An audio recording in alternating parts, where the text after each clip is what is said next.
Hello, everybody, and let me be the first to welcome you all to the conclusion of Fake Baseball Week 3. We are just about a week away almost from the All-Star break, from the All-Star game. What's going on, everybody? Welcome in. Thank you so much for being here. Hello. What's up, Gert? Hello, Melavara. What's up, Atlas, Birdie, ATD, Nerd Piggy, Princesses Celestia and Luna, welcome back. What's up, Bong Toking Bandit, Mardoc? Making sure I'm Sin Dark Fates, really good to see you, dude. Chaotic Good Jay, thanks for all the watch streaks, by the way, y'all. The watch streaks are really cool. I never really pay attention to a lot of other, like, Twitch fluff, is what I would call it, but that's actually pretty cool. Like, I really appreciate that. Thanks, y'all, for the watch streaks. It's pretty neat to see people that have been here for every single Fake Baseball stream. It's actually kind of amazing. What's up, Fire Team? Catchy, good to see you. Catchy put together some of my favorite Fake Baseball fan art of the season so far in the Discord, if y'all haven't checked that out. Just scrolling up, making sure I haven't missed anybody. ATD, thank you for that 10 months. Appreciate that. Yo, what's up, Hannah? Also streaking. Oh my god, goated. Yo, what's up, JJ? It's the same shirt as the video. I do love to wear this shirt, especially in spring when it's like, you know, anywhere between sorry for using these two numbers, but when it's anywhere between 60 to 70 degrees out, you know, it's just one layer. It's a long sleeve. It's not too thick. I can wear like shorts with it, and I kind of like the silhouette. So anyway, Finn's Grays for chat's choice number 1. Piggy, I was, you know, when I was looking at the chat's choice games, I was hoping somebody would choose Yellowfin's Grays. I think that'll be fun. I need to make sure nobody makes me watch the Felix DaCosta Commies game. I would love to see Nemesis Commies for chat's choice too. I'll just directly influence. I'll just directly influence the vote there. Yeah, I would love to see that for chat's choice number 2. Anyway, welcome in, y'all. Thanks for being here a little bit early. By the way, I got some games committee meetings later on this evening, since we're right in the middle of SGDQ deliberations right now, which is why this is bumped up a little bit. Sunday's broadcast, by the way, will also be live about an hour early. I'll be going live at 11 a.m. So if you want to be notified about that, as always, you can RSVP to the event. Over in Discord, you'll see the start time is currently slated for 11 for some Sunday matinee Fake Baseball. Yo, what's up, Deep Blue Cat? Thank you for streaking. Okay, so let's take a look at the schedule for today. I'm really excited for this opener. Heaters at Dakar Yoff Mariners. Mariners are still the #1 team in the East, and the Heaters are trying to get right. As they've been on a bit of a losing streak, they currently find themselves looking up in Southern Heat. Game 2, Havana Knights coming to Cascadia. Another good team that the Kodiaks got to face. Chat's choice number 1, Nerd Piggy just redeemed this. So this will be Knights at Grays. We got a pair of 3-letter I don't know what I'm trying to say here.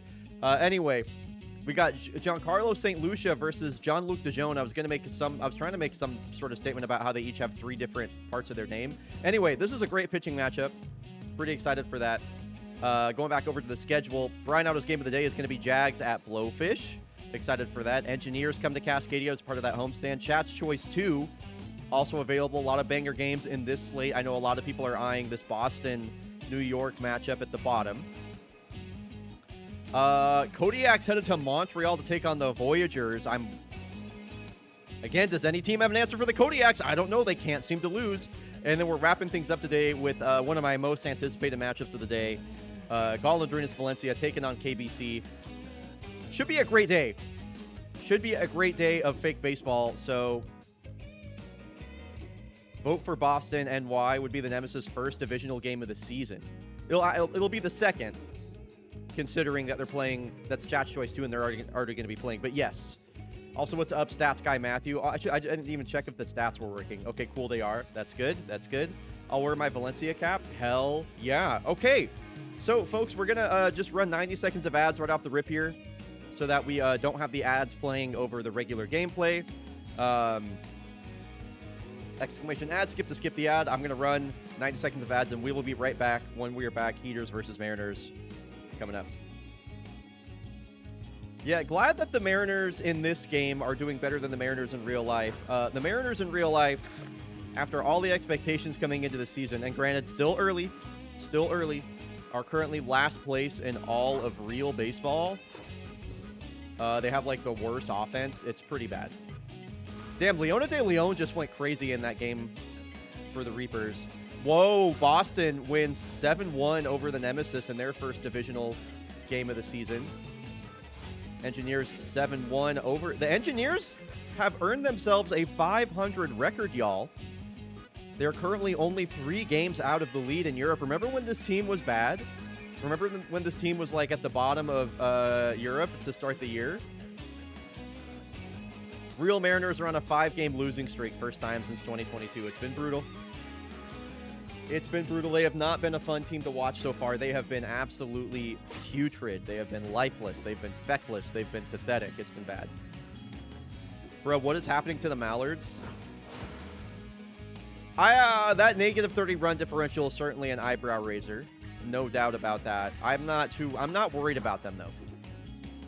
Honestly, not too worried about the Mallards right now. I kind of have a feeling they're going to bring it back. Okay, folks, we're going to get the first prediction of the day started. Heaters CDMX taking on the Dakar Yoff Mariners. Prediction is live. Now, here's a really interesting thing about the Dakar Yoff Mariners. So people, I'm curious, have y'all been paying attention to this team much this season? I know they kind of fly under the radar. They were pretty forgettable last year. What are y'all's opinions on this team at this point in the season? They're a pretty interesting team overall. They currently possess the best record in the East, and their 2 stars aren't really even doing anything, is the crazy part. Take a look at this. Commander Shepard, who they are paying $14.7 million, only a 694 OPS, on base barely north of 300, not slugging the ball very well either. And then, of course, their $20 million man, Soap McTavish, 524 OPS. This is looking almost identical to how he started the season with the Nocturnals. Granted, he finished the season strong, but the damage was done. Nocturnals would finish outside of a playoff spot, and he doesn't have it going. And yet this team is still doing excellent. They're still doing the best.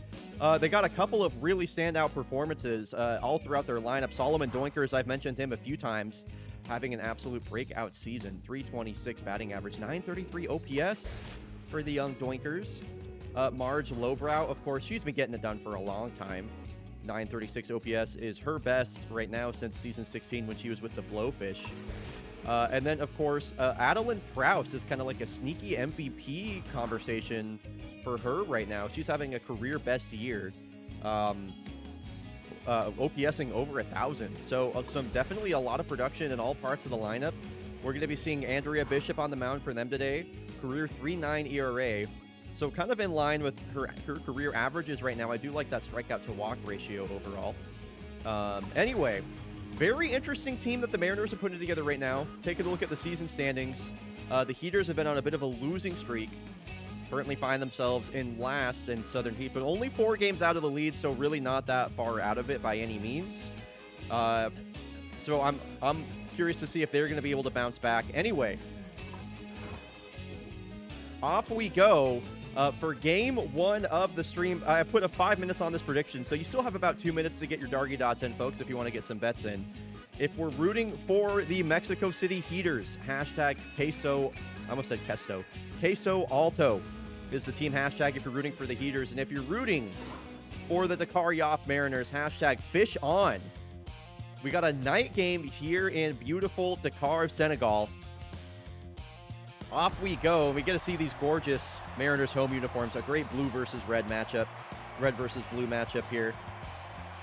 Silvio Muramasa still rattled over there at second base. He's been a black hole. Main issue that this Heaters team has had coming into this game is that their offense has just kind of fallen off. If you remember, my main concern, Out to Sea is that's a great team hashtag as well. If you remember, my main concern with this Heaters team coming into the year was that even with all that investment into their starting lineup, it would not be enough, even with their elite pitching. So Charlie McKnight stepping into the game, leading off, has a 7-pitch at bat here versus Andrea Bishop. Make it 8.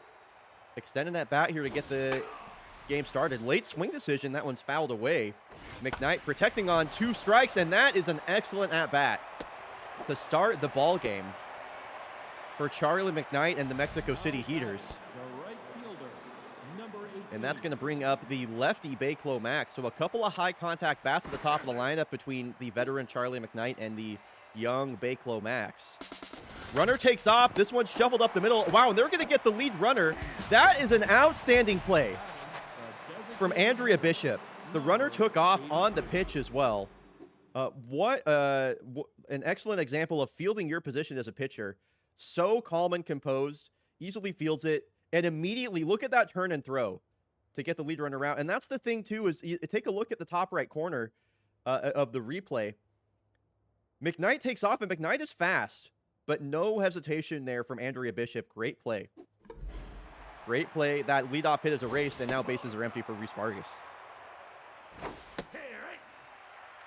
Last time we saw Andrea Bishop earlier on this year, she got blown up. I forget who exactly they were playing, but I do remember Andrea Bishop getting taken deep and allowing a lot of runs.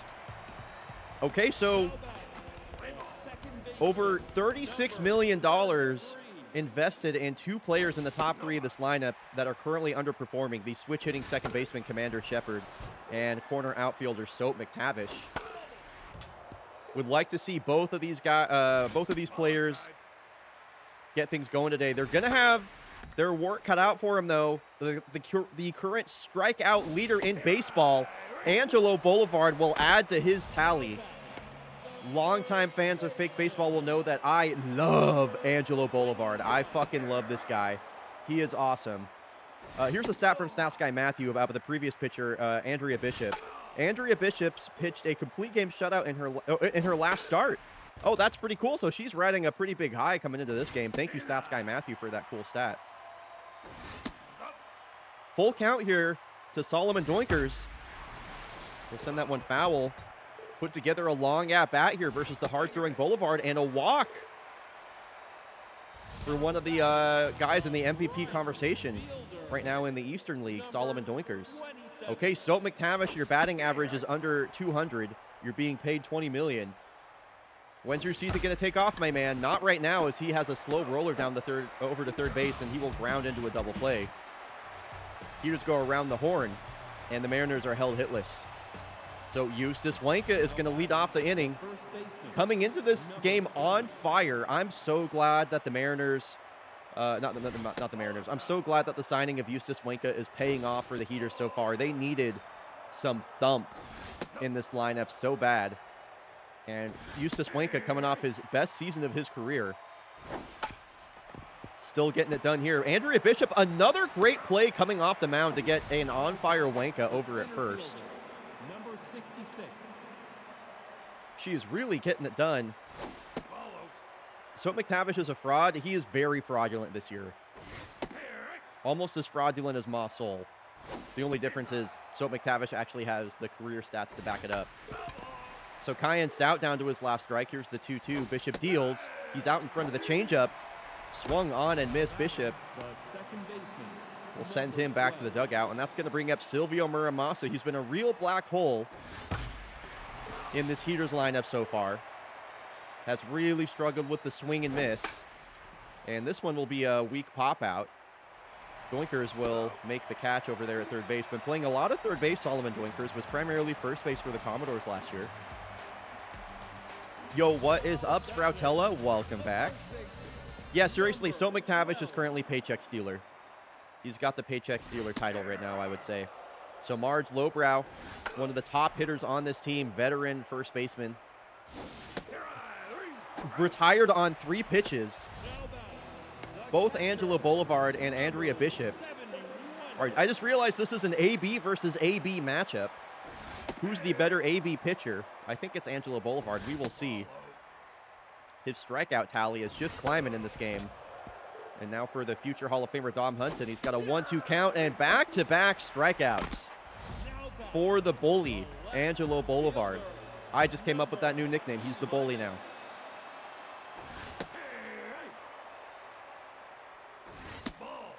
$102 from Angelo Boulevard.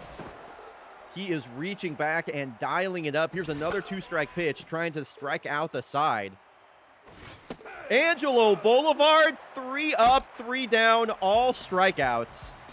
Boy, we've seen this before, have we not? Oh my God, I love this guy, man. Such an electric pitcher to watch. I adore Angelo Boulevard. If Angelo Boulevard has no fans, that means I'm fucking dead.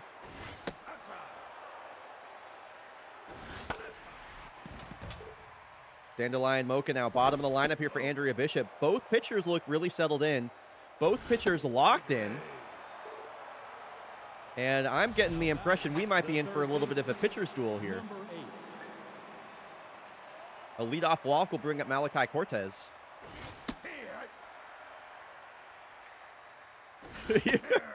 That's funny. Celestia. 0-2 count to Cortez. 3 big swings, 3 strikes. He goes. That's a couple of rattled batters on this lineup now. Bottom half of the Heaters lineup really struggling here. Muramasa and onward. Yo, what is up, TBCR? TBCR, I know you know this already, but I just want to share that I love all of your train posting in my Discord. Please keep that up. It is so awesome. Weak dribbler to the second baseman, Commander Shepard, and that will retire the side in order despite the walk with the double play. Second double play turned by the Heaters. Mariners are still looking for their first hit. Here is Alfie Minkelschneider, the DH today. Was picked up mid-season by this Mariners squad to lengthen out their lineup. Here's a weak fly ball out to left field. Charlie McKnight with the catch. I just noticed the Everschool ad. That hurts. What is the Everschool ad? For career students and temporary teachers. Damn. I wonder if that's a real website. Ground ball over to the second baseman, Muramasa takes his time with the throw over to first. That's a quick couple of outs here for Angelo Boulevard as the Mariners are still chasing. The .py is extra painful. Why is that, Gert? Oh, I was just saying I really appreciate all of your train posting in my Discord, TBCR. Helio, what is up? Former bingo winner, Helio HS. Yo, what's up to Creasus? I'm sure I've noticed it before and read it many times to Creasus. You got to remember, I'm approaching 1,800 hours in this game. There are a lot of things outside of the actual baseball action that I just tune out. Python programming language, gotcha. So top of the lineup once again, Charlie McKnight led off the game with a hit. This one's a weak line drive over the first base side. Marge Lobrow with the catch. Number 18. Big swing on the first pitch there from Bakelo Max. And she's down to her last strike. Andrea Bishop with the butt scratch and the pitch. Two-seam that just got away from her. Couple of balls missing away as evened up this count. And a good protection swing there from Bakelo Max on 2 strikes. Wow. Tough call. Fastball low and away. Clips the outside of the zone. And 2 away now for Reese Vargas, who's got another weakly hit ground ball up the middle. A 2-out single will bring up Eustace Wanka. Dangerous bat to have up here with 2 outs. I can smell a 2-out rally coming here from the Heaters. Wanka was on fire coming into this game, just mojoed down. 6 home runs on the season, among some of the most in baseball, and that's another weak line drive over to third base. Doinkers with the backhanded pick. Only 2 hits between either team through 4 innings right now. It'll be the top of the lineup here for the Mariners, Commander Shepard. A strikeout her first time up. 5 strikeouts on the day for the Bully. Ooh, big swing on a changeup that missed. And a full count here to the veteran Shepard.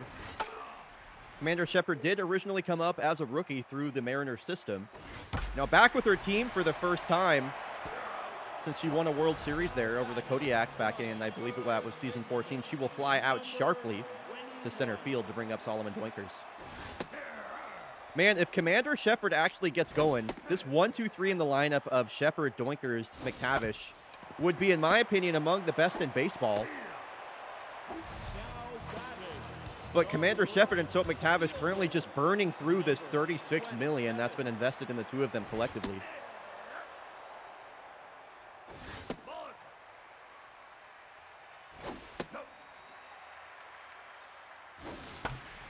Ground ball up the middle, snagged by Josiah May.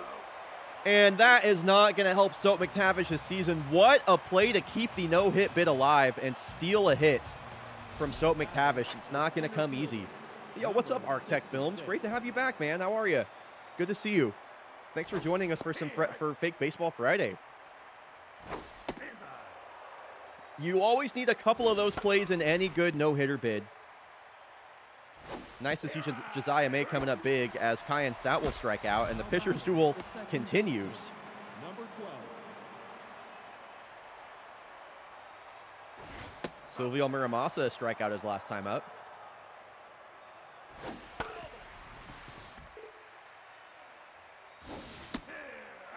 Yeah, you know, coming into the season, I would have never agreed with you, ATD, but considering how everybody on this roster is performing top to bottom, Number 34. I am inclined to agree with you. Talrand, good to see you.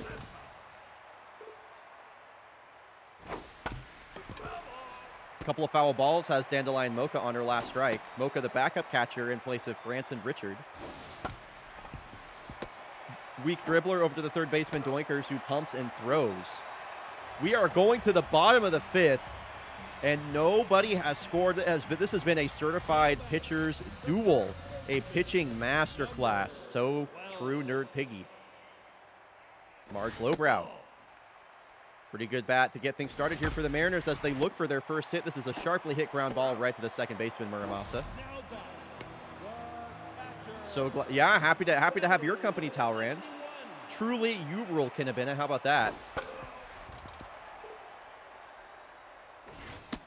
The next strikeout would be Angelo Boulevard's Fake Baseball leading 50th strikeout of the season. Sharply hit line drive right over to the third baseman Cortez. Mojo up for Angelo Boulevard. And Angelo Boulevard is on fire in the bottom of the fifth inning, folks. Yes, Boulevard does have 102. And stealing a strike with that two-seam. I cannot believe Sloan Lawson got the bat to that slider. That had so much break on it. What's the put-away pitch? Boulevard deals. It's a changeup that he left over the middle of the plate. Got away with that one. And the count works full. Perfect game bid on the line. A deep drive out to left center, and that is gone! Sloan Lawson breaks up the no-no bid with a line drive home run to put the Mariners up, and what a time to do it. Is one run going to be the difference maker in this certified pitcher's duel? The first hit of the game for the Mariners comes up in a huge way. Sloan Lawson with only her second home run of the season. Talrand said she got all of that, and I am inclined to agree. Wow. So the Mariners have broken through first, right as Angelo Boulevard was looking completely unstoppable. Sloan Lawson on a full count. I wanna call back to that slider that she fought off on 2 strikes. Remember that one that just barreled out of the bottom of the zone I mentioned? How did she get her bat to that? To foul that one off and then come back in that at bat and take the bully deep, that is crazy. Please clip that, by the way. I do want to turn that into a YouTube short. Would super appreciate a clip on that, chat. You know what they say? Chat, do you know what they say? I can tell you what they say. Always be clipping. Exclamation ABC. Now batting, the shortstop, number 11. So a leadoff hit here from Malachi Cortez. We'll bring up the lefty Josiah May, who sends a deep drive out to right field, and that is just hanging up at the warning track. Now batting, That the is left tough. fielder, My barber told me that number last week when I got my 74. haircut. Hell yeah.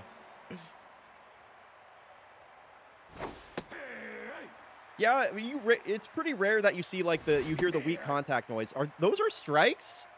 God damn, Andrea Bishop. What are we doing? Here's a deep drive out to right field. McTavish on the run again. And McTavish flashing a little leather out there in right field. That's not an easy play. He was full extension, full sprint to make that catch.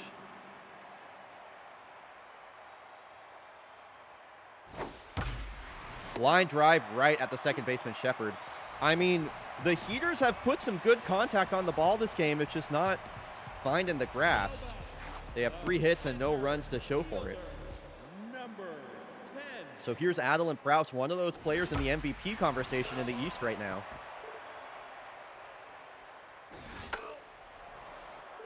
Crazy how how one swing of the bat undid all of Angelo Boulevard's hard work.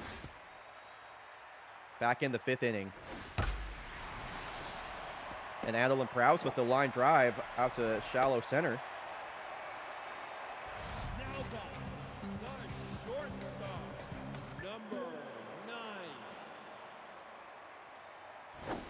Bring up the 9-hole batter, Joel Romero. That was only the Mariners' 2nd hit of the ballgame.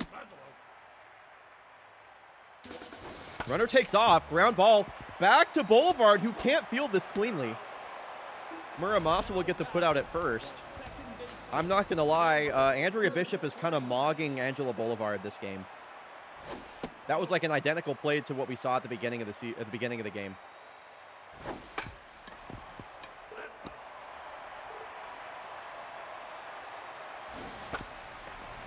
Bouncer over to first base. Wenka will take that himself. And a chance to extend the lead to 2, Solomon Doinkers. Opportunity to get some insurance for the Mariners here with a runner on third base. Over 80 pitches now for Boulevard. He doesn't really look tired at all either, which is crazy. Yo, Furry Fisticuffs, thanks for the 10 gifted subs. That is so kind of you. Really appreciate that, man. Enjoy all of the alerts that are about to play, y'all. Furry Fisticuffs, thank you. Welcome in to all 10 of the brand new Bryo heads. Appreciate that, y'all. Thanks so much for your generosity, Fisticuffs. No, we're about to be so locked in. So McTavish may not be locked in, but he might mojo up. He's got an RBI single out to left field. Extends the Mariners' lead to 2 after that walk drawn by Solomon Doinkers, and Angelo Boulevard's day is done. They're going to turn to the closer, Harry Woodpecker. Mariners with a commanding lead right now.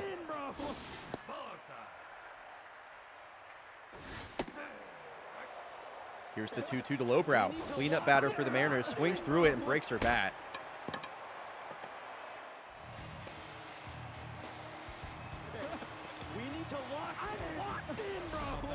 Okay, last opportunity here for the Heaters. Andrea Bishop has, yes, matter-of-factly won that pitcher's duel. Good part of the order here for the Heaters to do some damage. Vargas and Wenka both due up to lead off this inning. 2 best bats on this lineup. Kyan Stout will also bat this inning, so probably the 3 best hitters. Going up against Andrea Bishop, who just pitched a complete game, by the way. Remember that stat from Stats Guy Matthew. And a lead-off walk is going to bring the tying run to the plate. Wenka trying to tie that game up right there. That was a big swing for strike 1. Bishop trying to go the distance for the 2nd straight game. Wenka with the deep drive out to center. Does that have enough carry? That is at the wall. That is gone! Eustace Wenka has tied it up! That one just sneaks out of here 421 feet. I can't believe it. I can't believe it. One big swing from the big man, Eustace Wenka. Oh my God. What a game that we're in for here in game 1 of the day. I told y'all this was going to be a banger. The complete game bid is upended after one swing from Eustace Wenka, and we got ourselves a ball game, folks. We got ourselves a ball game. Please clip that, by the way. I hope, I really, please clip both that and the one from before. I hope somebody's doing that. I would really appreciate it. Now batting, the second baseman, number 12. Kyan Stout strikes out. as the right-hander Yuri Bednar comes in the game. We've seen Yuri Bednar quite a bit this season. Damn, we don't have any clips yet today. That's brutal. Okay. Shout out to all the clippers. There are currently none. There are currently no clippers. Nothing from this stream has been clipped.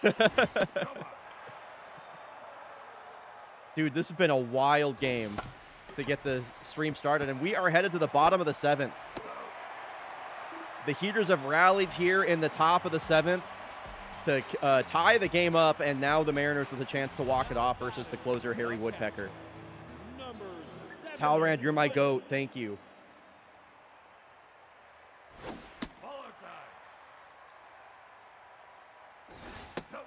I need to make a note. So the free agent signing Dom Hudson is going to send a ground ball weakly out to short. Now batting, the left fielder, number 11. They'll bring up Sloan Lawson. Got the scoring started for the Mariners. Another couple of weak ground balls here. The designated hitter, number 2 HR clips. Game 1. Cool, I've made my note. Bam. Talrand, you're freaking on it. Alfie Minkelschneider sends a drive of his own out to left field, and the Mariners will walk it off. Alfie Minkelschneider sends the Heaters packing. What a game. What a game. The Mariners answer right back, and the guy that they signed only a few games ago will give them the win. That's just unbelievable, man. What an awesome game for Game 1.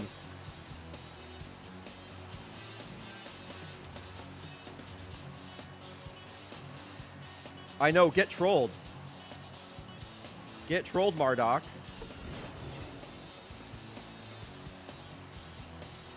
Thanks for all, thank you all so much for your efforts, by the way. Appreciate that. Look at that. 3 straight runs in 3 innings. Damn. That's one of my favorite games we've watched all season. I gotta say, easily my favorite pitcher's duel. This one's going up on YouTube, that's for sure. Great game to get things started, and it's only gonna get, I have a feeling it's only gonna get better. Cool, well that was Game 1. Coming up, folks, we have Havana Knights at the Cascadia Kodiaks. Very dangerous Knights offense coming to town. I'm just going to take a look at some of these options here.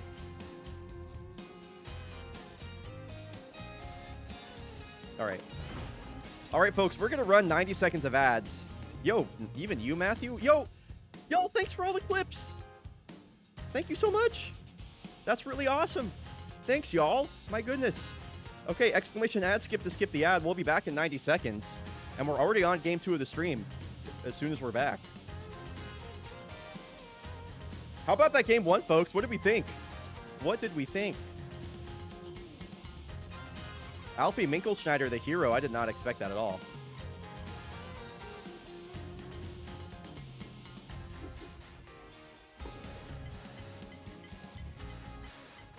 Wow. Bomberos walk off the champs. They're up to 19-11. It's the second best record in baseball.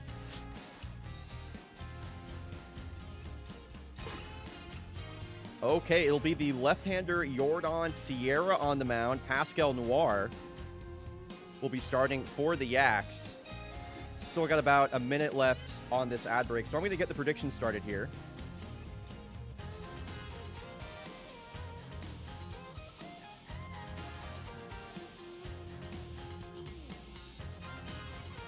Prediction is live for Knights at Kodiaks. Another 5-minute prediction on this one. Yeah, Rosales Row rattled. Noir is coming off a couple of really good starts. Yeah, her ERA down to a season low right now. I think I might just keep this lineup the same way that it is right now. I don't really see any reason to change it. As things stand, I'm going to continue to give Julie Mao some rest as she recovers from that injury.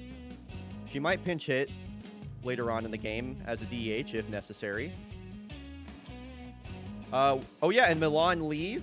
We got him out of the bullpen. Bullpen situation looking pretty good. 3 arms ready to go. Oh, dude, clipping is also super busted. Clipping is completely broken on mobile. Yeah, the Twitch app is really busted. So yeah, if you're on mobile, don't even bother. Also, we're all good. We are all good to go. Also, I can just another thing that I'll be more cognizant of is just adding stream markers when cool things happen. So anyway, if you're just coming back from the break, by the way, prediction is live for Knights at Kodiaks. We're getting started with game 2. If you're rooting for the Havana Knights, hashtag Nightlife. If you're rooting for the Cascadia Kodiaks, hashtag Yak Attack. Kodiaks have won, I think, 7 coming into this game. 7 straight. 1, 2, 3, 4, 5, 6. 6 straight coming into this game. So here we go. Got a night game in Cascadia. Havana Knights taking on the Kodiaks. Who do we got, chat? Hashtag Nightlife or hashtag Yak Attack. I expect the Yaks to take it, but I gotta take a long bid like that. Totally get it. Knights are also on a 5-game win streak. Okay, so a couple of win streaks coming to a head here. Knights have won their last 5. Kodiaks have won their last 6. Who will come out on top in this all-Western League duel? Pascal Noir coming off 3 great starts. You missed the betting window? No, prediction's still live. Prediction is still live. It's going for another 2 minutes, 40 seconds. As Cisneros will strike out. Levi Ware with 24 RBI. That's got to be among the most in fake baseball right now. And Pascal Noir just all fastballs to get things started. 3-1 count here to Levi Ware. Swings at ball 4. Lets Pascal Noir back in the count. Will walk anyway. Now batting, the designated hitter, number 33. So a walk to a very speedy Levi Ware will bring up Leonard Hubert with a runner on first. A lot of heroics for Leonard Hubert in that game that we saw in the previous stream versus the New York Nemesis. If you missed Knights at Nemesis or Nemesis at Knights back in that front page stream, that has been uploaded in full to my YouTube. If you want to go check that out, going to be posting a ton of really great games from that stream over the next few days. As into second base safely is Levi Ware, a rare successful stolen base versus Raleigh Forte and Tyrone Lancaster. Boy, that one got out of here quickly. Takes Pascal Noir deep, no question about that. 4th home run on the year for one of the MVP frontrunners, Tyrone. We're going to have to take another look at that one as I had barely any opportunity to appreciate it. This is a fastball away, and look at that. Tyrone just gets the barrel right to it. That is squared up, and he will send that the other way. A 2-run Oppo Taco from Tyrone Lancaster. Oh, I'm going to close the predictions now. Yeah, we're closing the predictions now that there's runs on the board. So here is former Cascadia Kodiak Sammy Siegel facing his former team for the first time. Knights will strike first off a Tyrone Lancaster 2-run shot. Siegel goes down looking, but the damage has been done here in the first inning. So Jordan Sierra, one of the all-time leaders in pitcher war, starting the game, was picked up in the offseason by the Knights after Wolfgang Gizmondo left for the Mexico City Heaters. Dominguez coming into this game batting .390. That's only the 11th strikeout of the season for Dominguez.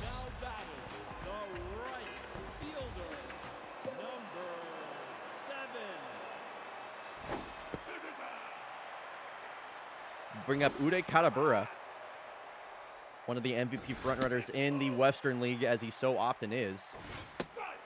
Tied for the lead with 10 home runs. This one sharply hit on the ground out to left field for a 1-out single. Current home run leaders, by the way, Can You Feel Me, Uday Katabura, and Paloma Monte Carlo. So now Valdomiro Takeda with Ude Katabura on first. Batting average back up to 300. Bat's been taken, has definitely been getting a bit hotter as of late. And this one's another sharply hit ball. Rosales to first, Lancaster, or Rosales to second, Lancaster to first. It is late. The speedy Valdomiro Takeda able to prevent the double play. Johansson looks at strike one. 90-mile-an-hour fastball from Sierra. Line drive right at the third baseman. Rosales will retire the side. And catcher I.B. Bangin is going to lead off the inning. Hubert the DH today. Nice to see them both in the lineup.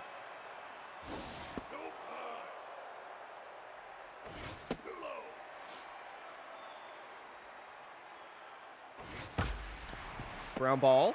Oh, Lolo Dominguez is tense? That's the first time we've seen Dominguez be mojo down all year. I don't like that. Number 72.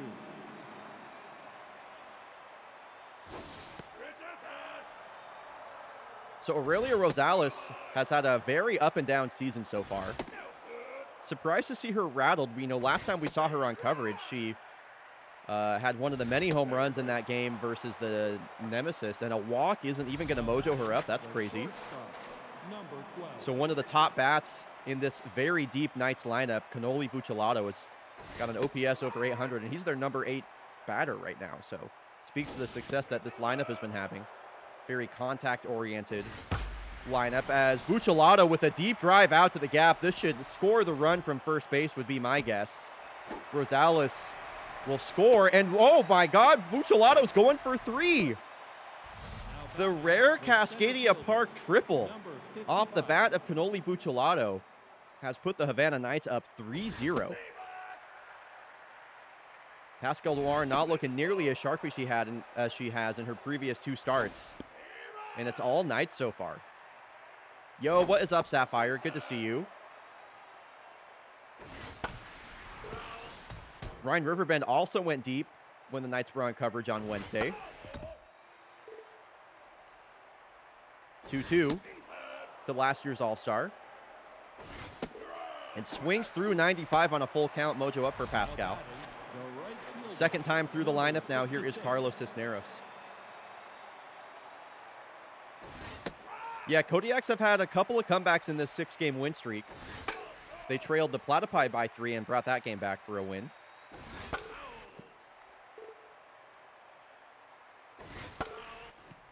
Couple of pitches catching a lot of plate here for Pascal, and that's the second strikeout of the day for Cisneros. Couple of switch hitters will lead off the inning between Forte and Goldsmith. The catcher, number 25. Man, my nose is always itching lately when I'm broadcasting, probably because there's so much movement between my mustache and the bottom of my nose. Really annoying. Forte keeps his hot bat going with a hard hit ground ball up the middle. I'll bring up Antoine Goldsmith. Second switch hitter in this pair in the middle of the lineup here for the Kodiaks. Raleigh Forte with a leadoff hit. Nose, please stop itching. And this is a double play ball. Siegel to Buccellato, back to Siegel. 3-6-3 double play. Leadoff hit is erased. Bases empty for Chris Hanel, DH today. Almost gets hit on the first pitch of that at bat. 2-0 count here. Swings 2-0. This one, a high pop fly. Is it foul? Is it fair? That will land foul. Couple of hitters counts in this at bat for Hanel. Swings at both of them. This one a weak grounder back to Sierra. Side retired in order. Knights have scored in both innings so far. Pascal Noir looking for her first clean frame. Number 2. Levi Ware, a walk and a stolen base. And now a base hit. Very productive game for the left fielder, Levi Ware. Now batting, the designated hitter, number 33. Knights must have gotten absolutely, clowned on the last game that they played or something. A couple of batters that had really successful games versus the Nemesis. Currently mojoed down. That and Leonard Hubert and Aurelia Rosales. Second stolen base of the day for Levi Ware. I don't usually expect him to be a really big speed threat, but he's beat out Raleigh Forte in 2 straight attempts now. Full count here to Hubert. Wow, hard hit ball. Sent the other way. I'm surprised Kodiaks didn't have anybody covering first. I think Uday could have thrown out Hubert at first base right there. He was not hustling. Runners on the corners now for Tyrone Lancaster, who bangs one off of Mama Bear. Hubert goes into third base, and Tyrone Lancaster has 3 runs driven in today. He is torching his former team right now. What a run of form that Lancaster is on. Infield will play in now with runners on the corners.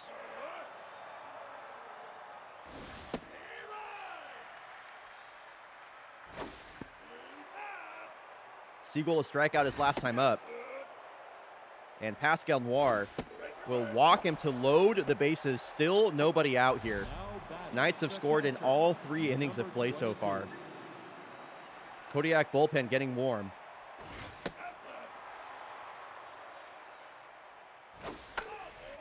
Yeah, 0 speed on third means that a sacrifice fly is going to have to be hit really, really deep.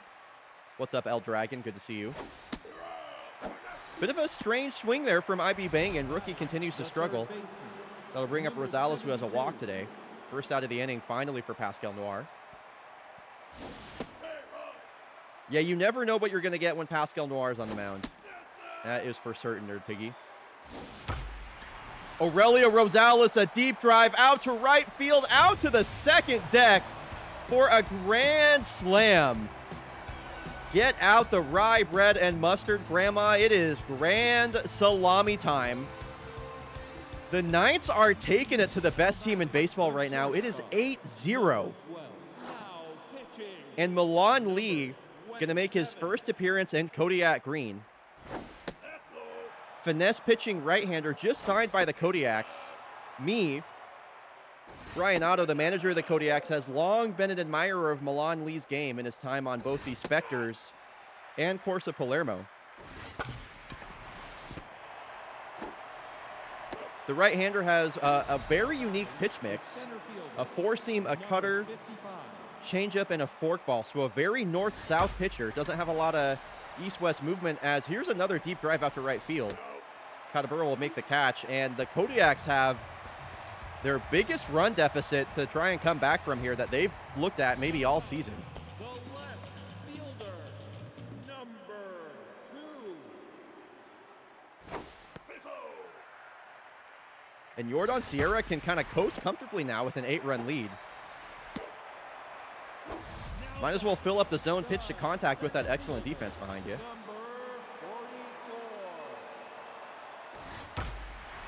Line drive center field. I mean, Sierra's been fine so far. We're still only in the 3rd inning. I don't really feel like Sierra's been like blowing us away or anything like that.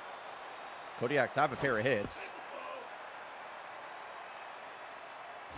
Dominguez mojo down for the first time all season. Struck out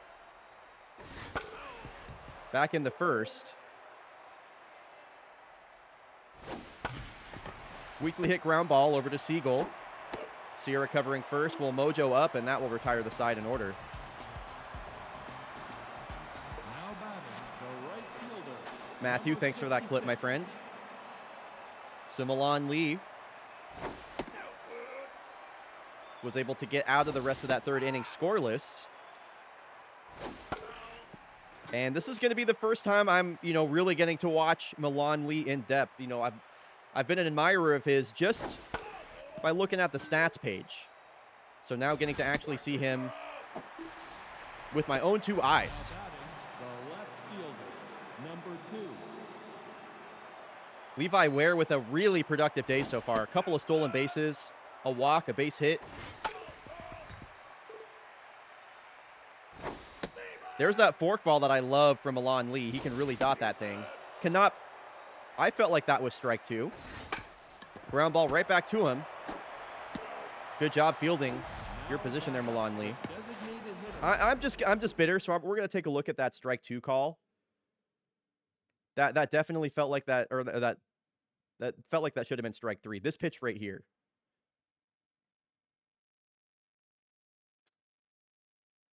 I don't know. I think that should have been a strikeout. Number 33. Put some contacts in, Blue. Yeah, that's like the same pitch right there. Oh yeah, I have no plans on mercy killing this game, Catchy. I got no plans on mercy killing this game. This one is out of reach for Cole Johansson. It's a two-strike single, and that was fitness down. Leonard Hubert injured himself on the run to first base. The old man pulled his hamstring on that slow jog to first as Tyrone Lancaster will get his third hit of the ball game. The first baseman, number 54. Couple of weak ground balls up the middle are hits now. Off the bat of these Knights. Here's another weak ground ball. Milan Lee scoops this one up with his bare hand.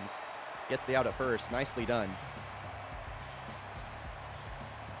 What's up, bro Panda? Chat, thanks for being so chatty today. I love seeing an active chat. Appreciate y'all. Thanks for showing up and bringing the energy for a slightly earlier Friday stream. Glad everyone's enjoying the fake baseball today. It's been great so far. Katabura, this one deflects off the glove of Rosales, and he's got 2 hits on the day. Yo, what's up, Koala? Shoutouts to the Fake Baseball Radio Network for keeping me informed of all the action on the drive home. Of course, of course. I'm just scrolling up in chat right now. 1 on, nobody out for Valdo. Hard hit on the ground underneath the glove of Sammy Siegel.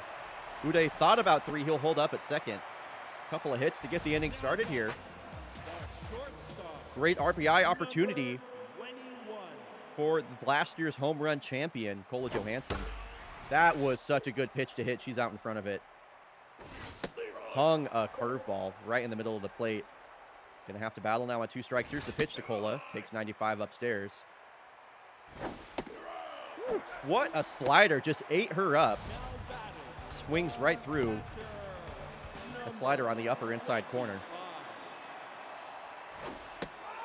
Now Raleigh Forte, definitely the bat you want to see up right now. Been the Kodiak's best hitter over the last couple games. Line drive up the middle, or ground ball up the middle, I should say. Tyrone Lancaster, a valiant effort. The bags are packed with yaks. For Antoine Goldsmith with his gold gloves and gold bat.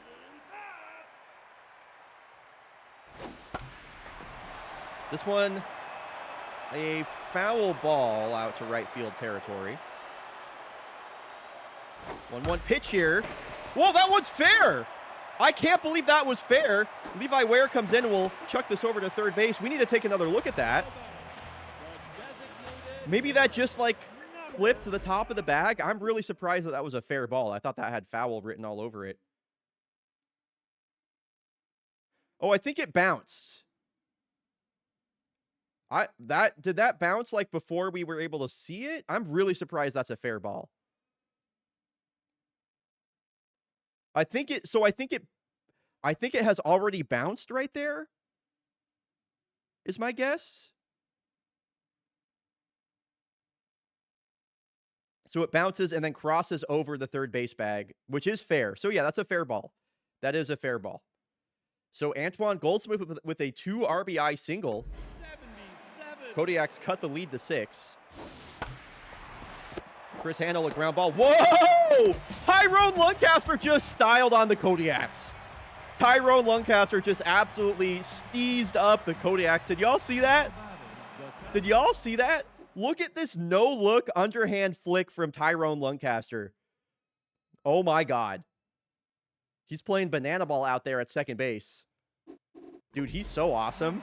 22.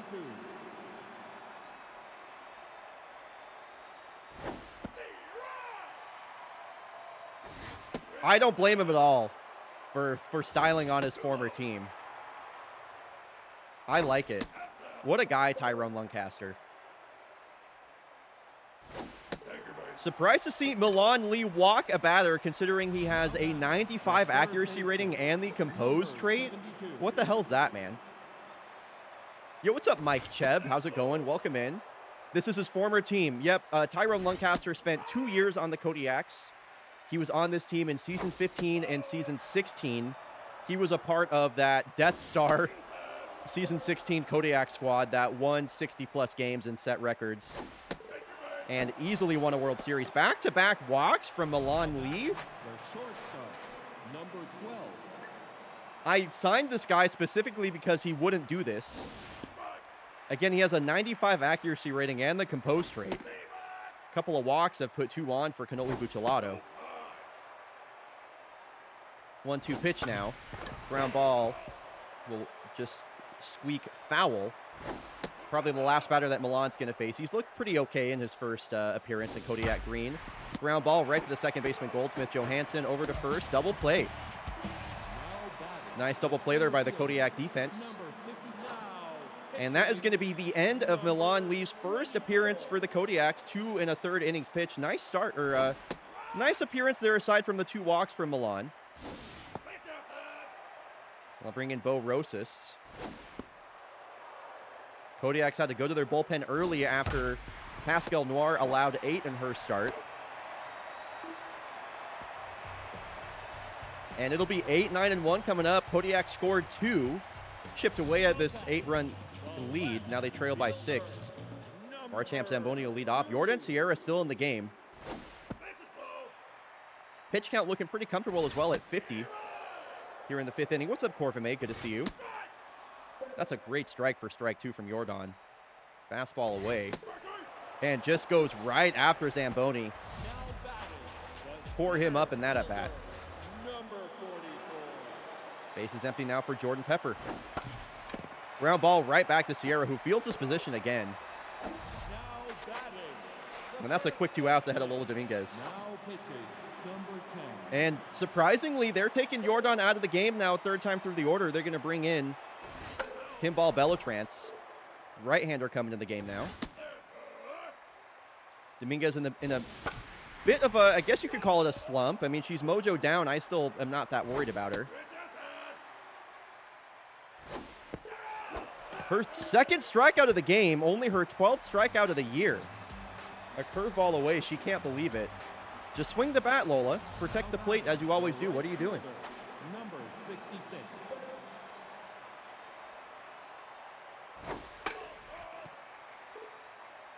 So it's the top of the lineup here for the Knights as they still lead by 6 here in the 6th. And here is number 66, Carlos Cisneros, with his 3rd strikeout of the game. Boy, it has not been his day at the plate. Fortunately for him, the rest of the Knights' offense is firing on all cylinders, as they have been for so much of the season. And Levi Ware with another hit today, his 3rd hit of the ball game. Might be looking for his 3rd stolen base as well. So Pally Finley is in this game now in place of Leonard Hubert, who pulled his hamstring on the run to first base his last time up. Ground ball over to the 3rd baseman, Takeda Goldsmith to first in time. Kodiaks go around the horn. Double play ball will end the inning. Katabura, Takeda, Johansson due up. Katabura has been probably the best bat for the Kodiaks so far today. What else is new? What a strike for Bellatrance. That curveball's working well for her right now. It's curveball to open up Katabura here. And Uday lifts this out softly to right field. Cisneros there with the catch near the foul line.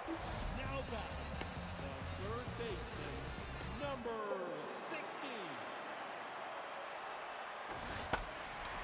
This one a weak rounder over to the first baseman Siegel, and another quick 2 outs here.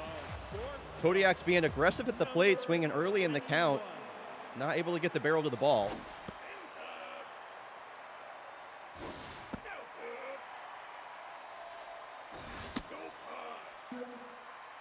3-0 count here to Johansson. I'd give her the green light.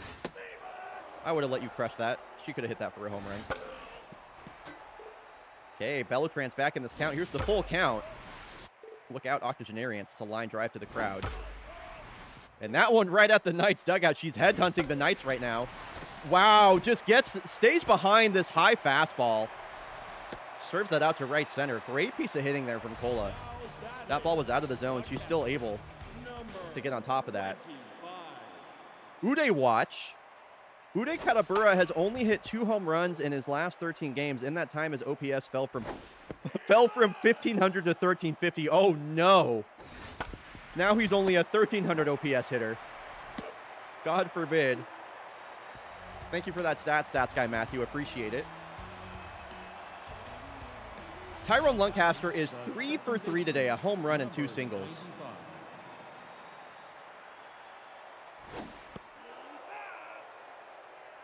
Batting average up to 381. Mojo on fire. Really wants a 4-hit ball game. Here's the 1-2 pitch, and it will be a 4-hit day for the former Kodiak, Tyrone Lancaster. Now batting, the first baseman.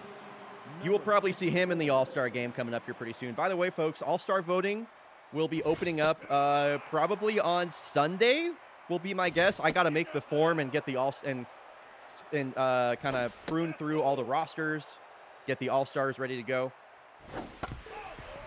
But All-Star voting coming up soon. This is the end of week 3, week 4.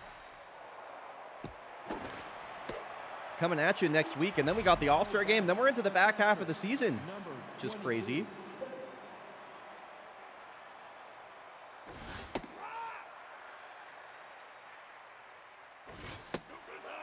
So here is the rookie IB Bang and runner on second base. It's a ground ball to Goldsmith. It'll move the runner over. Tyrone posts up at third. The third baseman, number 72.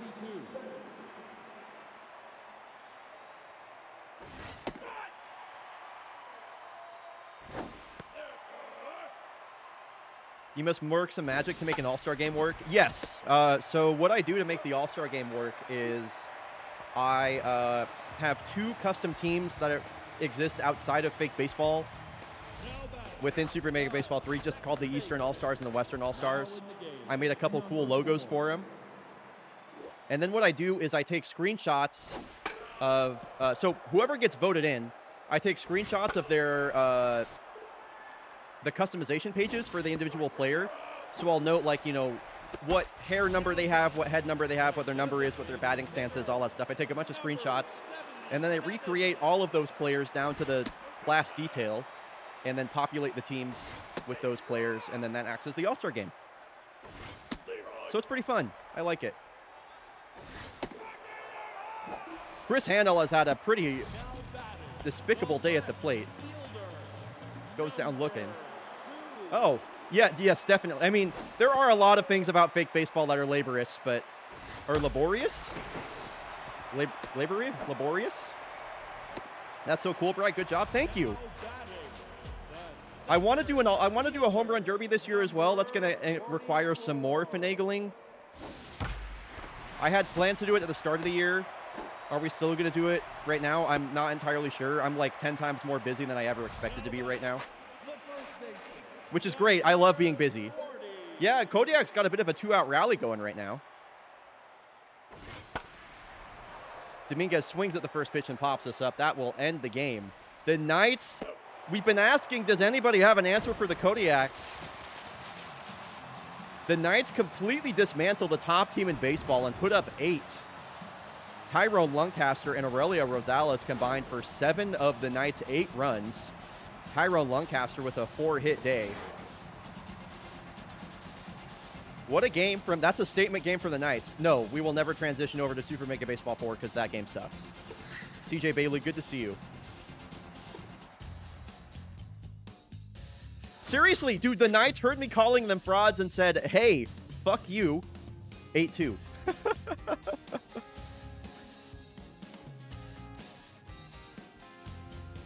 Do I have Jags Blowies next or Chat's Choice for Game 3? I don't recall.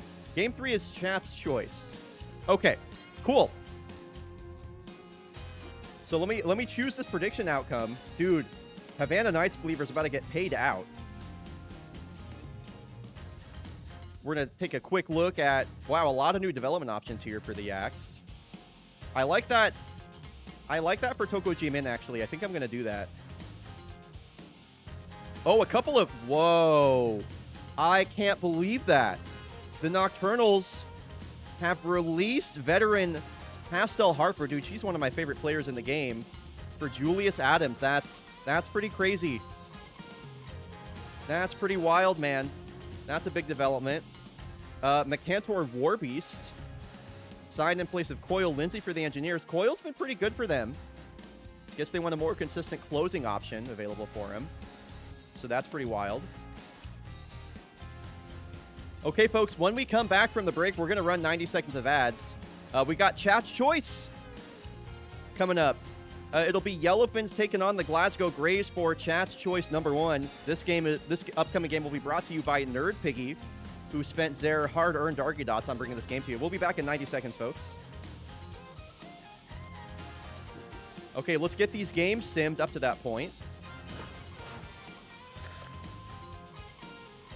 So just making sure we have 2 Jags Blowfish games. Yes, we do. Cool.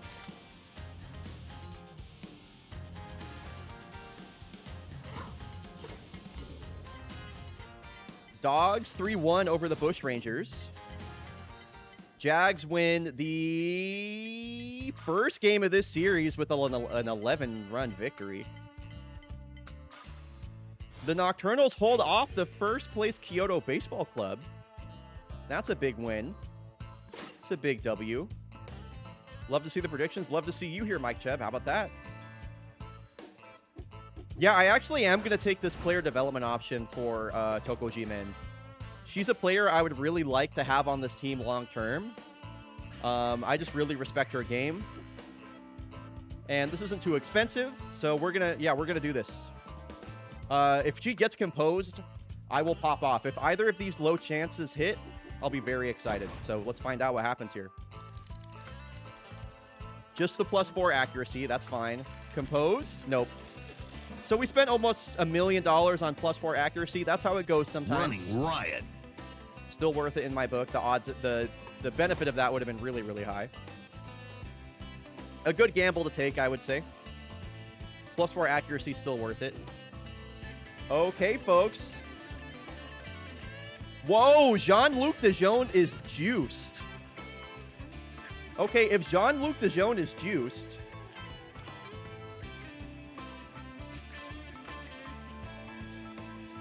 so in the title of this prediction, JLDG is Jean-Luc Dejean, by the way.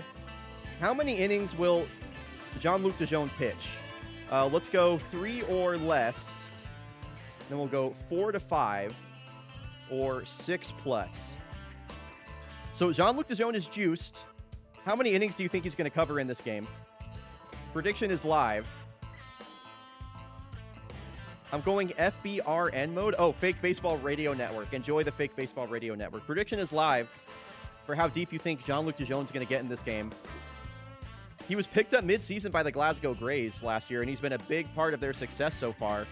A couple of teams kind of middle of the order or middle of the pack right now. If we check the season standings, Glasgow Grays are 1 game away from being a 500 ball club, which is shocking to me. They are very much in the mix. How does the rounding work for innings? So 6 innings or more would be they have to record at least 1 out in the 6th inning, Marlon.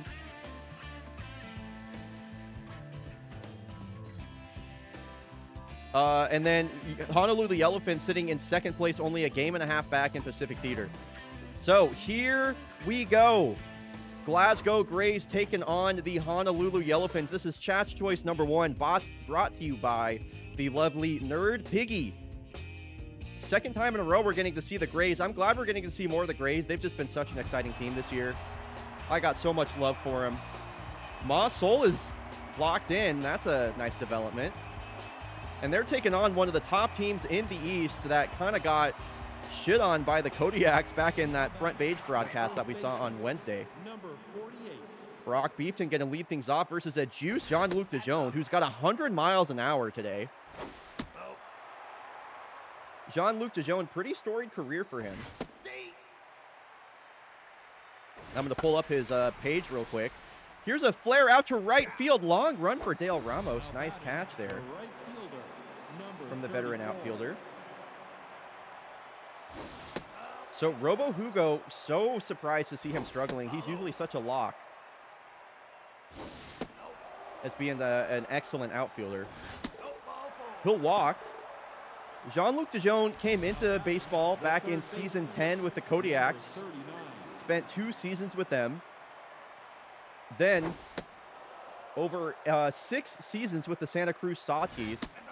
1 season, a 3-WAR season, his career high with the favorites. Now, his 2nd season here with the Glasgow Grays. And nice to see him having so much success. Deep drive right field, Lance Ferrari. So much for that success. Lance Ferrari has gone yard again, and the Finns are up early. What a smash. Those 2 powerful left-handed bats of Hugo and Ferrari combined. By the way, folks, I want to hear from you in chat.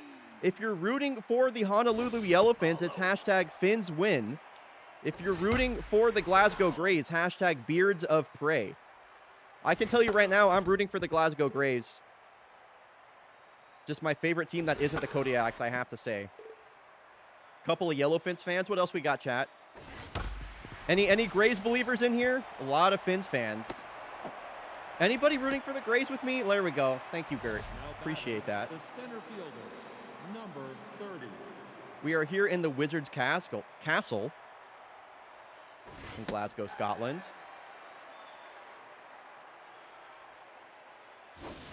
Both of these teams, the strength of their team is definitely their offense. Grays have really surprised me. I had them on the preseason power rankings, rated as either the 2nd or 3rd worst team in baseball. Buck Dancer will strike out.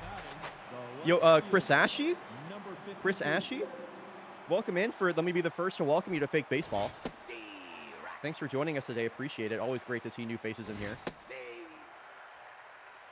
Dijon 1 strikeout away from getting out of this inning. Or 1 strike away, I should say. That one is right to Cheyenne Houndstooth. Yellowfins go deep. Robo Hugo and Lance Ferrari combine to put up a crooked number here in the first. Memphis Ross. If you saw the Go Live post on my Blue Sky, by the way, follow me on Blue Sky, you would have seen Memphis Ross walking off the Carolina Reapers in extras. He'll lead off the game today for the Grays. This one a weak ground ball out to the shortstop Aberdeen. Out number 1. And now here is Bober Jackson Jr. High batting average coming into this at-bat. 291, 4 homers, 9 RBI is a bit low. Sapphire. What are we doing? The center fielder, number 63. 2 outs, bases empty for Ma Soul. I called her the most fraudulent player in baseball. But she is locked in coming into this plate appearance. Still no home runs for Ma Soul is unthinkable.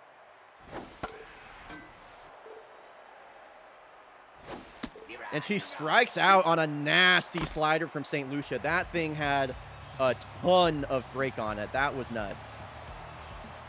Bottom of the lineup here for the Yellowfins. Celine Aberdeen will lead off. Nice to see Mojo back up to neutral for Dijon. Did have almost 30 pitches in that first inning. Coming into this game juiced.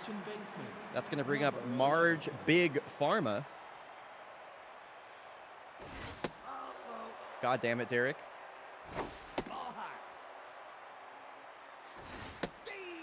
Someone in the first inning mentioned Dijon looking a little wild. And you have to wonder if being all juiced and beefed and caked up like that has him maybe throw it a bit harder than he's used to and maybe a bit more difficult for him to find the zone. Breaks Marge Pharma's bat with a fastball down the middle. And 89 on the changeup. We'll get things done. Dijon trying to make this a quick inning versus the bottom of the Yellowfins lineup.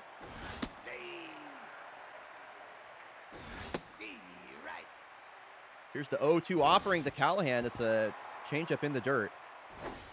And wow, 90-mile-an-hour slider that just barrels out of the zone. Much better inning there for JLDG. And Kamalo Buffum's going to lead us off. Number 43. Kamalo Buffum's came up with the Pittsburgh Unioneers and sends a deep drive right field. and will cut the lead in half. She hit a home run faster than I can introduce her. Number 6 on the year, her 20th RBI. That might lead the team. I'd have to look. So Gray's on the board now for Florence Hope.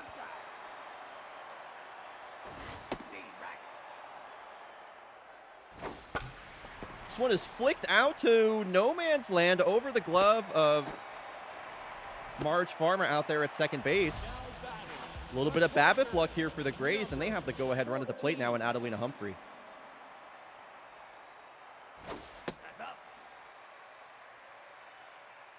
Yo, thanks for that clip, Koala. Always appreciate that. Long holder from St. Lucia. Or gets a strike in there with the 2-seam. Kind of nibbling the outside of the zone. Here's the 2-2. Humphrey swings right through a looping curveball.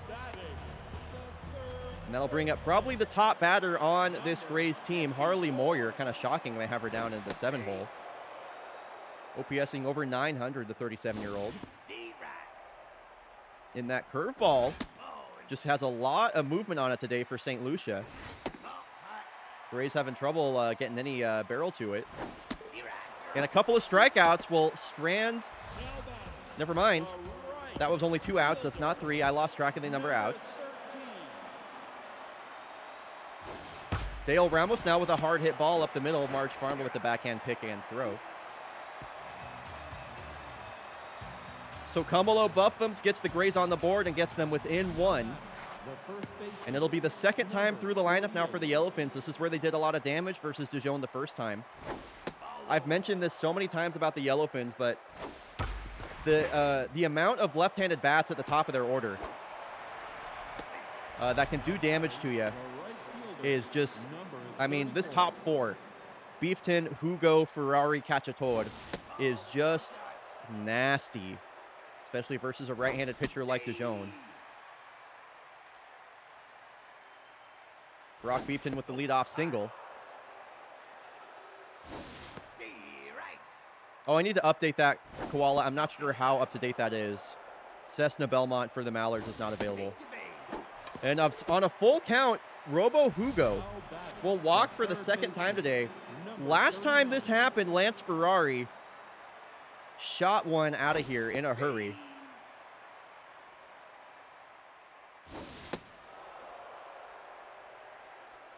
Jean-Luc Dijon over 50 pitches here in the third.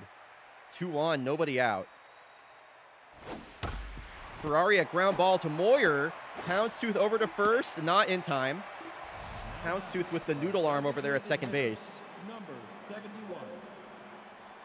Will make this runners on the corners. Outfield playing deep for Cacciatore. Infield playing in.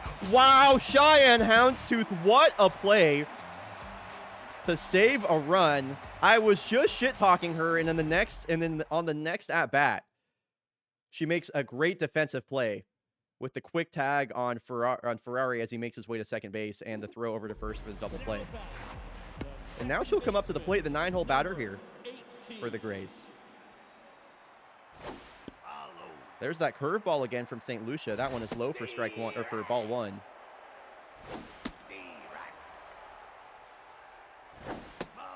Oof, late check swing. And Houndstooth's worked the count full. 9-hole batter will strike out ahead of the top of the lineup. I was hoping that was going to be a walk. But that's another really nice curveball on the outside edge. Jesse Thorne on the Bomberos. Cara Malate? Oh, Caramel Latte. I gotcha.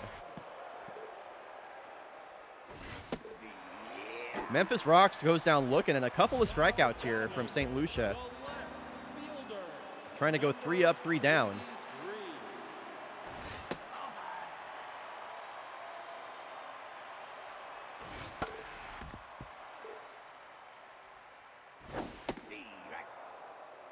And here's the 1-2 pitch. Ground ball, or a ball that stays foul. Bober trying to keep this inning alive. Mossel waiting on deck.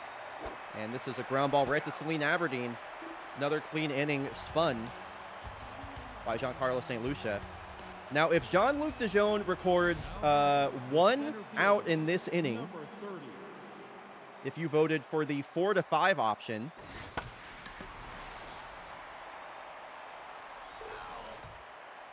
that you would currently be you would be winning the prediction, basically.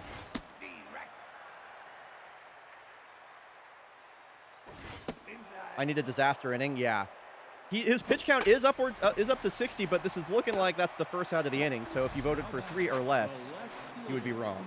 Number 52. We do not have any stats on butt scratches. No.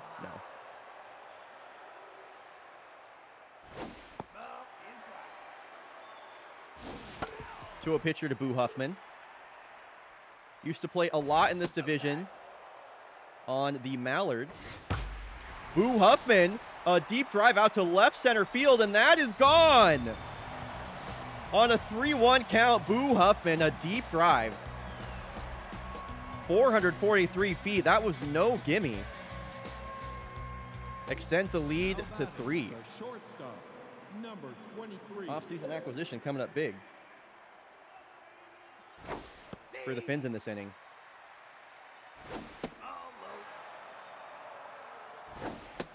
Yeah, she's been a surprise highlight on this team. I gotta say, and that's the second home run that Dejean has allowed. Now over 70 pitches. This one a ground ball to Houndstooth. Now batting, the second baseman, number 11.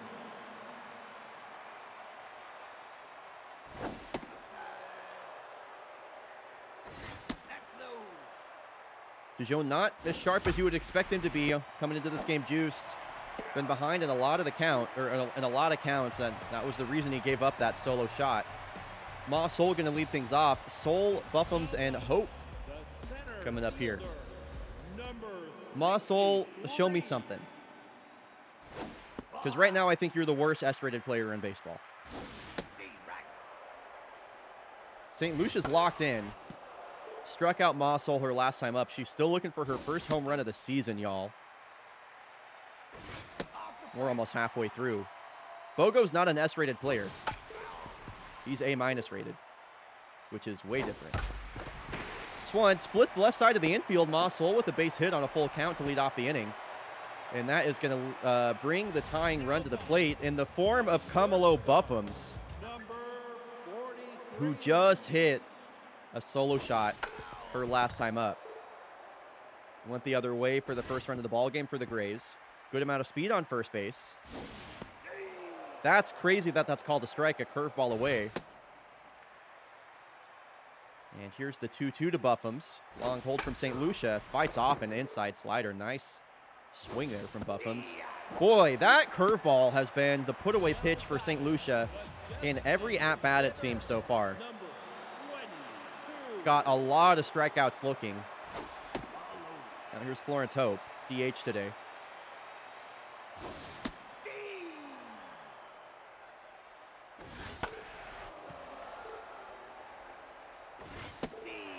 A couple of strikeouts after giving up that leadoff hit to Ma Sol. The catcher, number Has St. Lucia knocking on the door of getting out of the bottom of the fourth here clean.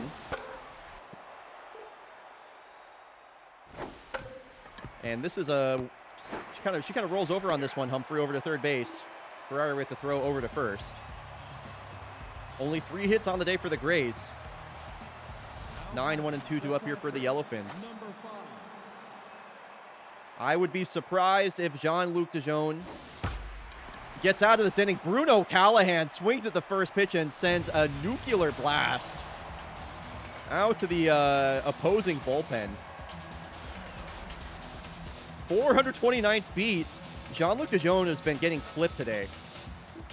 Now batting, the Do the first stats baseman, come with birthdays? number I'm not 48. sure what you mean by that, Deep Blue Cat. 3 home runs for the Yellowfins has them up 4-1. In a game in which Jean-Luc Dejean, their best starter, started juiced, Brock Beefton with an opposite field shot, and the Yellowfins go back-to-back. This one, 451 These balls are getting crushed. These are all like 420-plus foot home runs. This is nuts. Right fielder, number 34. Yellowfinch just teeing off, and that will do it. If you guessed 4 to 5 innings for Jean-Luc Dejean, you would be correct. That's the third straight hit this inning for the Finns. Does Brock Beefton have a birthday? Not one that I'm aware of. Number 39. Yo, what's up, Shredberg? Good to see you. So Carter Reed, the submarine throwing right-hander, going to come in and hits. Boy, this game's getting out of hand. Hits Ferrari, and that's going to bring up Giuseppe.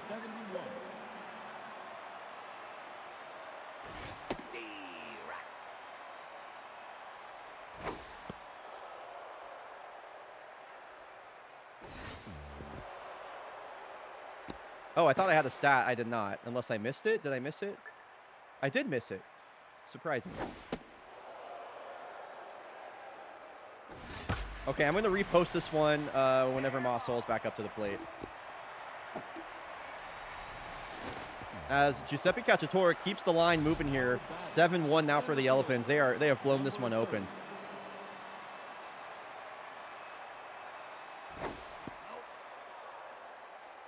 Actually, I'm just going to read this off for Stats Guy Matthew, because this is almost looking like a mercy kill. Mossol is 14 for her last 38. That is good for a 368 batting average. She went 6 for 13 with 2 doubles within the span of the last broadcast. That puts her at just 5 extra base hits on the season.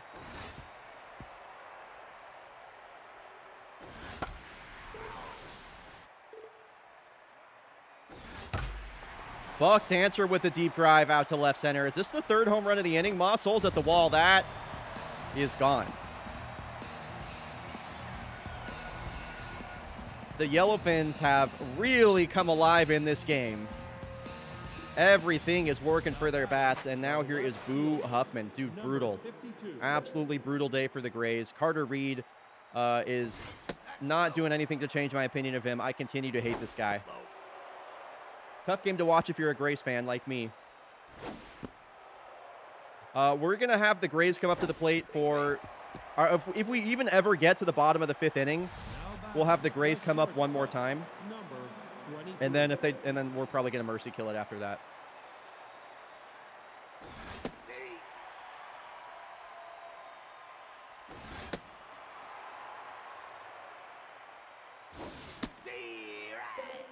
Yeah, there's still no outs in this inning, by the way. Somehow, some way. There we go. Carter Reed just needs to give up like 4 or 5 runs before he's warmed up.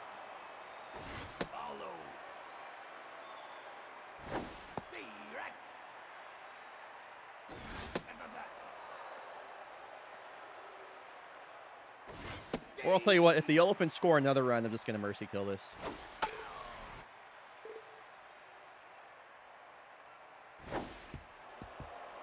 Full count here to March Pharma. Unless Pharma grounds into a double play, the Yellowfins will have batted through the entire lineup in this inning. And yep, here is Bruno Callahan.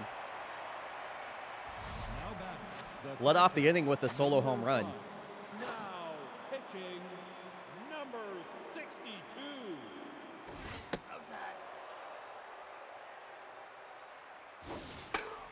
I'm just kind of curious to see what else the Yellowfins can do here, because they got Brock Beefton waiting on deck, and he hit a home run his last time up.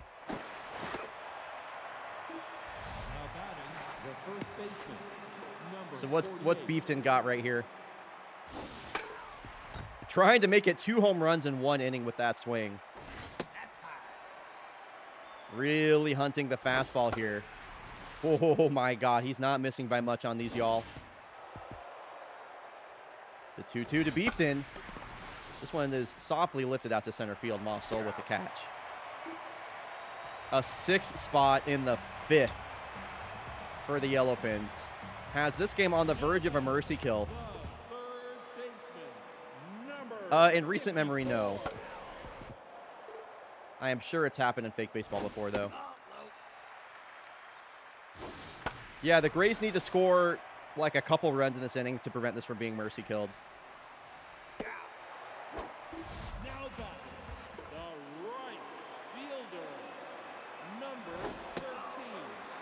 This is a far cry from that extra inning game that we saw them play versus the Reapers when Memphis Ross walked them off. Now batting, the Dale Ramos with a base hit. number 18. Houndstooth gets a fastball just center cut and completely whiffs on it. You're not going to see a better pitch than that all at bat, I fear. Here's a drive out to right center. Buck Dancer, what a catch. My goodness. No mercy for this Gray squad as Memphis Ross up to the plate again. Yo, what's up, Laz? How's it going? Good to see you. Okay, Memphis Ross, a line drive up the middle. Even in a blowout, it's just nice to be out of the ballpark with a dog and a cold one. You are so correct about that, Shredberg. Attending a baseball game in any form is truly one of my simple pleasures.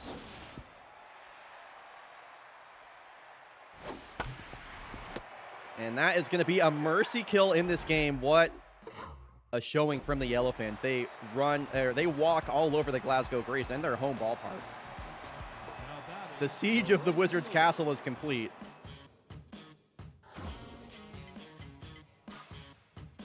And that'll do it. 10-4, Roger. Coming up after the break, folks, we have Bryonato's game of the day. That'll be coming at you in 90 seconds. Jags taking on the the Blowfish when we return. We'll be back with Bryonato's game of the day. The fish are coming over the walls. Oh, my God. Just a blowout like that late in the game, Chris. More than anything else. Usually like 6 runs or more. Usually it's me getting bored. Are the conditions for a mercy kill?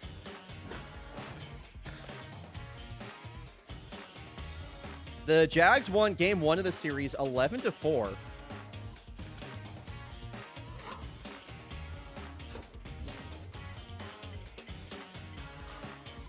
Dogs 5-3 over the Mallards. They continue to struggle.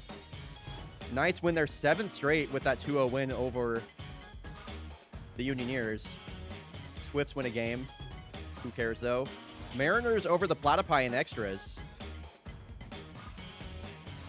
Voyagers over the Heaters. That's tough for them. Bomberos drop a game to the Toucans, who have a winning record. Palermo 6-3. And the Commodores win that first game versus the Nemesis. Or that second game, I should say.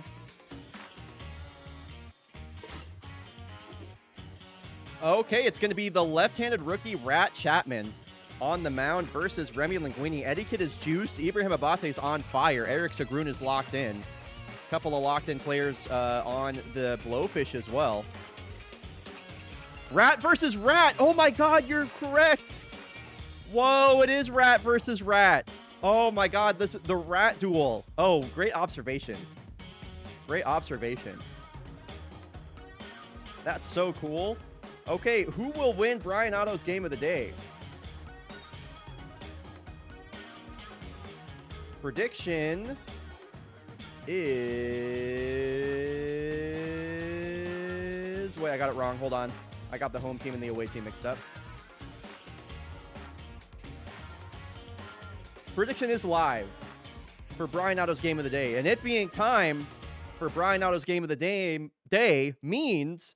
It's time for Bryonato's game of the day! Woo! All right, Bryonato's game of the day is coming at you. Two of my favorite teams this year. 2 teams tied up at a 500 record. The Jags versus the Blowfish. Coming at you. Jags currently 2nd place, and Soko only 3.5 games back. The Blowfish currently 3rd, only 2 games back. 2 teams thick in the fight for a postseason spot. Here we go. We are headed to a night game at the Fish Bowl. Prediction is live, folks, and I want to hear from you in chat. These are 2 of the fan favorite teams this year. If you're rooting for the Jags, hashtag Mick Jagger is their team hashtag. If you're rooting for the Blowfish, hashtag blowing up. Any Jags fans? I know the Blowfish are so popular. We got any Jags fans here? We got any Jags fans? Anybody rooting for the Jags with me? Let's go Jags. Damn, it's all, oh my God, it's a sea of Blowfish fans in chat right now. There we go. There are my Jags believers. The rookie Rat Chapman on the mound in this Rat duel as he takes on opposing pitcher Remy Linguini. Eric Sagrun in that leadoff spot. Recently acquired by the Jags mid-season. And he'll walk on a full count to lead off the inning. That is an excellent at-bat from the veteran shortstop Eric Sagrun to bring up Ibrahim Abate, former MVP, one of my favorite fake baseballers, comes into this game on fire. We'll look at strike one, a curveball on the outside from Rat. Couple of curveballs to start off this at-bat. Here's the 1-1 pitch. Had a pitch over the middle, fouled straight back. Chapman got lucky there.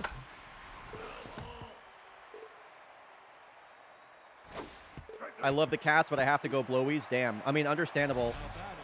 Did my lesbians win against Corsa? No, they lost. Corsa won. Ha ha. Sorry, I'm a Corsa fan. Sorry, Saf. I don't know why I got evil there. My bad. The sports fan in me took over.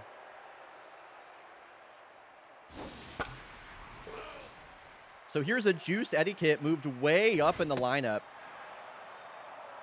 Jags trying to get that leadoff walk across the plate. The Reapers are currently one of the best teams in Southern Heat, the Breadmon. Really good to see you, dude. Really good to see you. If you're ever wondering, by the way, how any team is doing, you can always check the blog. I post the daily stream recaps after every stream, including a screenshot of the current standings. Also available over on Fake Baseball Reference as well. So a strikeout will bring 2 outs, or tugboat suplex up to the plate with 2 outs. And the bases, I'm butchering tug suplex. Oh no, I butchered the call. Tugboat suplex, his first home run of his career, and I butchered it. I absolutely butchered it. I couldn't get my words straight. My favorite rookie hit his first home run, and I couldn't say words in the correct order. That sucks. Tugboat suplex puts the Jags up 2-0. Well, that's pretty exciting. I'm really proud of Tugboat suplex. Yeah, I'm really happy about that. He'll put the Jags up 2-0. And I mention this every time that we're in the fishbowl, but it's got the smallest outfield dimensions of any ballpark. Chutney Beavertail, mojo down is rattled, by the way, after that. That's crazy. Okay, so the Jags, off the bat of Tugboat suplex, put up 2 runs here. But a 7 ERA, Remy Linguini is who the Jags are trusting to protect this lead. I don't know. Hudson Dakota swinging at the first pitch for a base hit. Could be a high-scoring game today, folks. He's going to take off on the first pitch, and he's thrown out at second base. By I'm not sure who's behind the... Hello? Okay. What's going on right now? What just happened here? I have no idea what that play was. It was like a trifecta of Jags players all diving for the play at the same time. Chutney Beavertail with the catch. What the hell was that? So that's a quick 2 outs, I guess, question mark, for heliocentric orbital. Yeah, a meet cute out in right field. Remy Linguini, of course, played last year on the Victoria Foresters in their World Series run, came up just short. And surprisingly, that is a scoreless first frame spun by Linguini. It'll be Sakai, Lamb, and Yoon coming up here for the Jags. Nice to see the Jags put up 2 runs in the first inning. They're definitely a team that is based more on run prevention rather than one with a really high offensive prowess, like the Blowfish, for example. Sakai will strike out here. They'll bring up the switch-hitting first baseman, Warner Lamb. Veteran first baseman having a great year off the bench for the Jags, batting .370. Quickly down 0-2. Daragold Tillamook playing at first base. Dessa Nagasi over at second. So a really strange defensive alignment for the Blowfish today. Not one we've really seen so far. So Nash Yoon, 2 outs, base is empty.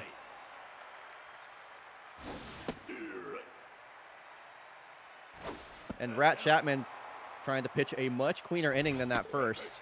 He'll strike out Nash Yoon and face the minimum here in the second.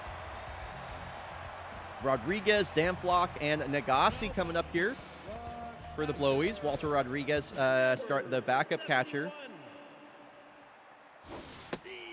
in the game today versus the right-handed Remy Linguini. Mostly a platoon guy these days, Walter. Weak the hit ground ball over to Beavertail. Out number 1. Are the field dimensions somewhere in Fake Baseball Reference? No, but they... Or they might be in, like, the War baseline, which is not a page that, you know, is meant for public viewing, but you can view it. Would be a good thing to include somewhere. Einhard Damflock quietly having a monster year, by the way. Has been OPSing over 1,100 for a majority of this season, and as that is a line drive out to left field that is well caught by Ibrahim Abate. That'll bring up Destin Agassi. Last time we saw Destin Agassi, he murdered Cha-Cha Booger. Cha-Cha Booger murdered twice this season. If you want to head on over to my YouTube, I just put up a highlight of the Blowfish's incredible comeback versus the Champs. It's a short 5-minute video. Recommend watching it. It was pretty amazing. Here's the catcher, Pork Martinelli. 9, 1, and 2 coming up here for Rat. Eric Sagroon waiting on deck.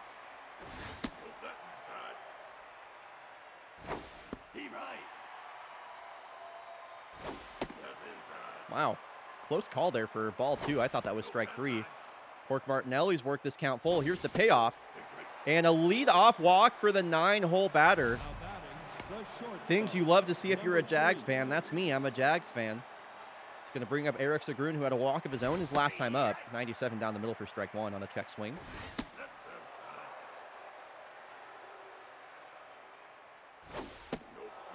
Couple of close takes here right now for the Jags, seeing Rat Chapman well. And back-to-back 3-ball counts. Here's the 3-1. You know what you know what they say about leadoff walks? Leadoff walks score. It's true. So a couple of walks here for the young rookie Rat. Have one of the most dangerous batters in fake baseball's history at the plate. Ibrahim Abate, double play ball for him. No danger to be had there. Only 2 outs. Number 37. Tough break there for the Jags. Exactly what Rat Chapman needed. He's locked in, surprisingly. Now for a juice etiquette. Nasty slider for strike 2. Wow, some really close takes by the Jags this inning. Here's another 2-2 pitch. And another full count. This will be the 3rd walk of the inning if it happens. No, another hard hit ground ball. So a couple of walks and a couple of hard hit ground balls to either middle infielder will end the inning. Only a single hit for either team so far here in Bryonato's game of the day. The left-handed Bucket Navarro going to lead things off. Remy Linguini is locked in, so a pair of locked-in Rats.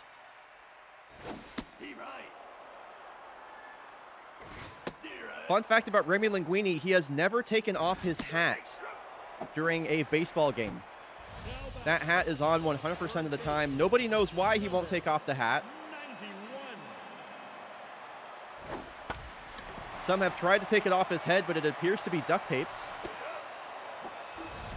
Makes you wonder what he could be hiding under there. Number 27. Surely it wouldn't be a Rat controlling his baseball pitches.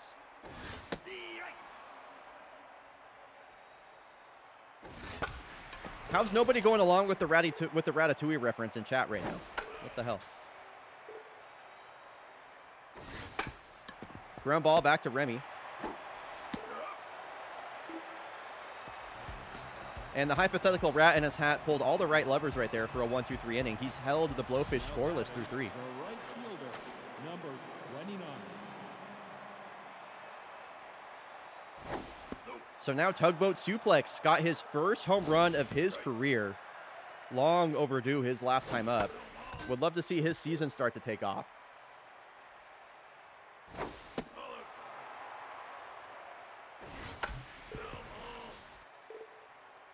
Why? Oh, I see. You're not requesting to be timed out. You're requesting a timeout. So you can go to the Blowies dugout and raise morale. You'll have to do that in between innings, Laz. I can't believe Chutney Beavertail's rattled. There we go. Should be mojo up for Chutney. Base hit out to left field. Second hit of the ball game for the Jags. And Sakai is rattled? Come on, Jags. Pick it up.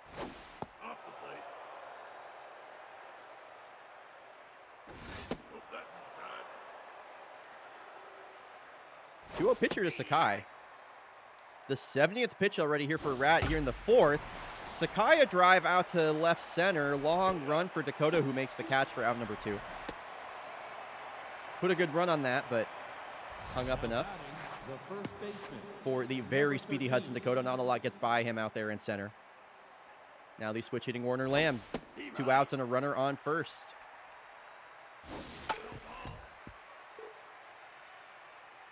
Oh, 2 delivery from Chapman. Taking outside ball 1. Lamb trying to work his way back in this count. Looks at 81 pretty much down the middle. Nice changeup there from Rat Chapman. Will freeze up Werner. And still that tugboat suplex. 2-run home run, the only run scored this game. Only 3 hits between these two teams. In a game in which both starters came in with ERAs of 5 or higher. Remy Linguini extremely efficient on only 32 pitches coming in to this inning. Hudson Dakota swung at the first pitch he saw and will reach for the second time this game with a leadoff walk ahead of the DH, Alley Cat Crunchwrap. And he'll take off, and once again, caught stealing Hudson Dakota. Pork Martinelli with the throw. I feel like that's the second time we've seen that.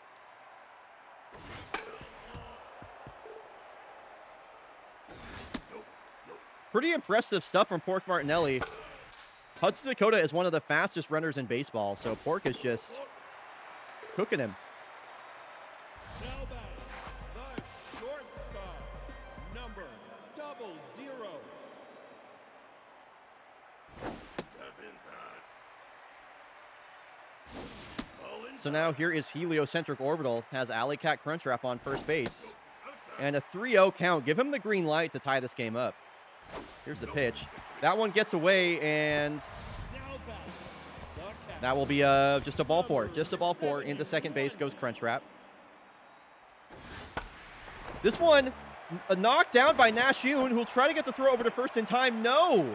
An infield single for the veteran Walter Rodriguez will load the bases for the best hitter on this Blowfish lineup right now in the German Einhard Dampflock.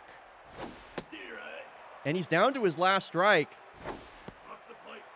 Remy Linguini trying to work his way out of the bases loaded jam, and he'll strike out Dampflock.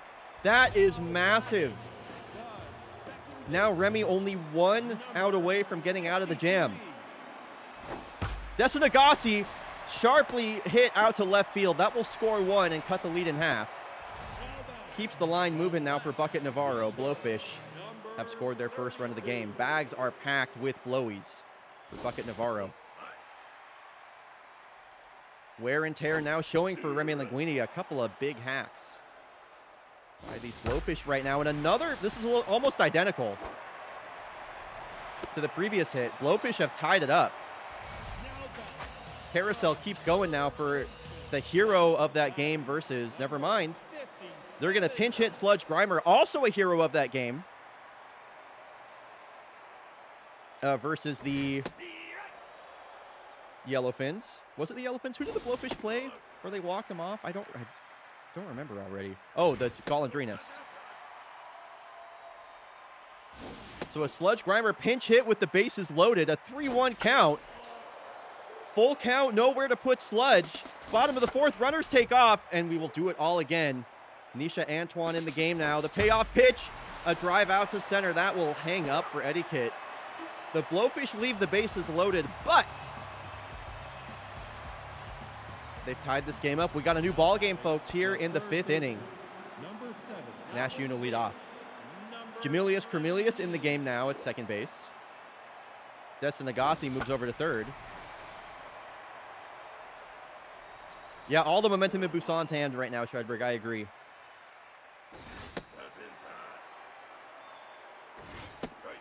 My wife bet against my bet again. I hear her agonized cries from the living room. That is so funny, Marduk. I love that both of y'all are watching fake baseball from different parts of the house. That's swag. I respect that. Martinelli, a walk his last time up, has also caught Hudson Dakota stealing twice this game. So it's definitely had an impact on this game so far.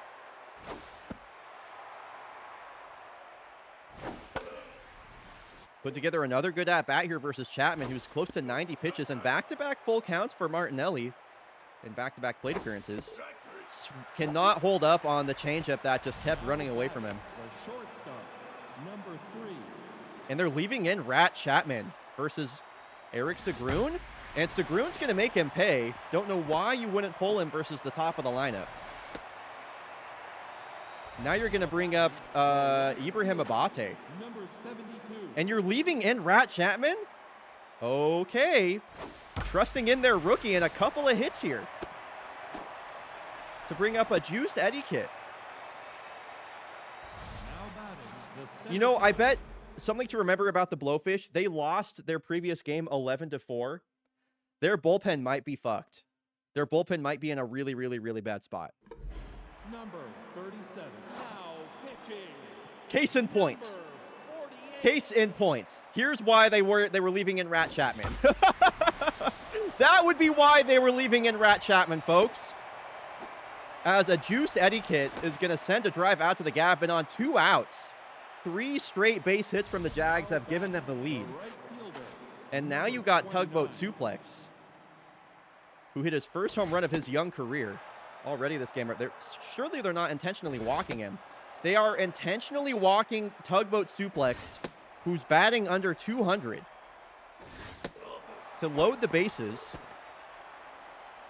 Now batting, Walking Tugboat Suplex to get to Chutney Beavertail is mad disrespect.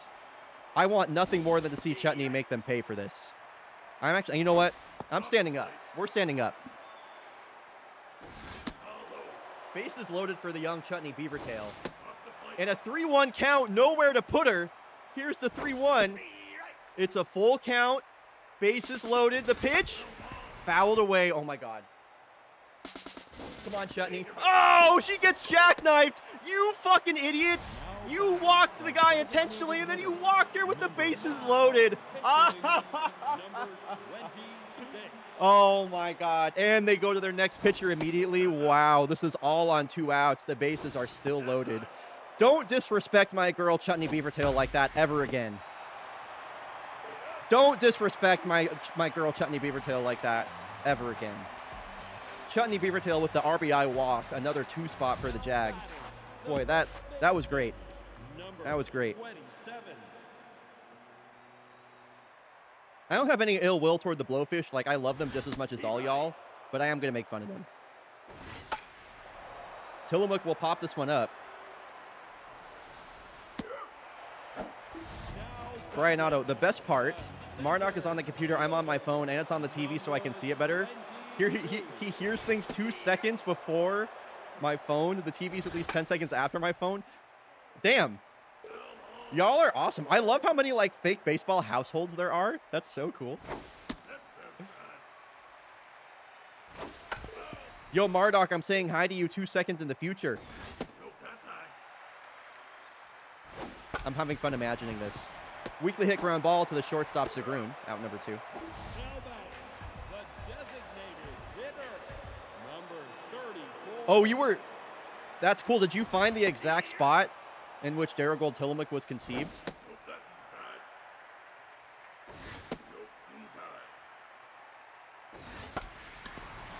So Blowfish now trailing by 2, 2 outs on the board, 2 balls as well as 2 strikes. 2 runs for them, and that is strike 3 at 82. Jags firmly in the driver's seat right now, have taken that momentum and pulled it right back. Warner Lamb will bat from the left side for the first time today versus the right-handed Francisca Andrews. That's down. And Warner Lamb has a 3-0 count and a 4-pitch walk. The Blowfish are blowing this game right now. Third baseman, number 7. The Blowies and the Cubs are both about to have come from behind walk-offs. Let's go. The Blowfish, you know, we've already seen one. We've already seen some late game heroics from the Blowies so far this year, and they're going to need way more as Nash Yoon sends a no doubt blast. That jumped off the bat. 422 feet, way out to left center. It is 6-2 Jags. They have scored 17 runs on the Blowfish in these last 2 games. Catcher, number 27. Where's my Jags hat? Ball inside.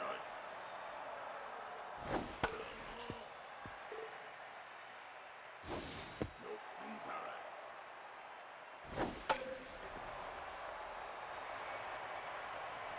I'm not going to put my Jags hat on because I like my hair today right now and I don't want to ruin it. But just so everybody knows, Number 3. I'm repping these guys right now. That's low. I'm going to put them right next to me. Now batting. By the way, okay, does anybody have a better idea for a team hashtag other than Mick Jagger for the Jakarta Jaguars? Because, like, it's funny, but also, it's no blowing up, that's for sure. If anybody has some good Jags team hashtags, I'm all... It was jagged up before. I used to have it as jagged up, but I don't know, it just felt kind of boring. Jag on him? Jagging off is another one, but that's a bit too on the nose. Now batting. The shortstop, number 00. Cat Scratch Fever, that's kind of fun. I don't hate that. Big Cats. Big Cats also not bad. Now batting. The catcher, number 71. Claws out is good. Walter Rodriguez with a deep drive out to right field, and the Blowfish will make this a 2-run ball game once again. Blowfish not done by any means. 379 out to right field. Walter Rodriguez takes Nisha Antoine deep, and the Blowfish are still very much in this game. Don't count them out yet. You don't know Jag? I like that a lot, actually, Sticks. That's good. It's a little long, but it is good. Oh, perfect. That's also a good one. Some good ideas, y'all. Number 53. Steve High. Jungle Jags. I like the alliteration. You're right. 2-2 count here to Desta. On the Prowl's also good. Also good. Now batting. The left fielder, number 32.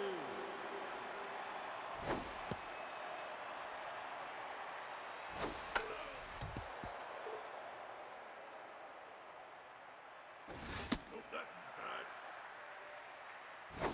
Steer right. You're right there. Walking Sophie, but go Jags. Let's go, Sam. Let's go Jags. Let's go Jags. Let's fucking go Jags. Now batting. The center Oh, by the way, fielder, folks, number a little 55. preview for Sunday's broadcast. Number A reminder that 14. Sunday's stream is going to be starting at 11 a.m. Pacific. It's going to be Sunday matinee. Mainly because I have some meetings later on in the day that I need to get to. But something to look forward to for the Sunday broadcast. We have the premier rivalry in SoCo. It's going to be Springboks at Jaguars on Sunday, and I'm really excited for that. That's like the #1 rivalry in SoCo, and I've been waiting all year for that matchup. So that should be good.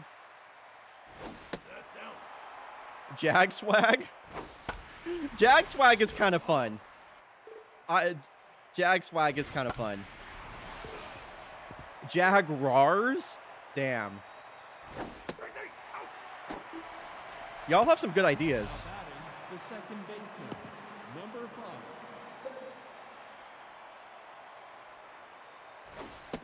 Chutney Beavertail had a bases loaded RBI walker last time up. The Blowfish intentionally walked Tugboat Suplex to get to her. And then she drove in a run on a bases loaded walk. Here's a full count from the lefty Bronson Swanson. Sharply hit on the ground right at the shortstop orbital. Bottom of the 7th. Do the Blowfish have another late game rally and comeback left in the tank? We saw them do this on Wednesday. We saw them do this on Wednesday versus the defending champs. Jamilius Cornelius going to lead off, the switch hitter now versus the hard-throwing right-hander Seto Nanaimi. Nanaimi with both the composed and K-man traits. Very dangerous pitcher. Can get up to 103 when she wants to, and 100 at the knees. Jamilius Cornelius can't believe it. It's going to bring up Darigold Tillamook. The Cubs failed me. Come on, Blowies. Yeah, here we go. K-Man activated. Nanaimi going to try and go strikeout to get the inning started. Breaks Tillamook's bat with a cutter that ran in on her hands. And 2 broken bats in a row. Nanaimi is the bat breaker, apparently.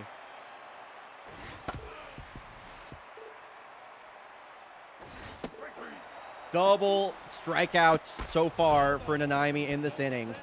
Can she go 1-2-3 to save the game for the Jags and sweep the Blowfish here in the fishbowl? This one off the end of Dakota's bat. Let's go Jags, baby! Let's fucking go Jags! The Jakarta Jaguars win! Let's fucking go Jags! Yeah, okay.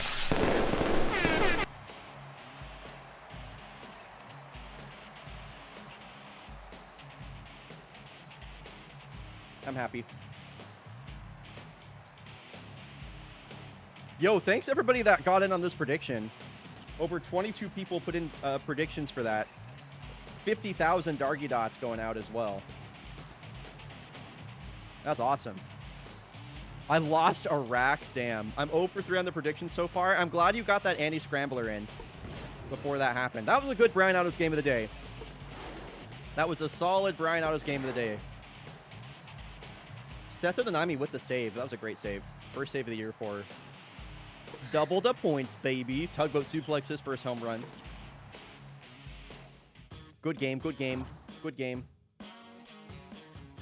Okay, folks, coming up after this, or after the break, we have the Cascadia Kodiaks taking on the Munich Engineers, who have a 500 record.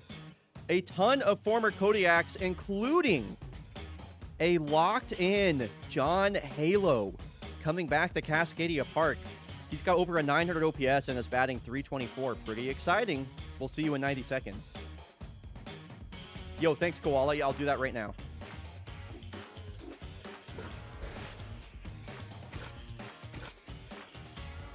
Bomberos. You and I need to remember the order the alphabet goes in. They got Jessie Thorne up to a B+ already. They're definitely developing her. Oh, wow. I think Jessie Thorne's accuracy rating, is that up from the beginning of the season? Let's take a look at this, actually. We're going to have to go way back in time on the Fake Baseball blog. Koala, can you repost the name that you chose for me?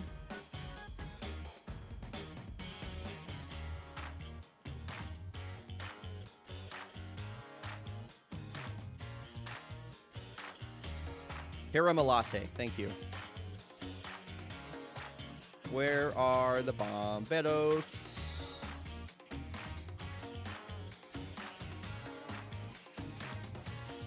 Okay, so her accuracy's up 8 points.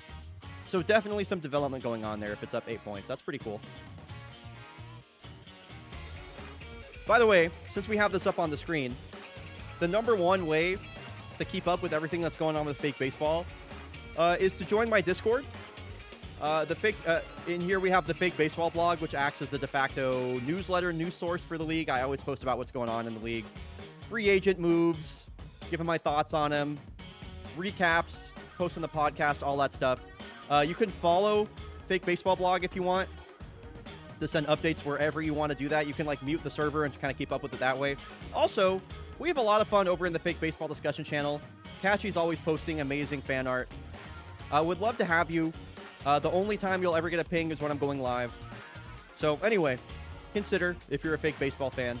Anyway, let me get this taken care of real quick.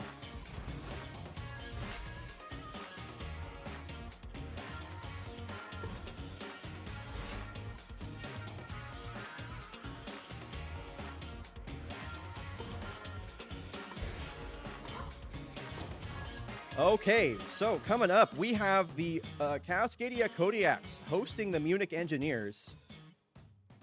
Munich Engineers started this season as one of the worst teams in baseball. Have fought their way back to a 500 record. Let's take a quick peek at what their team is doing and how they got here. Oh, I would love to see some of your pictures you've taken and your art, Bong Toking Bandit. We have the creative channel if you want to post in there, but hey, no pressure. I know I'd love to see it. All right, taking a look at some of the big hitters on their offense. Luan Toussaint, usually batting in that leadoff spot, only in her 3rd season is having a breakout year at age 32. John Halo, putting together the best season of his career at age 37, by the way, of his storied career, I might say. Former Kodiak coming home. A lot of former Kodiaks on this roster in general. You also have, TK Slider, of course, Finley Hester, Grip Robles, all these guys, former Kodiaks. Anyone in their bullpen that's a former Kodiak? I don't think so. Anyway, prediction is live. You got about a minute left. We got the right-hander Whistle Becker on the mound. It'll be Toko Jimin on the bump for the Yaks. Let's see. We are going to substitute here. I'm going to have Julie Mao play 3rd. Takeda will go back to center. Oh, I have this all wrong. Okay, hold on. Bam. Bam. Actually, I think I'm just going to... I was going to have Forte DH. He's going to stay catcher for this game, actually. And then... I guess Newt Gizmo's back in the lineup, and Goldsmith will DH.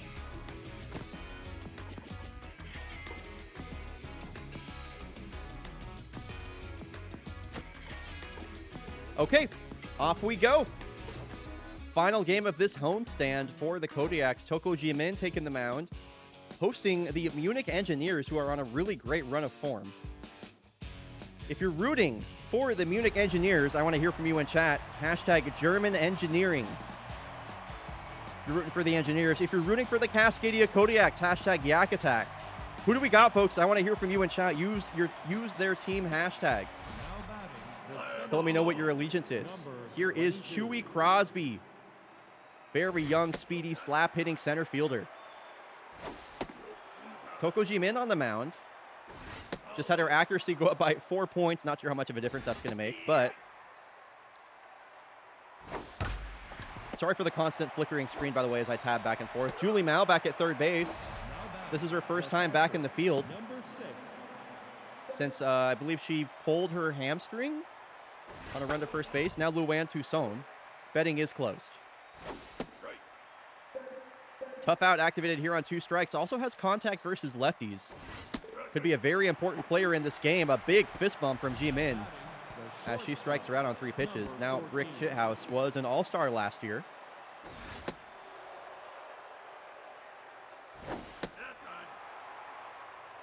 Much slower start to his season 21. Things are picking up for him, though. This one's poked down the first base line. Dominguez can't come up with the ball. She's been struggling a bit lately, folks, and those struggles continue. So a 2-out single for the speedy Brick Chithouse. Now for Finley Hester. Chithouse takes off, and why do teams keep doing this? Raul Forte does it again. Lola Dominguez will lead off.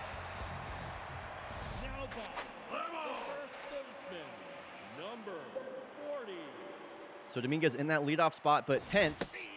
Looks at strike 1 high there from Whistle Becker. And here's a deep drive out to center. That's going to just die in front of the warning track. Good tag on it there from Lola, but Chewy Crosby with the catch. 2 pitches and now 1 out for Whistlebecker versus Katabura.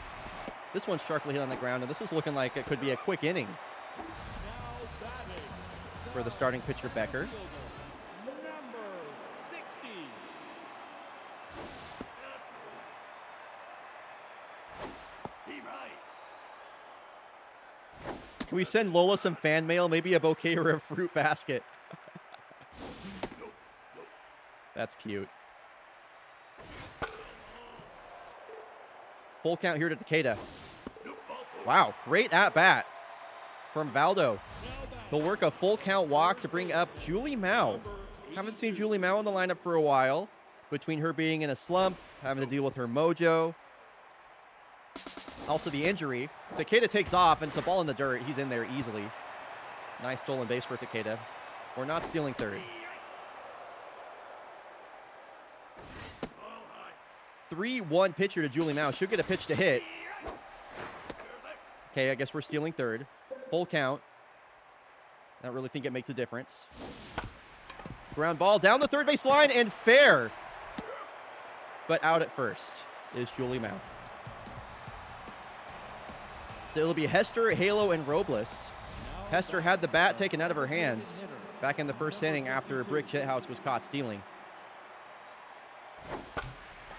Swinging at the first pitch, this one's over to Julie Mao, who pumps and throws for out number 1. Mojo down for Finley. The first And baseman. here is John Halo, future Hall of Famer, one of the all-time greats. Love to see him having success once again. It's been a rough couple past seasons for him. Steer right. Hit a lot of home runs in this very ballpark, was a part of some incredible Kodiak teams across his 3 seasons here. Nope. High. And now he's got a full count here from G-Min. Here's the pitch. A blast! High and deep out to left center. John Halo. The former Kodiak goes yard versus his former team. His 4th of the season, and his bat stays hot. Engineers on the board first. Now It's been batting. all former The Kodiaks right fielder. teeing off against their Number former team. First 46. Tyrone Lancaster, and now John Halo here in Cascadia Park. And Grip Robles will send one the other way for a 1-out knock. Now batting. The third baseman. Number 35. Some speed on first base once again in the form of Robles. Brings up Prickly Pear. Surely they wouldn't send Robles to try and steal. Nope. That's high. Right. Wow, he did well to slide early and get his legs in there safely. Right. That was just barely in time. I thought Raleigh was about to do it again. This one, past the diving leap of Newt Gizmo, sent all the way deep out to the gap. Katabura finally corrals it. And a RBI double for Prickly Pear. Now batting. Robles scoring The from second base baseman. after the steal. Number 42. Engineers offense really moving right now. Now for TK Slider. Ground ball up the middle. Newt Gizmo back in the lineup. Will make that play. The left fielder. Number 48. So 2 outs now for the 9-hole batter, Miles O'Brien. This one splits the left side of the infield and careens off the glove of Cole Johansson, which allows another run to score. This Kodiak defense usually so consistent and sound, 22. but a couple of players now, and Gizmo and Johansson, have missed some good plays that it could have gotten Toko Jimin out of this inning. Ground ball down the first base line. That one is picked by Dominguez. A 3 spot for the Engineers as the Kodiaks are still looking for their first hit. Meanwhile, the Engineers have 5. The shortstop. Cole Johansson would love to make up for that missed dive attempt. And she was trying right there, got one in her wheelhouse. This one's a line drive up the middle, not a home run, but a base hit will do. Now batting. The catcher. Number. And Forte getting the rare start when his fitness is down. Steve Wright. Usually the Kodiaks are pretty consistent about resting him on these days, but with Chris Handel Mojo down on a right-hander on the bump, Steer right. they are relying on his hot bat. Here's the 1-2 pitch to Forte. Strike 3. A big swing and a high curveball, an ugly swing from the big thumper. That'll bring up Farcham Zamboni, whose batting average is close to 300 right now. Quietly been putting together a really nice first half to the season. 4 home runs now for the year for Zambo as well. Ethiopian left fielder in his 3rd season. Now the full count to Zamboni. Chases a ball low and out of the zone. He will ground out. Over to second base goes Kola Johansson. Runner in scoring position now for Antoine Goldsmith, the DH.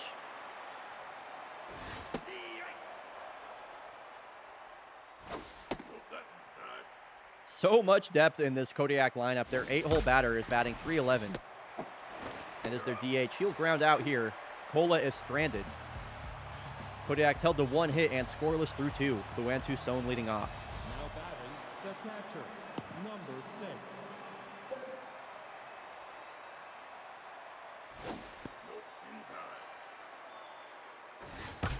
6. Toussaint a line drive right to Newt Gizmo. Nice catch. Now batting, the shortstop, Quick first number out. 14.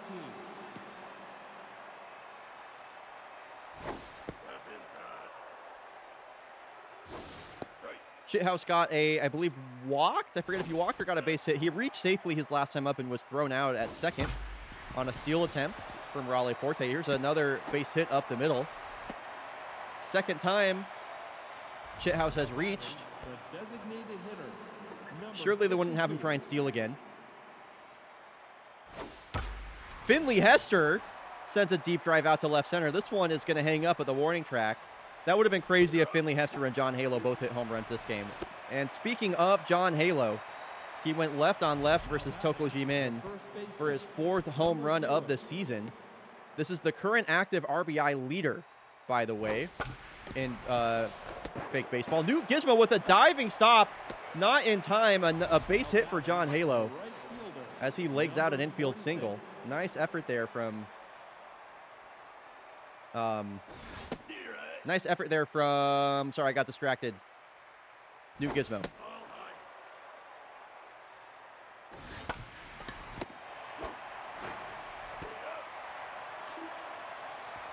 Hester and Halo back-to-back in this lineup is legendary. Dude, it's so cool that they're playing together for the first time since, like, season 20. Or not season 20, since, like, season 11, I think it was. It's awesome. So, Newt Gizmo back in the lineup. First time in a while that we've seen her. She spent a few games off on the bench. Her mojo went all the way down to rattled. Her red-hot start to the year has very clearly tapered off now at this point. And she'll get things started with a slap hit up the middle. Nice piece of hitting there from Gizmo. The key to the Kodiak success all throughout the first half of the season has been Gizmo reaching ahead of Lolo Dominguez and Katabura. So once again, Dominguez with a runner on first, and Becker pitching from the stretch. She'll look at strike 1. Well-located fastball. Lower inside corner. Dominguez flew out to center her last time up. We are not stealing with Newt Gizmo. Gonna have to battle here on her last strike. She's definitely been a little more susceptible to the swing and miss in this rut that she's in right now. So good at putting the ball in play, though. Here's the 1-2 pitch. Taken inside, saw that slider all the way. Doing well to fight off some inside breaking balls. Another 2-2 pitch. Smashed deep out to the gap. Does this have enough? It is gone! It bounces off the top of the wall, and Lola Dominguez is so back. It didn't take her long. She finds her 8th home run of the season. And let's watch that one fly again, why don't we? Fantastic at-bat, says Nerd Piggy. I could not agree more. That was a thing of beauty, and what a beautiful home run. That was a fun one to watch fly. Amazing stuff from Lola Watts. Her 8th homer of the season. Ties her career high, by the way. That ties Lola Dominguez's career high for home runs, and we're not even halfway through the season. It is 3-2 here in Cascadia Park. This one's a blooper that is just foul. Bye, Bong Toking Bandit. Always great having you, dude. See you later. Yo, thank you for that clip, Iwala Koala. This is the 3rd hit of the inning, 3rd straight hit for the Kodiaks. Katabura with a base hit up the middle will bring up Takeda. That one hits him. Seemed to sting a little bit on his foot. Things could be unraveling here for the Engineers. 2 on, nobody out. Now for Julie Mao. And she's trying to get back in the home run column right now, folks. I can tell you that much.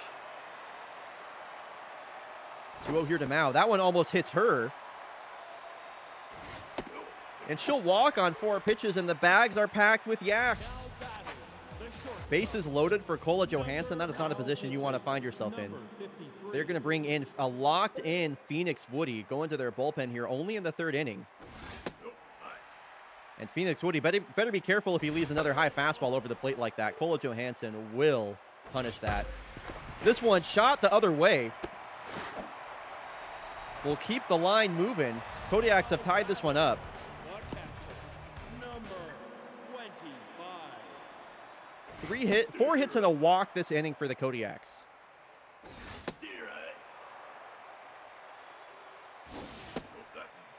Offense has rumbled alive here. Now you got the big thumper with the bases loaded. And a full count, nowhere to put him. Here's the payoff from Phoenix Woody. Driven in sharply out to right field. And another base hit with the bases loaded. Kodiaks have now scored 4. No, 6 home runs is a very normal amount of home runs to have at this point in the season. Another hit with the bases loaded. Zambo keeps the machine churning. A 5 spot for the Kodiaks, and they are just jumping all over these Engineers pitchers right now. A lot of first pitch swinging here from the Axe, and why not? Phoenix Woody just desperately trying to get strikes here. Here's a line drive to Shithouse. That will finally be the first out of the inning. And the Kodiaks have batted all the way around their lineup. Newt Gizmo led off the inning. She'll now come to the bat for the 2nd time with Lola Dominguez on deck. Springle Jack, good to see you. Typical German engineering. It works great till it suddenly doesn't. Wow. This one could be a double play ball. Slider to Chithouse in time to first. Engineers finally worked their way out of that jam. Not before the Kodiaks score 5, though. And now they lead by 2 to the Kodiaks.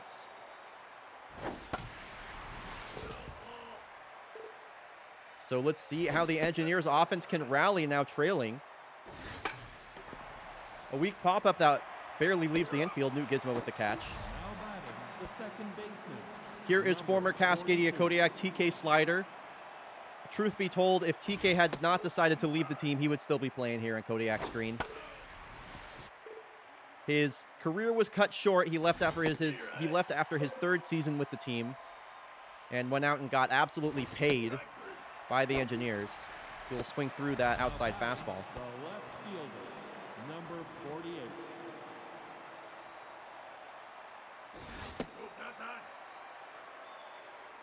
So 2 outs here for the 9-hole batter, Miles O'Brien, as Toko Jimin goes right after bottom of the lineup. Crotch grab and the pitch. 3-1 count here to Miles. A walk would bring the tying run to the plate in the form of Chewy Crosby. Payoff. This one hit sharply on the ground down the 3rd base line into the corner. Zamboni retrieves it. That's an excellent at-bat from the 9-hole batter, Miles O'Brien. Drives Toko Jimin's pitch count up and gets a base hit on top of it to bring up the young Chewy Crosby.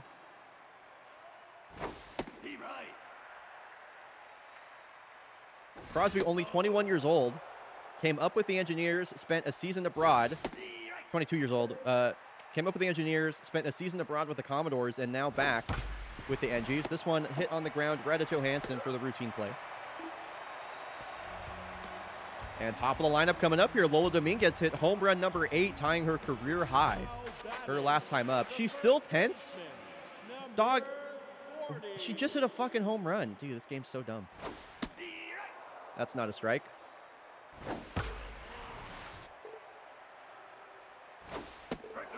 And she strikes out on 3 pitches. Fuck this game, man. Whatever. It's okay, Lola. I just think if you hit a home run, that should automatically fix your mojo, like no matter what. I don't know. Still desperately awaiting the day somebody develops modding tools for this game that I can use to fix things I don't like about it. Oh, yeah, it's gorgeous weather outside today, Saf. Yeah, it's great. Number 60.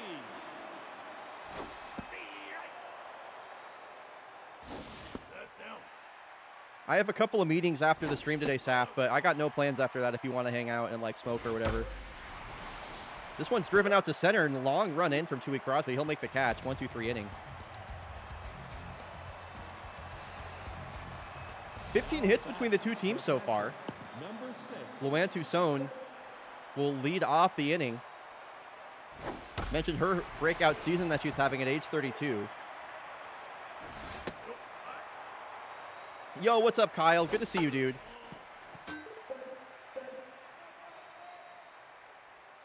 Full count, or not full count. Tough out activated for Toussaint. A weak rounder to Johansson. She's seen a lot of balls come her way so far. Now batting, the shortstop. Chet House is 2 for 2 on the day. Couple of base hits. Got a caught stealing as well. Kodiak's narrowly lead by 2 here in the top of the 5th. And it's going to be maybe by 1 as this is a deep drive out to right field. That's off the foul pole. Brick Chithouse with one that just is barely counted as a home run that just stays fair.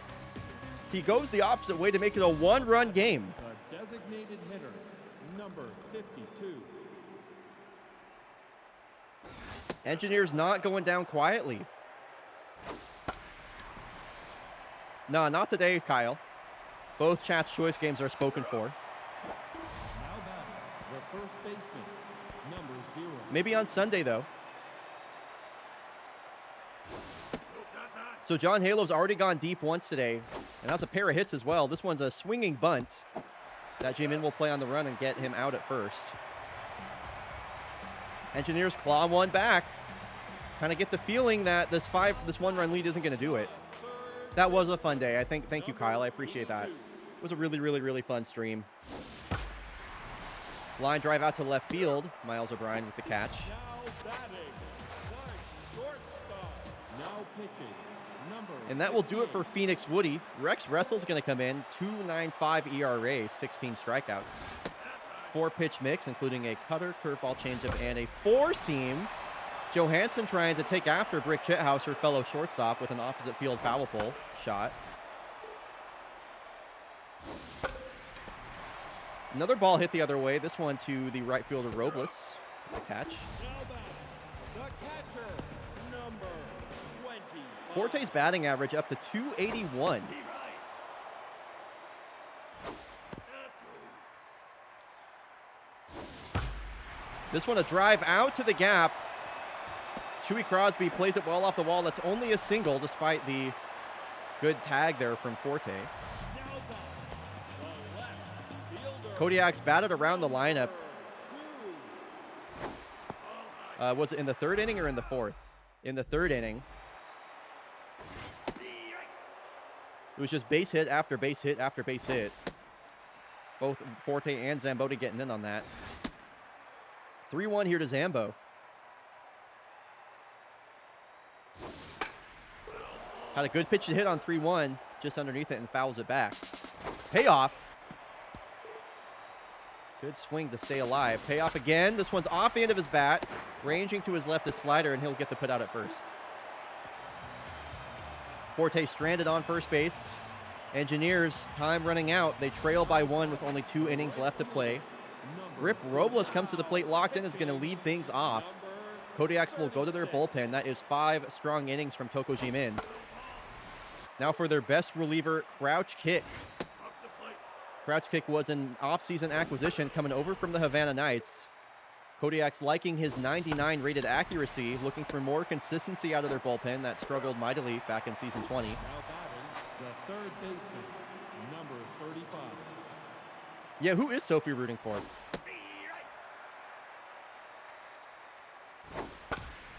Couple of ground balls hit to Newt Gizmo, have 2 quick outs for Crouch Kick, and now TK Slider is all that stands between Kick and a clean 6th inning.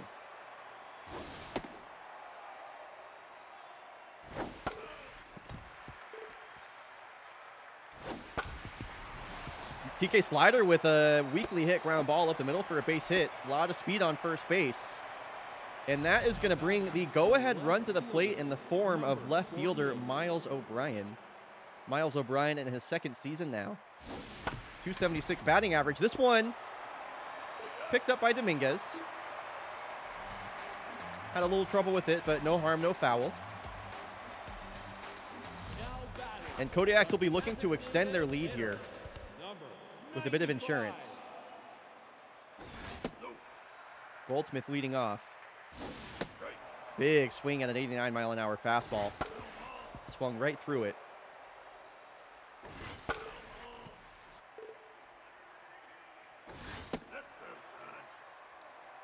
Stink ball coming in from Rex. Here's the 2-2.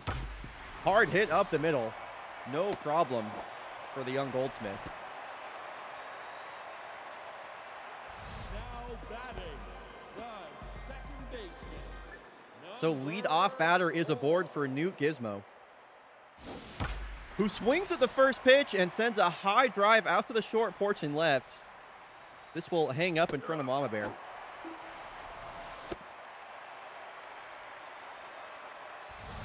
Good swing on that from Gizmo, but nothing doing. So now Lola Dominguez, as the lineup turns over, her fourth at-bat of the day. Another swing at the first pitch. That one fouled straight back. Dominguez so good at hitting the ball to all fields. Can go the other way, no problem. This one's just popped up. Slider going to make that catch just in the outfield grass to bring up Uday Katabura. Last hope for the Kodiaks to add some insurance before Crouch Kick goes for the save. Katabura's batting average at .429 has kept that average so high this season. It's crazy. 10 homers, 26 RBI. A deep drive, direct center. Crosby's at the wall, and he can only watch as Katabura hits number 11 on the season. 433 feet to straight away center. The big man strikes again. Yeah, breaks his home run drought. Matthew loves it. And the Kodiaks lead by 3. Number 45. And for the first time, the Engineers are going to bring in their closer, McCantor Warbeast. They just signed this guy. This is the first appearance he's making for the Engineers. Picked up in place of Hoyle Lindsay.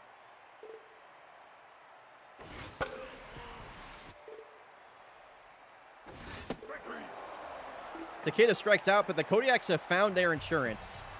They extend the lead to 3, and now we'll try to protect that with the top of the lineup coming up. The center fielder, number 22. Thanks for the Clippy Walla. First pitch here from Crouch Kick, taken for a strike. Crouch Kick just lives at the bottom of the strike zone. That is where he makes all of his money. That sidearm release, that 99 accuracy, that changeup and the slider both break in different directions. So good Now batting, the catcher, number at painting 6. that bottom rail. And how about a changeup on the upper inside corner? Oh, Johansson probably could have made that play had she not dove for it. Overplayed that ball a little bit. That'll be a base hit Number for 14. Luann Toussaint. And that brings up Rick Chithouse, who is 3 for 3 on the day with an opposite field foul pole home run his last time up. A very rare home run, I must say. Got a pitch to hit on a 2-0 count. This one will hang up out there in center field. Takeda with the easy catch. Now batting, the designated Engineers hitter, down to their last out. number Finley 52. Hester up at the plate. John Halo awaits on deck. If Finley Hester can find a way to reach safely, it'll bring the tying run to the plate in the form of John Halo. And the Engineers are down to their last strike. This one is popped up, and that will do it, folks. Forte with the catch. The Kodiaks with the win. They make the comeback after trailing by 3 in the second.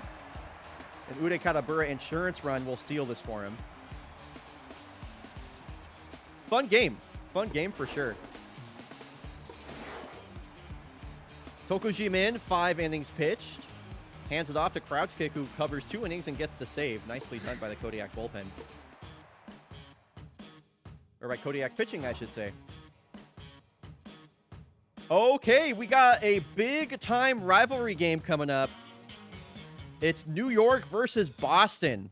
That'll be coming up after the break, folks. We're going to run 90 seconds of ads, and when we return, big time rivalry matches. We get to see the Boston Commodores in action for the first time in a while. I will see y'all in 90 seconds. Yeah, I hope Andy Scrambler's in the lineup.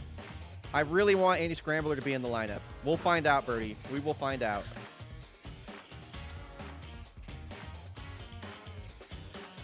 The pitching matchup going to be Takuma Hatakame versus Datsun Traveler.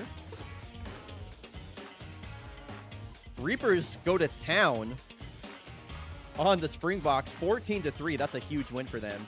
KBC over the Knox. Yellowfin sweep the Grays. And the favorites with a big win over the Finns. Dogs blow one late to the champs. Wow, 12-3. Yikes. The Jags are on a bit of a win streak. They're 17-15. Look out. Go Jags. Go Jags. Nocturnals over the Springboks. The Swifts have won 2 in a row. Platypi walk off the Mariners in extras. Moose over the Unioneers. And the Toucans have swept the division-leading Bomberos. They're 17-15. Palermo gets shut out by the Bushrangers. Wow, those are some crazy games.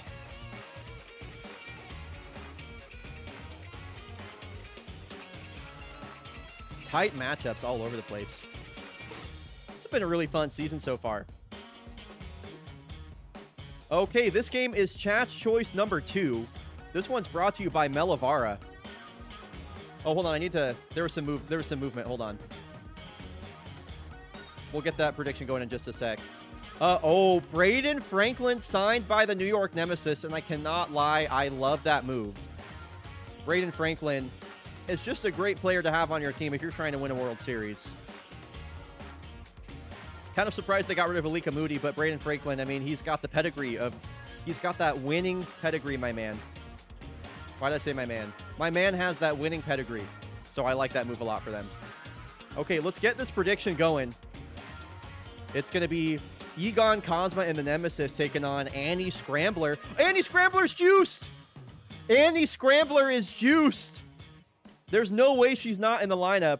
We will be seeing Annie Scrambler this game. I am sure of it. So, prediction is live, or about to be live. New York Nemesis versus Boston Commodores.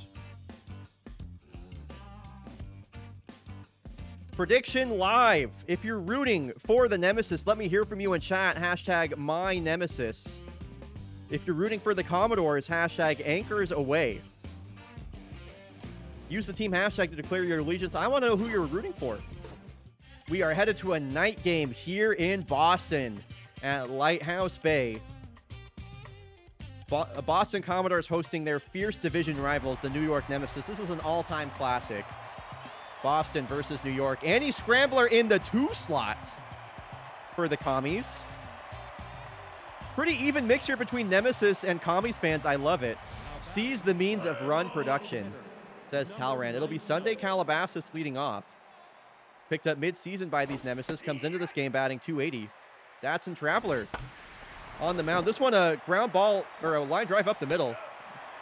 Snared by Jeff Bazos for out number 1. Over 50,000 Dargy Dots on the Boston Commodores. That's crazy. Nice to see the Commies back on coverage again. It's been a minute since we saw them. I think last time we saw them was versus the Voyagers as Sigourney Blair strikes out. That'll bring Ravenswood Bluff to the plate. 2 outs, bases empty. Chance for Datsun Traveler to make it a 1-2-3 inning. Datsun Traveler, of course, brother of Patsy Traveler, who plays on Kyoto. Traveler is a starter reliever, so he's not going to have as much stamina as a traditional starter. And folks, we are only moments away from Annie Scrambler's debut on Fake Baseball. Pete Wheeler will lead off. Annie Scrambler waits on deck. Number 11. I can hear Birdie's legs kicking up and down as she's giddy with excitement. Nope, that's outside. 2-2 here to Pete Wheeler in the leadoff spot, despite the only 200 batting average. This one's sent to the left side of the infield. Ravenswood bluff with the long throw to get the speedy Pete Wheeler in time. And here's Annie Scrambler. Annie Scrambler is juiced. It was meant to be. The Scrambler making her debut on Fake Baseball. And this will be just a ground ball to the second baseman. Much more to come from Annie Scrambler. It was short-lived, but we'll see her again. So 2 outs, bases empty now for J. Zax Taylor. Both pitchers trying to make it a 1-2-3 inning. That's inside. A drive out to center field. Tough play for Sophie Bikes, but she will make that catch at the warning track. We get a peek at the Boston bullpen here as we head into the top of the second. The third baseman. Egon Cosma, 2 of his 3 home runs have come on coverage. He likes to hit it deep when the cameras are on. He'll lead off the inning.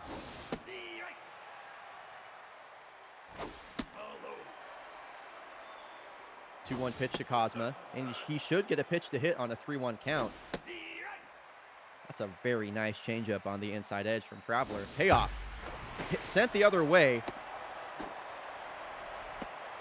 Boston can't come up with it, and Egon has a leadoff single ahead of Sophie Bikes. 36. Damn, it's Sophie Bikes versus Annie Scrambler. Who's more passionate about their gal between Sapphire and Birdie? I'm not sure. Nope, that's high. Ball inside. A pair of speedy femme fatales on either squad. Full count here to Sophie Bikes. Cosma on first. Top of the second here in this game. A long at-bat from Sophie. Payoff pitch once again, taken downstairs for a walk. That is an excellent at-bat from the veteran Sophie Bikes, and a lot of speed on the bases now. For the first baseman, Case Christian. Nope, that's high. Really struggling right now. Tense batting average below 183. Here's a drive out to center field. Annie Scrambler with the catch. Cosma will coast into third base with the slide. The left fielder, number 56. Runners on the corners now for Barrett Chambers. Does have that power versus right-hander straight. He can mash right-handed pitching, the left-handed bat. One of the lone moves in the offseason for the Nemesis. Right.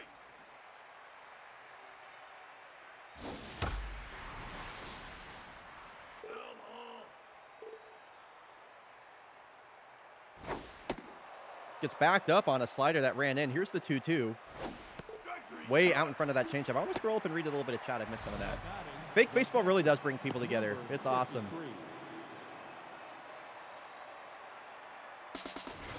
Yeah. Sophie Bikes, wow, thrown out at second by the always dangerous Bell Bottoms. At least I'm assuming that's who the catcher is right now. Yeah, Sapphire named Sophie Bikes, Annie Scrambler, or excuse me, Birdie named Annie Scrambler, and they're just two big fans of those players. Fullest name, Sofia Bicicleta or something. Sofia Bicicleta, that's a great, that's good.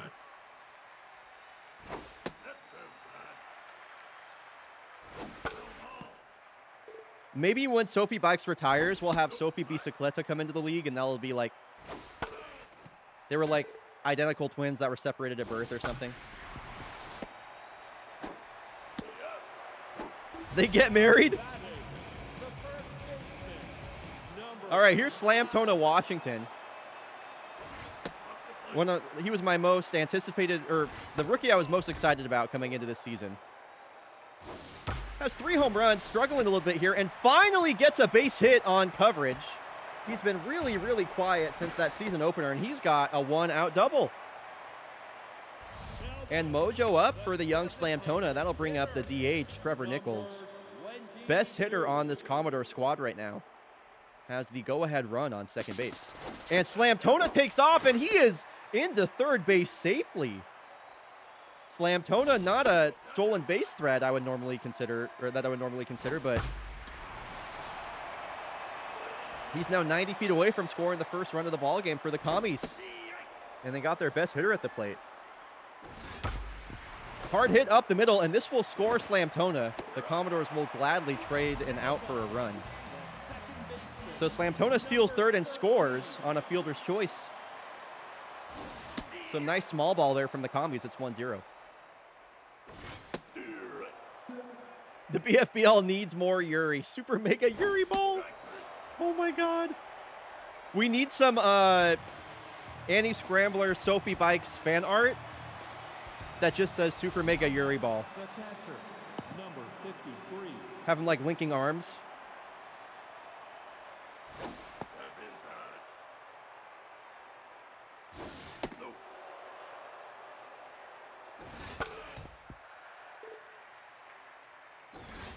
2-1 pitcher to the cancer. My bad. 2-1 pitch to the catcher, Betty Canto. Super Yuri baseball, also good. Strike 3. She'll strike out swinging. Now batting, Traveler talking a little shit to bring up the 9-hole batter, Crosby Sandoval. Things that I wish I could draw so bad. Strike 1 to Crosby. Ball high. Traveler's pitch count now over 40. Here's the 2-2 to Sandoval. This one is lifted out to left field. Long run for Taylor, who makes the running catch. Nice play. the designated hitter, number 9. Second time through the order now for Sunday Calabasas. Driven out to left field. This one will fall in front of Taylor, so a 2-out base hit for Sunday. Now batting, the second baseman, number 9. Now pitching, number Deep Blue Cat, this fanfic is awesome. Here's rookie Taylor Hebert. Nope, that's high. Nope, inside. Nope. Highest paid reliever on this Commodores bullpen is a rookie. Datsun Traveler's day is done quickly after only 2 2/3. I'm surprised they pulled him after one base hit. Here's another deep drive out to right field, but Pete Wheeler will make that catch as the Nemesis line out. Mauricio Atkinson will lead off. Now batting, the third baseman, number My shit post calligraphy 7. calligraphy list is just full of fake baseball stream quotes. Wow. Weak grounder, Sigourney Blair. We'll make that play. Now batting, the Okay, so it's not Bell Bottoms. Bell Bottoms not in this game. It's the backup catcher, Sienna Barrera. Outside. Ball inside. Can I get a toasty cornflake? Which player on which team forgiven? The list isn't 100% up to date, but you can do that. now batting, the right fielder, Second time through the order now for the Commies. Annie Scrambler is on deck if Pete Wheeler can reach safely. Nope, that's high.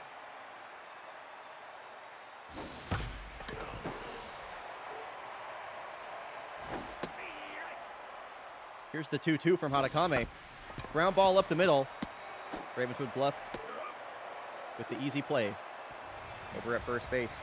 Annie Scrambler will lead off the fourth inning, but for now it'll be Bluff, Cosma, and Bikes the due up. shortstop, number You can't 64. rename Mackenzie Truck.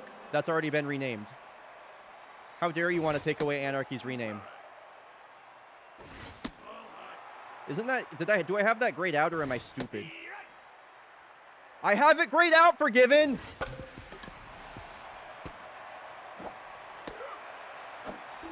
batting, the third baseman, I do number need to update 40. this, so I'll just do this right now. Ball outside.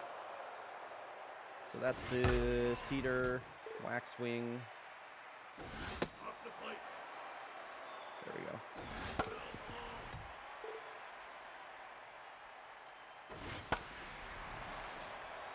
My bad. I didn't know about it being grayed out. My bad. Hey, no worries, Forgiven. Just because you rage bait me all the time, I'm gonna make fun of you. It just says grayed out players aren't available to be renamed at the top of the page. That's viewable at all times. You know, no big deal. It's fine. It's fine though. I'm not mad. I'm okay. Yo, what's up, Alex? Steve Wright. Let's do. No ball. Can we do Swiss Leatherman? That's on the Toucans. Sophie Bikes with the full count walk. Now batting the first baseman. We can rage bait a little as a treat. Forgiven and Saf are always trying to rage bait me. Bikes takes off. She's been caught stealing twice. Sophie Bikes, what are we doing, girl? Get back on that bike or something. Get back on that grind. Hashtag girl boss. I don't know. You're not girl bossing it right now, Sophie. Andy Scrambler? No! Picked by Sigourney Blair for the second time this game. The left fielder, number Damn. 15. I thought that was a base hit. I was really excited. The bike had a flat tire. Crazy. J-Zax Taylor with a deep drive out to left. This might have enough, or it will just hang up for Barrett Chambers. The shortstop, number 82. Same holding hand image, but it's sad about our girls struggling. Yes. And another weak fly out to right field. We got a 1-0 ball game here into the 5th inning now. Case Christian going to lead off. Now batting the first baseman, number 82. The Commodores lead, but not by much, and there is a lot of home run power in this Nemesis lineup. That's inside. Be right.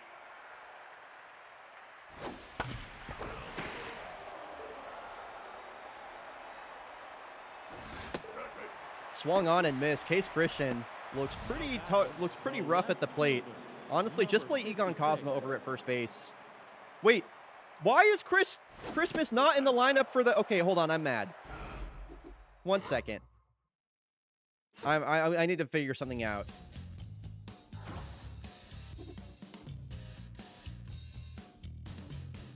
Or I guess I can't figure it out. I don't have the option to. Why is Christmas not in the damn lineup for the fucking Nemesis again, dude? I don't know. He's like one of their best hitters. Why is Case Christian getting play over at first base? He sucks. He's fully healthy. He's fully healthy, and he's not in the lineup? He's not mojo down?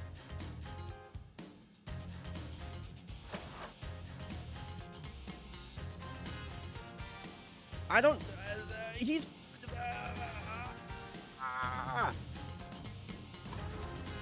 I hate that. I hate that.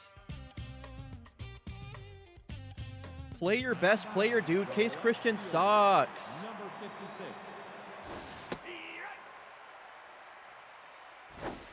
Alex, I don't know why you're leading so hard on this Union Buster angle. It's not working. Slow dribbler to Jeff Bazos. We'll make it 2 outs, bases empty for Betty Canto.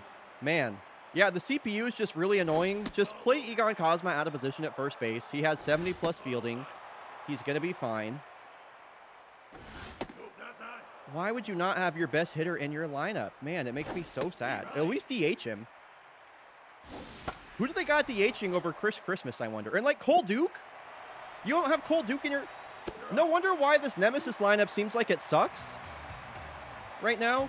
It's because they don't have Cole Duke or Christmas in the lineup, who are 2 of their best hitters. Man, this shit makes me mad. Slamtona Washington will lead off. Hit a double his last time up.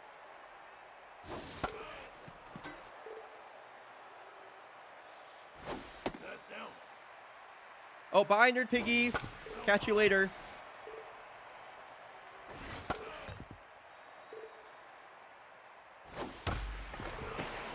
Slamtona trying to jump on one of these fastballs. This one is kind of scooped. Now it's a shallow center. Blair will make the catch.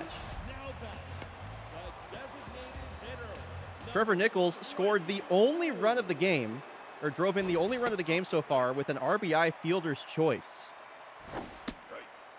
Been a pretty low scoring affair here, only 1-0 in the bottom of the 5th. And you have to wonder if maybe the New York Nemesis had Cole Duke and Christmas in their lineup, that maybe they'd be a bit more competitive. But no, for some reason, players like Case Christian are getting at-bats, for God knows why.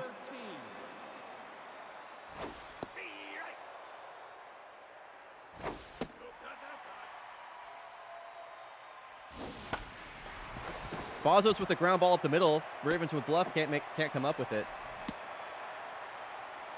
That'll be a 2-out single. Now for Mauricio Atkinson with 7 homers on the year. Don't usually expect to see so much power from Mauricio.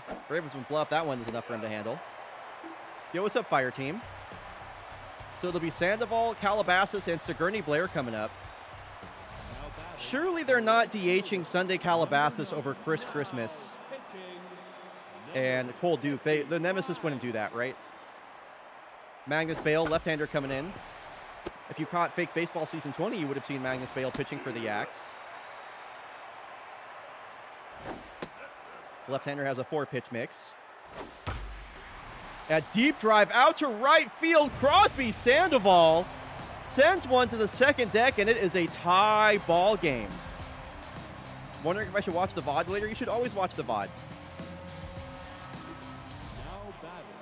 Yeah, they're DHing Sunday Calabasas. Okay, well, you know what? I'll stop complaining, I guess. But, man, this could be Chris Christmas or Cole Duke. Man. Really annoying. Number 92. This one is popped way up. Bozos, the second baseman, will make the catch. Now batting the shortstop. Number I'm just saying, Cole Duke plays shortstop, and he's not batting a $184. That dude's got over an 800 OPS. That's all I got to say.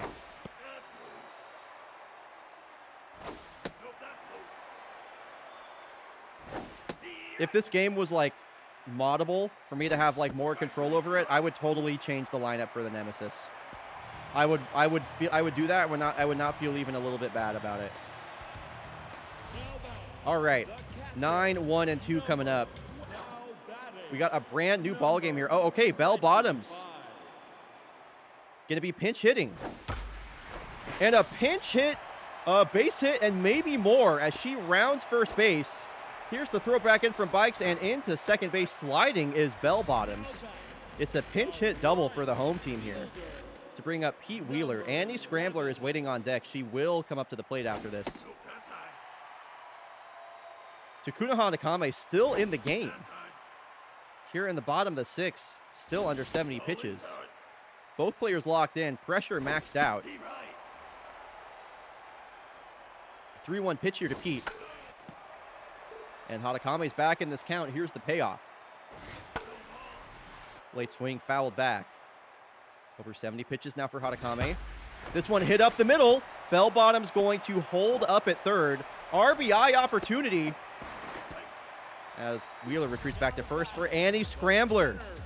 Amazing opportunity for the young Annie. Is going to have to deal with the hard-throwing left-hander Colby Lebowski. Runner takes off. Into second base goes Pete Wheeler. That was ball 1. 2 runners in scoring position for Annie Scrambler. What a moment this would be for Birdie. If the young Annie Scrambler were to drive in the go-ahead run. Here's the 3-1 to Scrambler. In the dirt, and the ball gets way away. Scoring on a wild pitch is Pete Wheeler. Into first base goes Scrambler. The Commodores have yet to score a run on a hit. Both their runs coming on a fielder's choice and now a wild pitch. Oh, yeah, Bell Bottoms. Bell Bottoms scoring from third.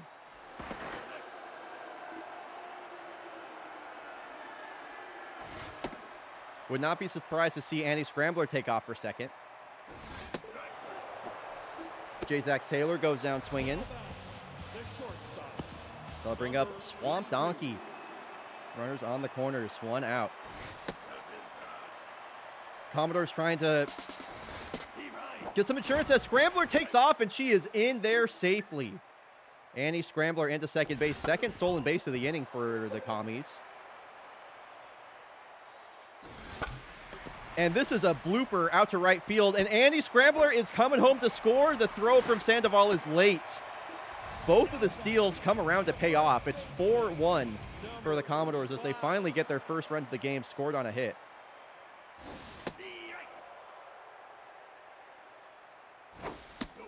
So now you got a runner on first for Slamtona Washington. Commodores with the commanding 3-1 lead. Nemesis have been struggling to put the ball in play all game.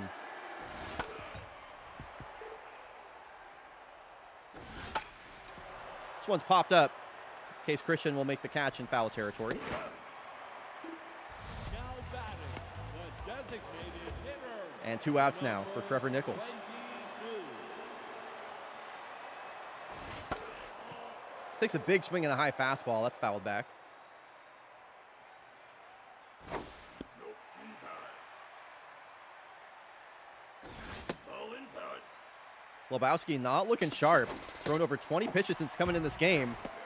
And another stolen base. That one for Swamp Donkey. 3rd stolen base of the inning. This is classic Commodores baseball right here. And another walk keeps the line moving. Colby Lebowski just cannot buy an out, and he will leave the inning before it's even over. 2nd pitching change this inning for the Nemesis to bring up Chili Esposito Jr.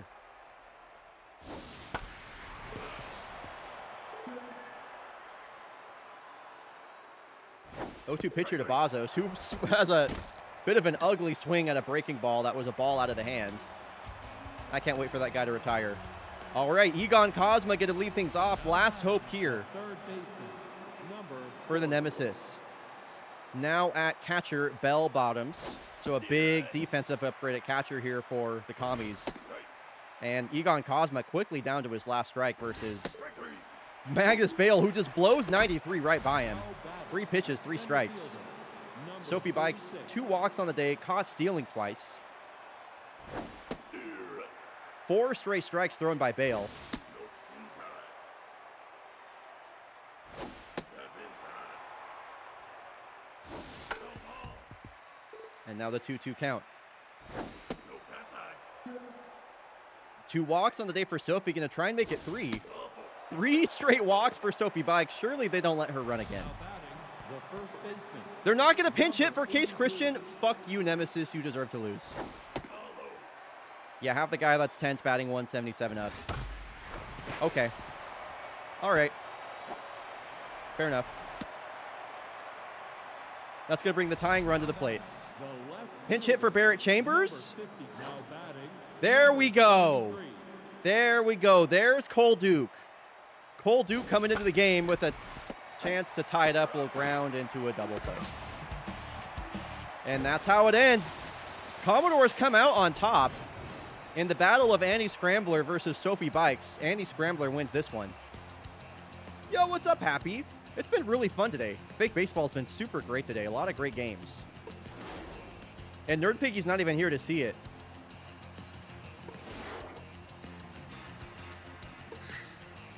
Annie Scrambler 1, Sophie Bikes 0. Commodores win this one. That was Chat's Choice Game of the Day. And coming up after the break, we have a barn burner of a matchup. The Kodiaks are headed to Montreal to take on the Montreal Voyagers. This should be a blast. How you doing, Happy? It's good to see you. We'll be back in 90 seconds. Kodiaks at Voyagers coming up. Okay, so Churn Casa is on the mound. Forte, we're going to DH. We'll have Chris Handel at catcher. I'm going to move Zamboni up the lineup. I really like what I'm seeing from him. Cool, now we'll just wait for the ads to end. And I'll get the prediction ready to go.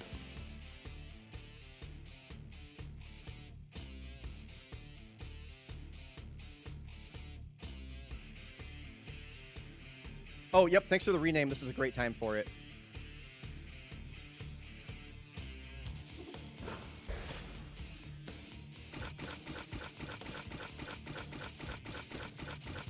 I went the wrong way for this. Fucking UI that's designed for controllers. Blech.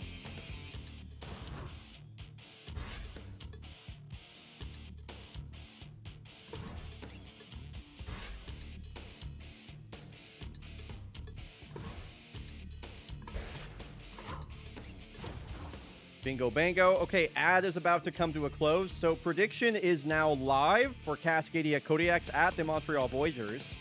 Kodiaks are 1-1 today. won a game versus the Knights, or sorry, lost a game versus the Knights, won a game versus the Engineers, and now their third match of the day taking on the Montreal Voyagers. This is a potential Eastern or Western League Championship Series preview. Prediction is live. Kodiaks versus Voyagers on the way. It'll be Buffalo Boone versus Churn Casa on the mound. If you're rooting for the Kodiaks, hashtag Yak Attack. If you're rooting for one of my favorite teams this season, the Montreal Voyagers, hashtag True North. I want to hear from you in chat. Big time Western League matchup here. What's up, the man from Acme? Good to see you. Welcome back. One of the last two games of the day. The first baseman, number 40. Churn Casa on the mound comes into this game with a 6.23 ERA. Definitely a good pitcher for Dominguez to kind of get right against. Dominguez hit her 8th home run of the season in the previous game. That ties her career high. Also been striking out a bit more lately. And she's worked the count full. Composed, activated for Casa. Here's the payoff. Checks her swing on 94. Why would you not swing the bat there, Lola? The right fielder, number 7. Just, I don't understand that.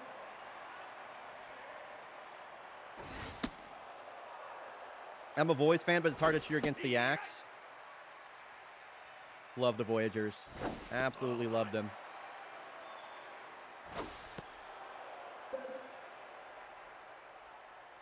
Did I miss something? Now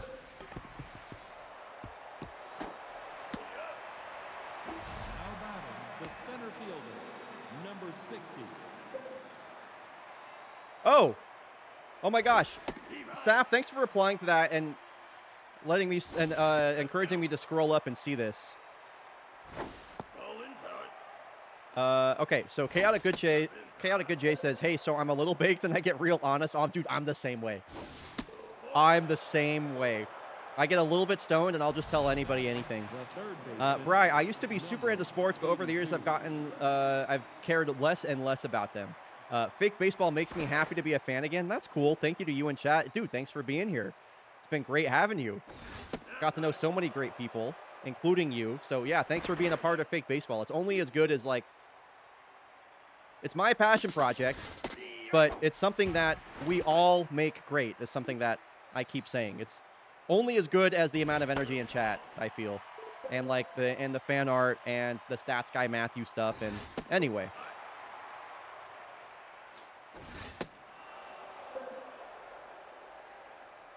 Full count here to Julie Mao. We love Baked and Honest. Yeah, Jade, you've seen that firsthand. Like when I doxed you, right when I introduced you to somebody back at AGDQ 25. I can't help it. now batting, the shortstop, number I love that the 21. two ways that we've ran into each other in the last two AGDQs, Jade, have just been hilarious. Nope, that's high. The elevator at 826 and then coming back from being out on a date just completely blazed. Oh my god, that was awesome. It was so good. Now batting, the right fielder, Same Sapphire, same. number 2.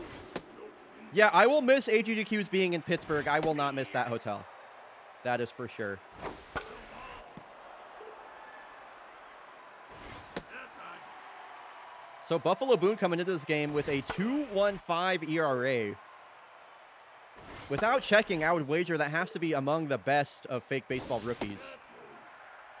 Here's the full count to the leadoff batter, Jocinda Pope, whose batting average has come way up. She finds herself in the leadoff spot, batting 300. Checks her swing.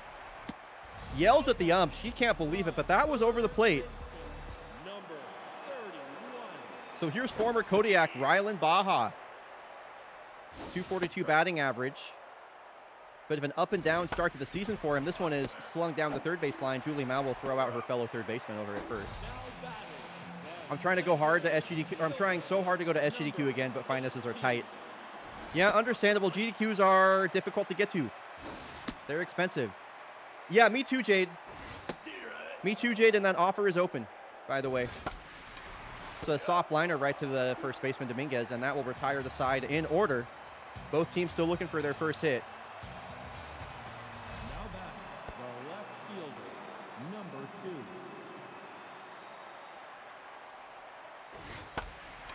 This one a little, whoa, off the glove of Raikkonen. There's a little blooper. Now batting, the designated hitter, number 25. So Farchamp Zamboni will reach in front of the DH today, Raul Forte. And Forte batting from the left side is thinking 2-run home run over the short porch in right field right now. We're not stealing with Farchamp Zamboni, thanks. We're not doing that. That will not be happening. I got my finger ready on the escape key. Forte some big swings here. Sends a hard hit ground ball out to right field. Jacinta Pope almost with the put out at second base. I still miss Cheetah Pizza. Real ones know and think I'm wild. Yeah, I do think you're crazy for that. Steve Wright. So Chris Hanel, the catcher today. A rest day for Raul Forte, if you'll call it that. There's a pizza place here in Portland, Jay, that Sapphire and I drive by all the time. That gives me like huge Cheetah Pizza vibes. I think it's just called like Crazy for Pizza or something like that. Gives me massive Cheetah Pizza vibes. Yeah, Crazy Pizza. That's the one. What's up, Gormy? No way. Newt Gizmo out to center field. Manny Man's at the wall. Wow, I thought that was another Newt Gizmo grand slam. That will be a Newt Gizmo sacrifice fly as a run scores on that play. Lineup turns over now. Runners on the corners here for Lola Dominguez.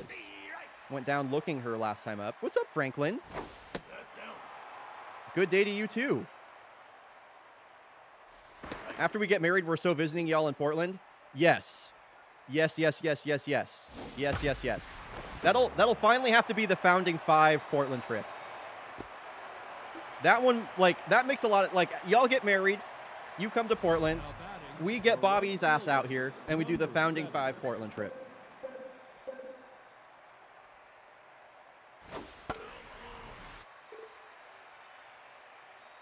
Have I ever been to Hoppa out here in Beaverton? Hoppa is on my wish list in the PDX bryonato doc, but I am very familiar with Hoppa's game, let me tell you.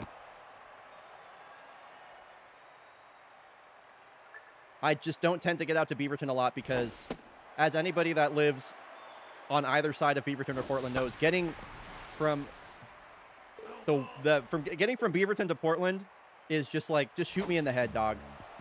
I cannot stand it.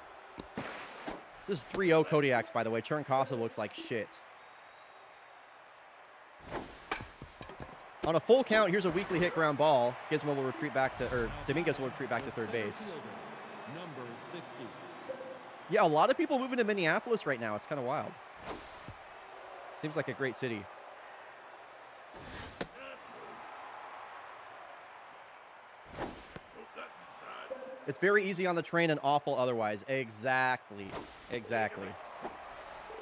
We should be at SGDQ Wednesday night. Hell yeah, Catchy. The third baseman, number I definitely want to do I would love to do some sort of like fake baseball meetup for SGDQ. I don't really have anything planned for it yet, but it would be cool. Ball inside.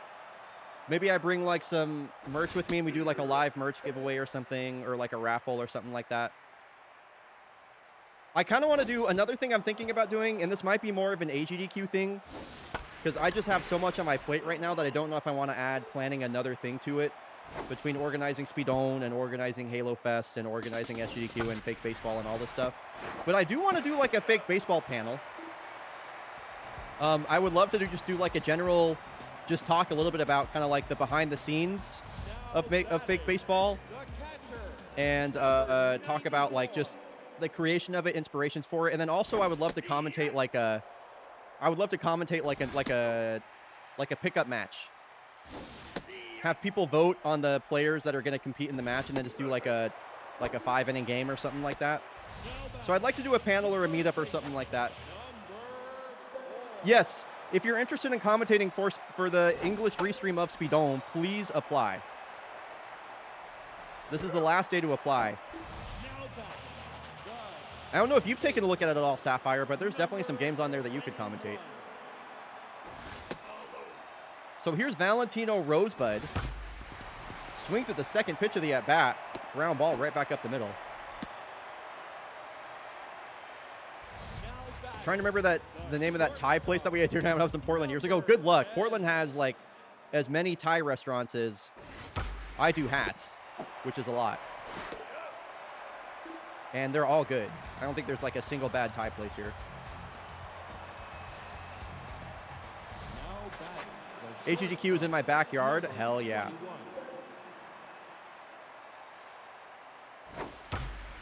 Whoa, deep drive all the way out to center field. That is long gone. What a smash hit for, was that Julie Mao? 478. Kola Johansson. Oh my God, Kola, what a tank. That's a way to get home run number 6. Goodness gracious. The Voyagers are getting dog walked right now.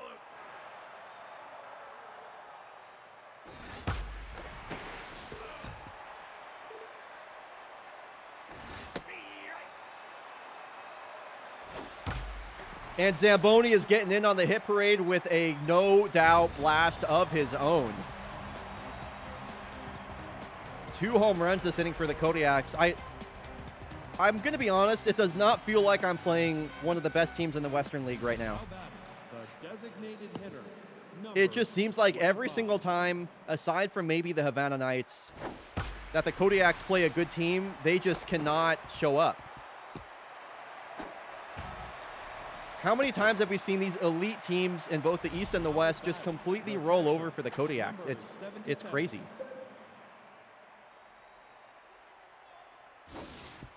This bullpen for the Voyagers is elite, too, is the crazy part.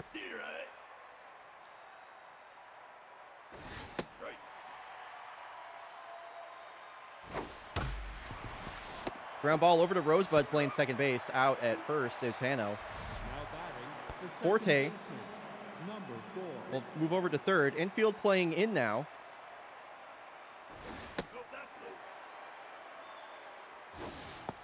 I also want the Voyagers to do something sticks.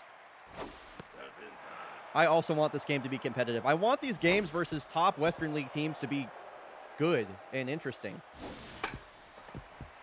Coming in on this is Raikkonen. He will throw over to first. RBI, fielder's choice for Gizmo. It looked like he had a play on that. And they're already going to their second arm out of the bullpen. Here is former Kodiak Dae-Ho Song.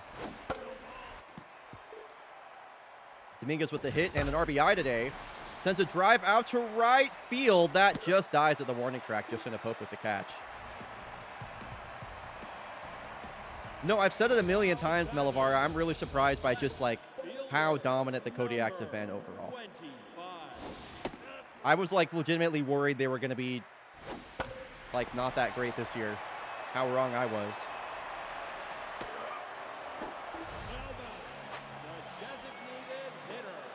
So here's the 9-hole batter, Miles Brodson. Buffalo Boone's ERA now down below 2 in his rookie season. Ground ball down the third base line, deflects off of Julie Mao's glove.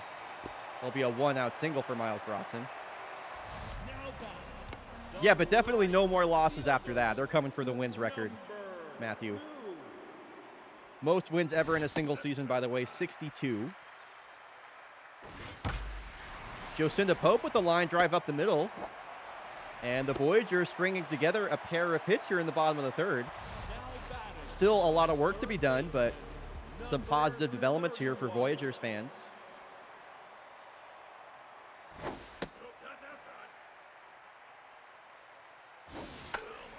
Big swing there from the former Kodiak, Rylan Baja. Boone not looking as sharp here in the bottom of the third. Falls behind in the count here with Baja. Here's the 3-1. Big swing at 95 at the top. And the full count pitch. Way out in front of that changeup. Extended at bat here for the veteran Baja. Driven out to the gap. Takeda trying to track this down. It bangs off the wall. Into second base goes Baja. A run scores. Why did Takeda Mojo down from that? Dude, that's not an error. Center fielder, number What the 15. fuck? Takeda gets charged for an error for that? That's crazy. Dude, that's not an error. What? That's not... Nope. Outside. Okay. Nope. Well, Voyagers are on the board.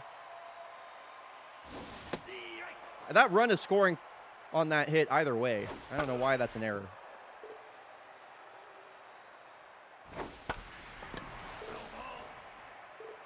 So Voyager's got a bit of a rally going here. Now for Manny Man. That's a ground ball back to the pitcher. Runners will hold. Now batting, the catcher, number So now it'll be last year's All-Star, Sleeve McDykel. Runners on second and third. Big scoring opportunity here for the Voyagers. Best they've had all game. And Buffalo Boone is just going right after him right now. It's been all swings for McDykel so far. This one hard hit on the ground. Julie Mao, the backhanded pick. Yeah, that's not an error. No, it's 100% not an error. It's crazy that the game called that an error. now batting, the right fielder, number 7. So now, Valdomiro Takeda's like Mojo down for no reason. Katabura with the hard hit ground ball up the middle. Now batting, the center fielder. Takeda has 2 walks on the day and is tense for, and a stolen base and is tense for no reason because this game is stupid. Steve Wright. That's down. This is a bit of a hopeless plea, but I'll say this as many times as I have to in hopes of one day it finally happening. Valdomiro Takeda, deep drive to left field. That is caught at the wall by Jokela. If anybody, has any sort of modding experience, programming experience, Batting, the third and ever baseman, wants to take a whack number 82. at developing some mods for Super Mega Baseball 3, such as giving me the ability to change mojo values or what doesn't, or if does affect mojo, anything like that. Man, there are so many things I would love to see to have more control over this game because it's pretty frustrating sometimes. Off the plate. But anyway, this game runs on an engine I've never even heard of. So Nope. That's Kola Johansson, a 478-foot smash her last time up. Kodiak's now threatening once again, runners on first and second. strike 3. You're up. Chases a fastball out of the zone. Now batting, the left fielder. And that'll bring up Zamboni, who got in on the hit parade in the previous inning. Went back-to-back with Kola Johansson, Ball low. but the Kodiak's up 6. Ball inside. The right. The right. 2-2 pitcher to Zamboni. K-Man activates for Daeho Song. Hard hit on the ground. Rosebud, a nice leaping, diving stop out there at short. I'd make one if there's interest, for sure, Happy. The first baseman, So number here is the first baseman, Masahiro Hu. He'll lead off the frame in a bit of a rut right now. Batting average down to 232. Usually a pretty good bat-to-ball hitter. Nope. That's inside. Lays off a 2-seam that runs in. Oh yeah, Isan Tai is a classic. That one is off the glove of Boone. Johansson off the ricochet. It's not in time. Now batting, the second baseman, Infield single for Masahiro Hu will bring up Valentino Rosebud. Steve Wright. Rosebud, since being acquired by the Voyagers midseason, 283 batting average, 2 home runs, 5 RBI, and a strikeout looking right there. You're not going to get a better pitch to hit than 85 down the dick, my friend. So that'll bring up Taiko Raikkonen. Grounded out sharply to short his last time up. Nope. Nope. The right. Yeah, I believe they have over the years, Alex. But yeah, they still exist, which is pretty cool. Strikeout for Raikkonen. So after the leadoff hit, it's back-to-back Ks. number 25. And now for Paavo Jokela, who had such a hot start to the season. I even said on commentary I was really glad to see him fixing a swing and being good again. Nope, he still sucks. Nope. He's still ass, I fear. Strike.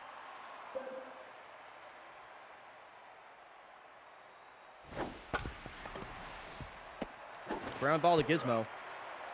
Voyagers, please make this game interesting. I am growing bored. Now batting the designated hitter, number 25. That's high. Forte's batting average up over 300 now. That's crazy to me. Now batting the catcher, number 77. What a turnaround his season's had. That's inside. Yeah, pretty much, Gormy. Steve right. This is the second game in a row in which they've looked like just really flat. That game to end the front page broadcast versus the favorites was not extremely dull. It was a one-run game, but their offense just didn't do anything the whole time. Full count here to Chris Hanno. Hard hit on the ground. Raikkonen pumps and throws for out number 2. Now batting the second baseman. Gizmo has no hits today, but 2 RBI. How about that? 18 RBI for the young Newt Gizmo on the season. Steer right. Steer right. Slow dribbler. Who plays that? And Song covers. Couple of scoreless frames pitched by the Voyagers. They got to make something happen at the plate. Now batting the designated Got to hitter, keep chipping away here on this 5-run lead. Miles Brodson will lead off. He got a base hit his last time up.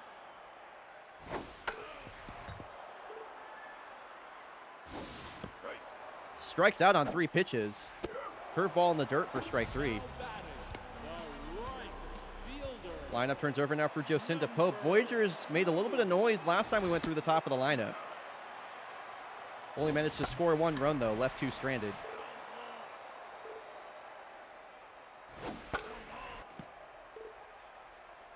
One-two to Pope. Strike three. Swings through 80 miles an hour. Couple of strikeouts on the breaking balls. Here for the rookie Buffalo Boone, now approaching 80 pitches. Strike 1, that changeup looking real good. Ball inside.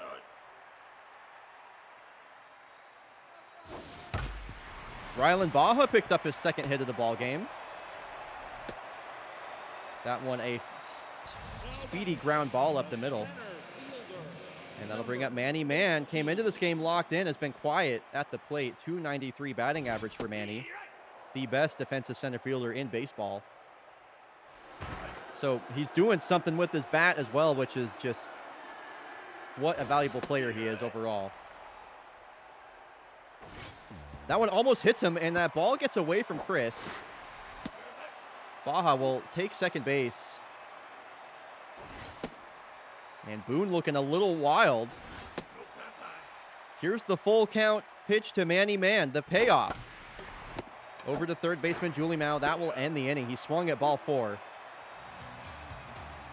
Voyagers strand another. They are still held to 1 run. Lolo Dominguez leading off. Now batting the first baseman, number 40. Daeho Song over 30 pitches now. This one is scooped out to center. Manny Mann has this one all squared away.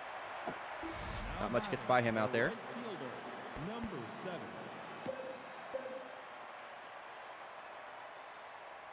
Nope, that's outside. Nope, that's low. That's down. Daeho Song really scared of Uday Katabura, and I can't blame him. Four. I cannot blame him. Katabura mojo up. Now batting the center fielder, number 6. That'll bring up Valdemiro Takeda. He's walked twice today, stole a base, and flew out to deep left field his last time up. Ball low. Mojo down only because the game unfairly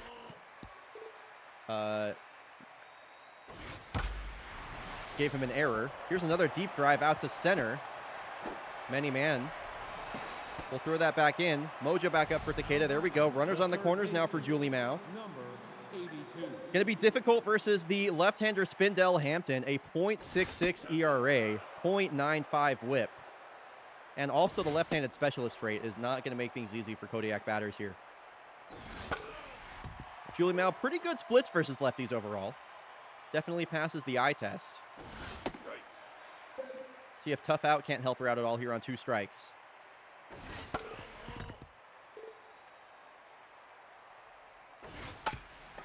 Ground ball. Baja will throw it over to first as the Kodiaks have Braziled Shortstop, number 21. the Montreal Voyagers. Julie Mao with the RBI fielder's choice. In the second base now is Takeda. This one is off the end of Johansson's bat, softly out to right field. Jocinda Pope with the catch. And once again, the Kodiak lead is 6. Now batting, Voyagers have only managed to score 2 runs in 13 innings that we've seen them on coverage so far in the previous 2 streams. Steve McDykel leading things off. Jumps on the first pitch and is just out in front of that. That is a loud strike 1 here for Dirt Clod. And sharply hit on the ground. This one right to Newt Gizmo for out number 1. now batting, the first baseman, number 4. No, Dirt Clod's been pretty good for the past 2 seasons, Talrand.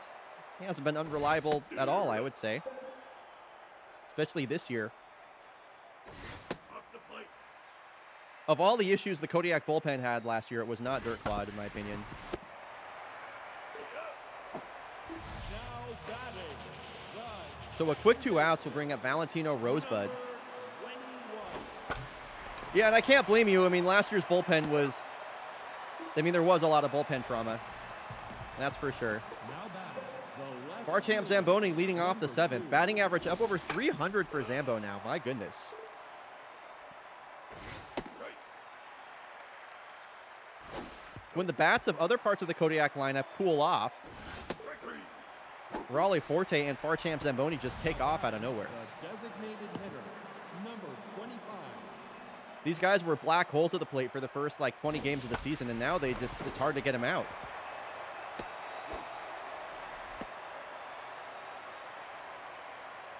Now batting, the catcher, number 77. Mojo down for Chris Hanno. Steer right. Gets under one and gives one a ride out to left field. That's going to hang up at the warning track. Jokela will make the catch as Forte retreats back to first. Now batting, the second baseman, number 4. Steve right.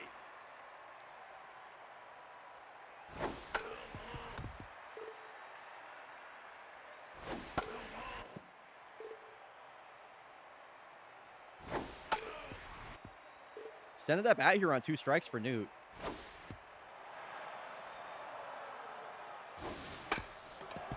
Swings at the ball basically when it's in the dirt, and Spindle Hampton will get to put out herself at first.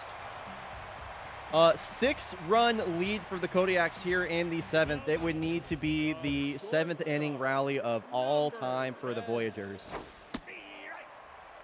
I do not believe in their ability to make this happen.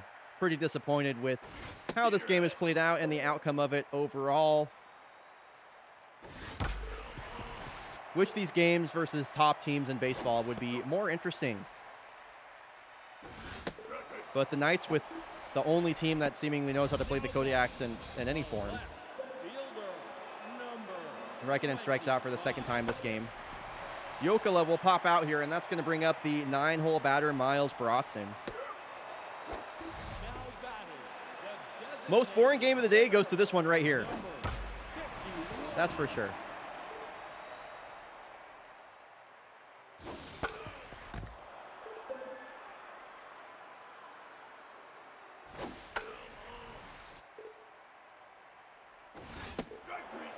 Yeah, Voyagers look pretty lost right now. 2 games in a row, they've only managed to put up 1 run. Their offense is just not it currently. Churn Casa was terrible. 1 2/3 innings pitched.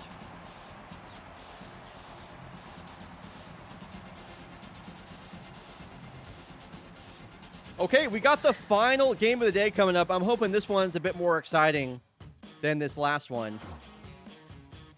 Coming up after this, folks, we have the defending champs, Golondrinas Valencia, taking on Kyoto Baseball Club. That'll be coming up when we get back from the break. I will see y'all soon in 90 seconds. And yeah, when we're back, Golondrinas versus Kyoto Baseball Club. It'll be Xander Jordan versus Aiden Benson.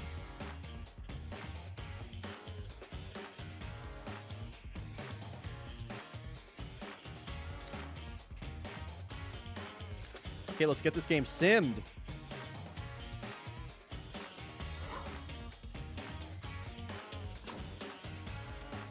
Okay. Making sure I have everything right. Heaters. Oh, the Heaters walk off the Grays. Boy, did they need that win. First game of this series is an extra inning walk-off. Patsy Traveler in extras will beat the champs. Engineers over the Spectres. They maintain a 500 record. Blowfish a big win over the favorites. Reapers blow one late to the Sawteeth. That's a tough loss for them. Commodores have strung together a few wins. They're now 18 and 15 with that win over the Knights. Jags lose to the Mallards. That's tough. Nemesis deserve to lose because they don't know how to build a lineup. Corsa wins their 20th of the season. 9-1 for the Springboks. And a big win for the Swifts over the Yellowfins. They've won 3 in a row. Platypi 10-6 over the Mariners. Whoa. 3-1 for the Bomberos. They're back on top. They get their 20th. Spectres over the Unioneers. Moose, a big win over the Blowfish. Jeez. And the Knights 3-1 over the Bushrangers. Dogs versus favorites. It's the Dogs. Favorites have lost a few in a row. And the Moose almost have a 500 record. A lot of movement around the league right now. All right, welcome back from the break. Let's get this prediction ready to go. Final game of the day. We got Golondrinas Valencia taking on Kyoto Baseball Club. This is a big-time heavyweight bout. Prediction is live. Let's preview this match a little bit. Look at it where both these teams are positioned right now. The champs currently sitting 3.5 games back. They are the second-place team in Europe. Taking on Kyoto Baseball Club, who's got a bit of a lead here in the Pacific Theater. Only 2.5 games. Every win is so important. Every game matters so much for these two teams right now. Especially Kyoto, who are just in that really, really dangerous division. And a lot of good-looking, and a few good-looking teams in Europe right now as well. Corsa Palermo trying to fend off a surge from the Engineers and Valencia. So, pretty good pitching matchup as well. It's going to be Xander Jordan. Whoopsie. It's going to be Xander Jordan versus Aiden Benson. Two elite lefties. Oscar Kubicek is going to be juiced. Shark Burgess on fire. Oh, it's some changes just now for KBC. They're going to bring in Samir Corona in place of Yenanish Hinoke, so they make a move in their bullpen. Anything else going on? Nope, that's the only change for now.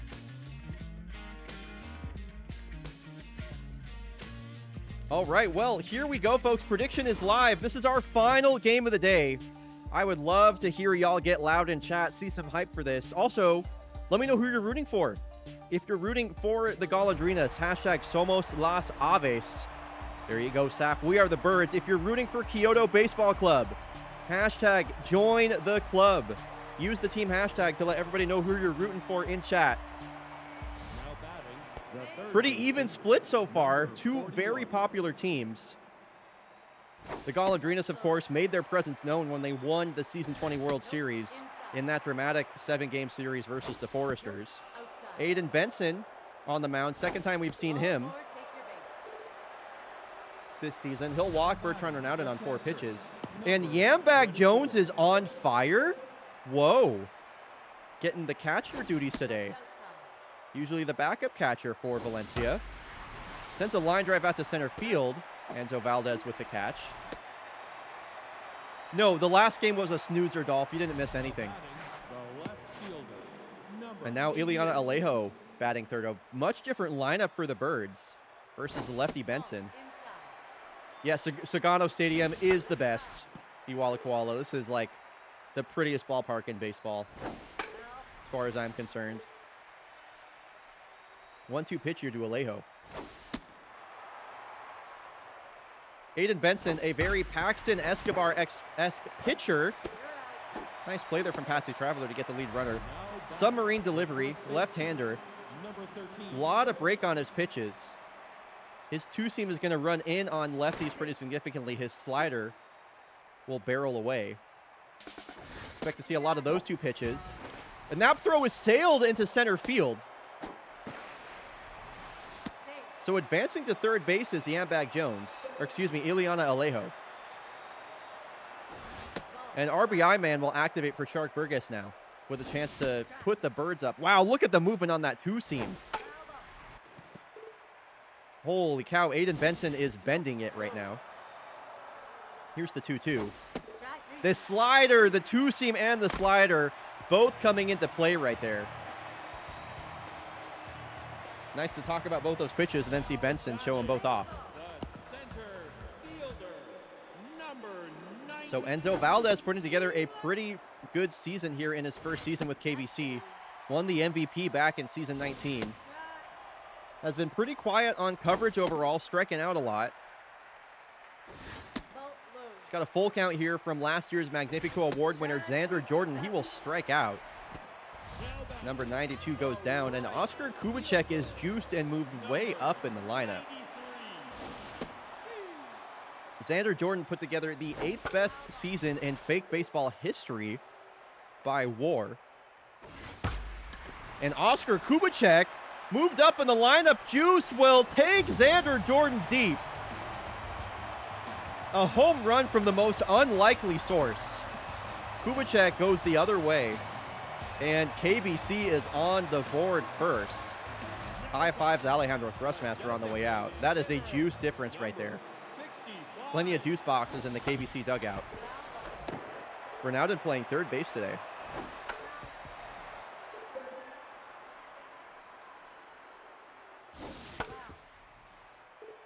Thrustmaster hit a home run when we saw that game versus the Mallards back on Wednesday. Ground ball up the middle. Richie Grab playing shortstop. Nice to see Richie Grab once again.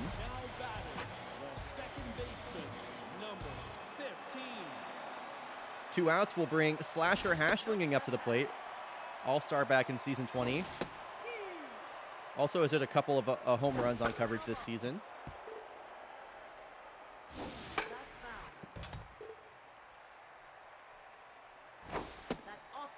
Last time we saw Xander Jordan, he pitched a complete game like he did so many times last season. And on a full count with 2 outs, Slasher is going to draw a walk, and that'll bring up a scuffling Kaylani Love. Really sad to see her struggling.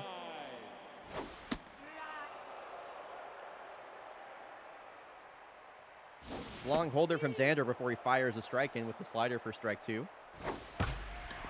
And Love just late on this. That will tail foul.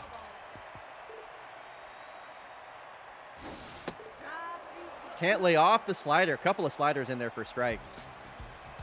Oscar Kubicek sends an opposite field home run, or hits an opposite field home run, and that is the difference. Right now for KBC, Slapdappy leading off the inning. We're seeing a battle of the number 1 starters for both teams here. Xander Jordan versus Aiden Benson. Did I have any opinions about the bat today? I'm not sure what... I might be missing something, Jay, but I'm not sure what you mean. Sorry. Yim Chimney DHing today. Switch hitter is batting from the right side versus the lefty Benson.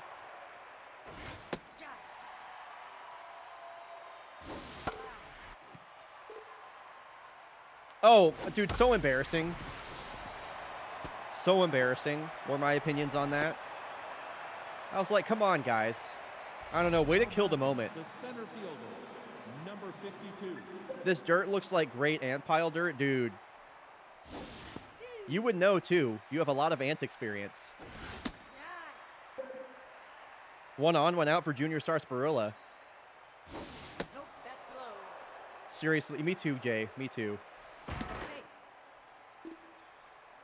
Tough out activated here for Sarsaparilla. 1-2 pitch from Benson. Checks the swing on a 2-seam that was high and away. And he's worked the count full. Is it the slider? It is the slider. I saw that coming. That's a great pitch. Number 26. Clips the inside of the zone to bring up the rookie Richie Grab. Switch hitting shortstop, a bit of a power speed threat. Aylin Peters will knock that one down. But Valencia will take second base. Virtue Grab getting the start versus the lefty Benson. And the slider again. Boy, that slider is doing a lot of work for Aiden Benson right now. He gets 2 strikeouts looking with it. Now batting, the shortstop, And meetup, let's get to work. number 19. So here, speaking of switch hitting shortstops, here is Patsy Traveler. Shark Burgess playing first base. That's a bit unusual. And that'll bring in their mid-season acquisition, Dino Murphy, utility infielder. Was acquired in place of Tristan Benitez, and he will line out to Bertrand Ronaldo. So here's the catcher, Aylin Peters. This one splits the right side of the infield. A 2-out single for the catcher, Peters. Now batting, the third baseman, number 91. Enzo Valdez waiting on deck as we have the 9-hole batter, Sonny Utakome. And it's looking like Enzo might need to wait till the next inning as Utakome swings and misses at 3 straight pitches. 9, 1, and 2 coming up here for the Birds. Now batting, the second baseman, number 50. Aiden Benson's locked in. Pitch count looking pretty okay as well. Swinging at the first pitch is Harrison Sierra, and that was an excellent defensive play from KBC.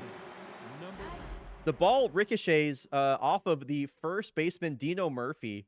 Covering it is the second baseman, Hashlinging, on the deflection. And then moving over to first is Aiden Benson. So 3 different KBC players teaming up to record that 1 out. Lineup turns over now. Second time through, here is Bertrand Ronaldo, who comes into this game batting .343. 1 pitch, 1 out. That's a high pop out. Now batting, the catcher, number 24.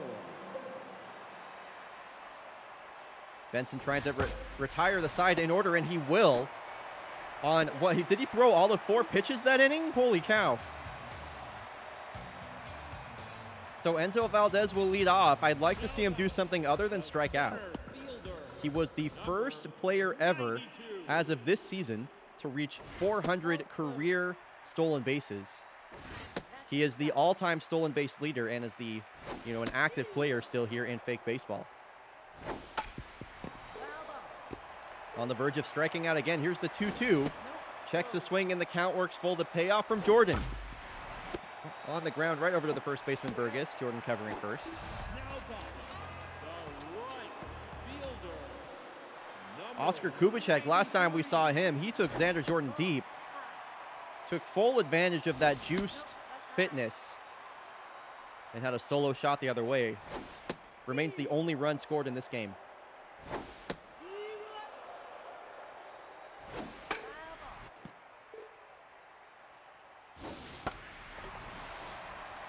This one's a deep drive to left field that will hang up for Ileana Alejo for out number 2. batting, the designated hitter, number 2 outs now for Alejandro Thrustmaster. Also swings at the first pitch. And Harrison Sierra will retire. Or I don't know. I can't come up with words today. Harrison Sierra will end the inning. now batting, Golondrinas leading off. fielder, number 88. Ileana Alejo. 300 batting average, 3 home runs, 8 RBI. She made me a big fan of hers last season. Had over a 980 OPS coming off the bench. Can't lay off a high 2-seam here, and she'll strike out. Shark Burgess still on fire. Currently putting together one of the best seasons of his career.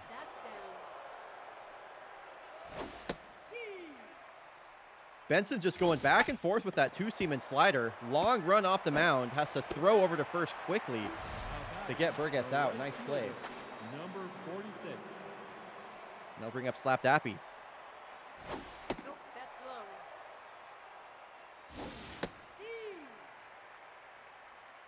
That's foul. The defending champs trail only by 1 here in the top of the 4th as we head into the back half of this game. The slider gets another batter looking. That is crazy.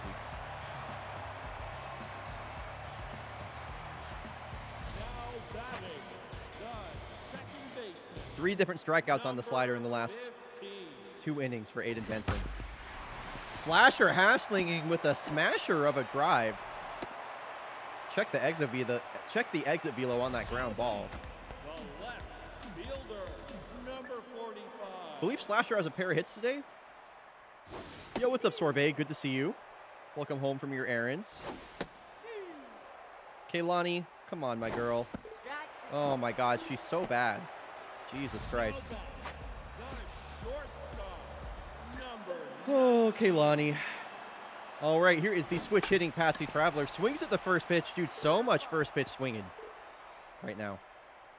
Strike. Both teams being really aggressive. 0-2 pitcher to Traveler. Back-to-back strikeouts for Xander Jordan. now batting, the first baseman, number 82.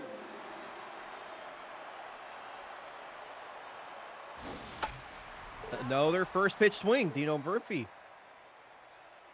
Strike. And Xander Jordan about to retire the side in order. Never mind, not in order. I forgot the strikeout. I meant strike out the side. Commentary's been hard for me today. All right, Yim Chimney leading off. Chimney, Sarsaparilla, and Richie Grab, who just mojoed down Number 4.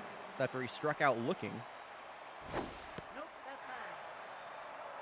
That was a crazy slider from Benson. Here's a drive out to the gap. Yim Chimney tags one deep and will lead off the top of the 5th with a double. So a runner in scoring position now for The Valencia. center fielder, number 52. Really great scoring opportunity. Good time for them to tie this game up here in the top of the 5th. Especially with Xander Jordan looking the way he's been looking. Inside. There's that slider on 2 strikes again. Sarsaparilla not biting. Ground ball right to Dino Murphy. Does move Chimney into third base. All Richie Grab has to do is put the ball in play. Infield playing in, but a really great scoring opportunity. Sacrifice fly would tie the game. This one hit to the third baseman Unicome. Running on contact was Yim Chimney. And Valencia has blown this opportunity as Chimney will be tagged out. Now batting, the second baseman, number 50. Now it's the 9-hole batter, Harrison Sierra. You're safe. Richie Grab on first. Richie Grab does have the stealer trait. Won't need to use it as a Harrison Sierra 2-out base hit will move him over to second base. Now batting, the third baseman. Okay, another opportunity for Valencia. 9-hole batter is reached ahead of Bertrand Ronaldo, their best hitter in the MVP conversation over in the Eastern League. Showed the world what he was all about in the World Series last year. The 1-2 pitch almost skips off the ground. That's foul. And the 2-2 to Ronaldo and swung on and a fly ball left field. You're out. Kaylani Love with the catch. Valencia with a couple runners stranded. They've only managed to put up 3 hits, Now batting, and they still trail by 1. Tight battle. number Definitely a battle of the ace pitchers here. That's foul. Aylin Peters leading off. Enzo Valdez will bat this inning. Currently in the hole. That's low. Inside. Foul. Pitch count over 60 now for Xander. Foul. Last year's Magnifico Award winner. Strike. And chasing a fastball away is Peters. Another strikeout for Xander Jordan. number 91. Unicome trying to get on base ahead of Enzo Valdez.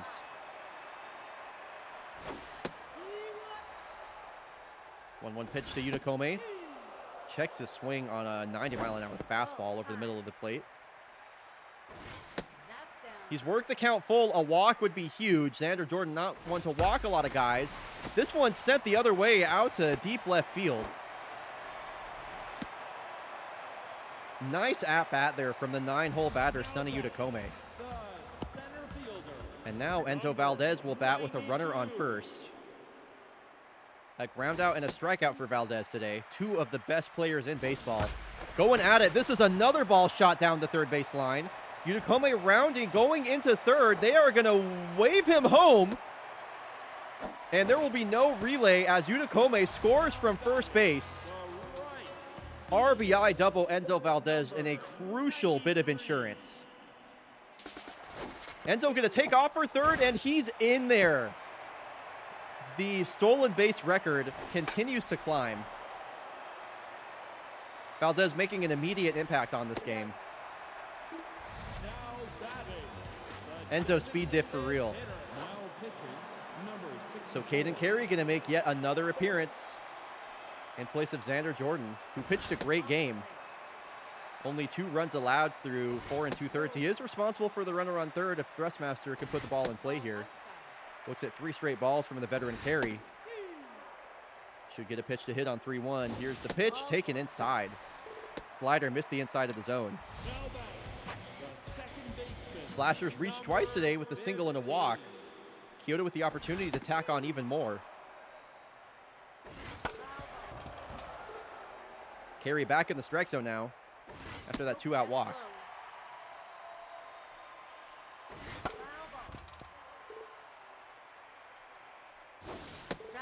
Swung on and missed. He smashes his bat.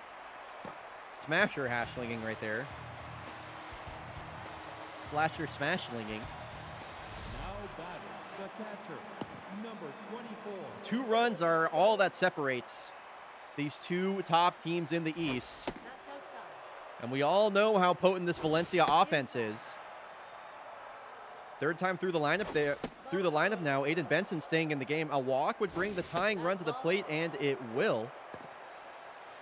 Now batting the left fielder. Yambag Jones walks on 4 pitches. They're going to leave in Aiden Benson versus Ileana Alejo. Ball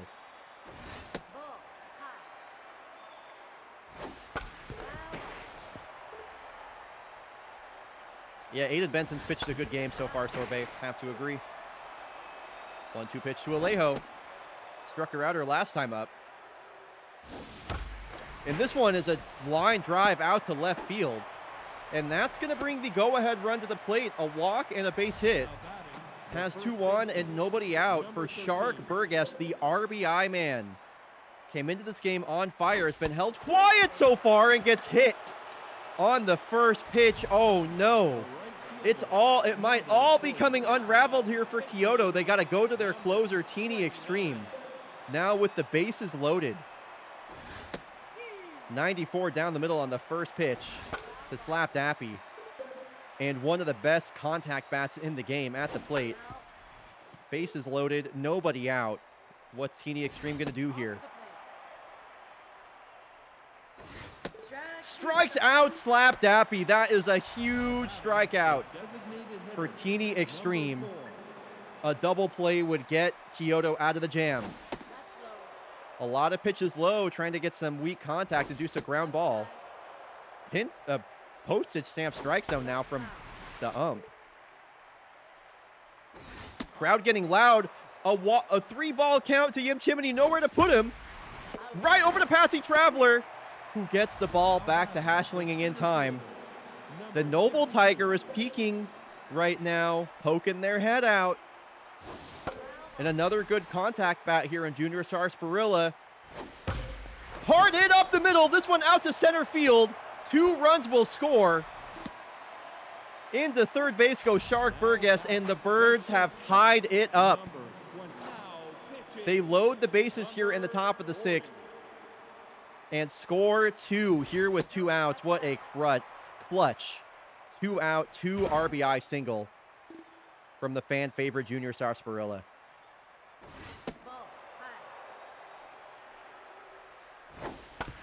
And a chance to tack on even more. Patsy Traveler has to get this to first base, and it's late. Richie Grab with another RBI single. The Birds have taken the lead now in the 6th. And all that hard work by Kyoto has come undone here. The defending champs showing why they're the defending champs with a late inning rally. And Harrison Sierra, a deep drive center field. Valdez is at the wall. And he will watch that one go.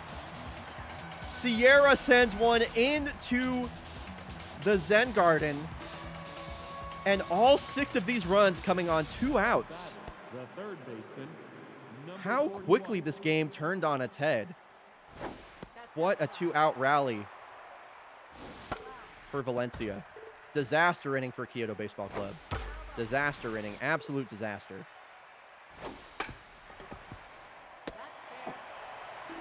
And the nightmare is finally over. 6 runs scored by the Birds. Now back. Kaylani Love gonna lead off. Fielder, number 45. I remember that. I think you may have cursed them, Sorbet. And now they got to deal with Caden Carey, Ball inside. one of the best starter relievers to play the game. Strike. Kaylani Love with 2 strikeouts. Don't make it 3, girl. Don't make it 3. Put the ball in play. Foul ball. Put the ball in play, Love. Strike 3. The 3rd strikeout of the game Shortstop, for Kaylani Love. number 19. Nope. Inside. Steve. Weak ground ball. Harrison Sierra charging this one. Now Out at first batting, base the first baseman, is number Patsy 82. Traveler. And that is a quick 2 outs. Crazy how much the momentum has shifted in favor of the Birds here. Broken bat blooper. Dappy able to make the running catch. And still, KBC trails by 4. Now batting, Curious if the Birds will put up even more runs here. Their offense just exploded in the 6th inning. Nice play, Sonny Udakome steals a hit from Yambang Jones. fielder, number 88. Ball I haven't seen that emote combo in a long time, Birdie. Ball high. I really need some fake baseball emotes. Nope. Low. Those are overdue. That's probably something for season 22. Now batting, the first baseman, number 13. So a 1-out walk to Ileana Alejo has one of the fastest runners in baseball on first base. Can easily set up RBI man here for Shark. Inside. Nope. Outside. Safe. Safe.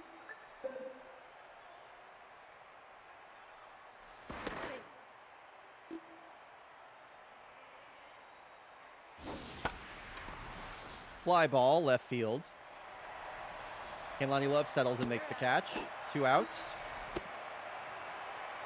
Now batting, the KBC right trying to fielder, hold this to 4. number 46.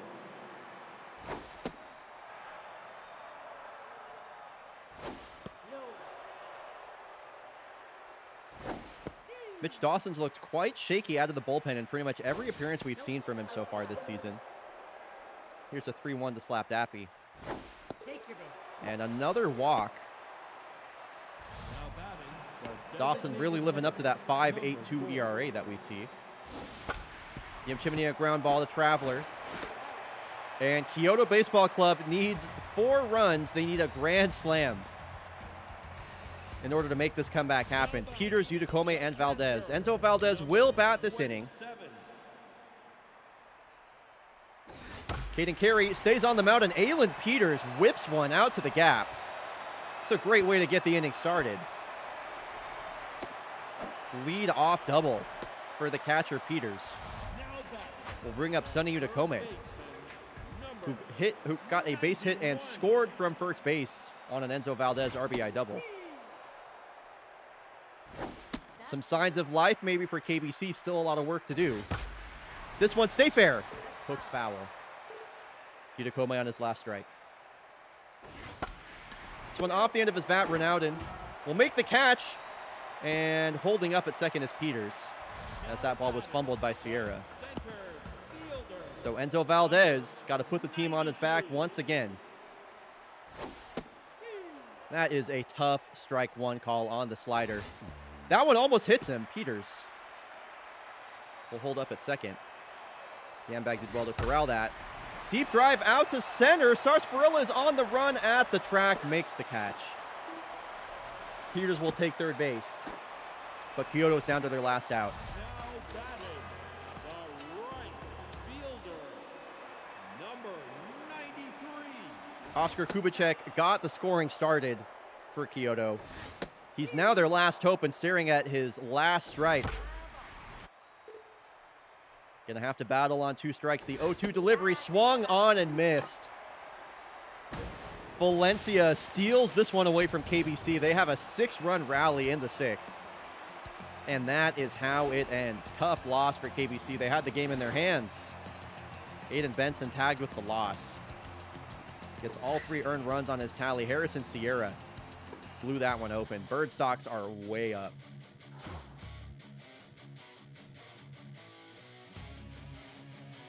Yeah, tough one. Tough one. No doubt about that.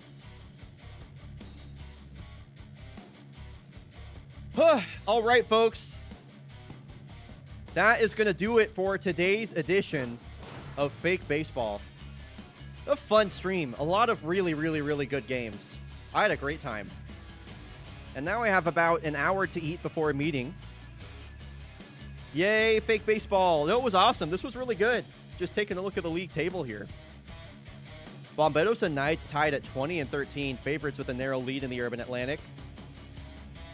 We're going to get some Corsa on stream next time. We'll be checking out Corsa, taking on the Boston Commodores. That should be fun.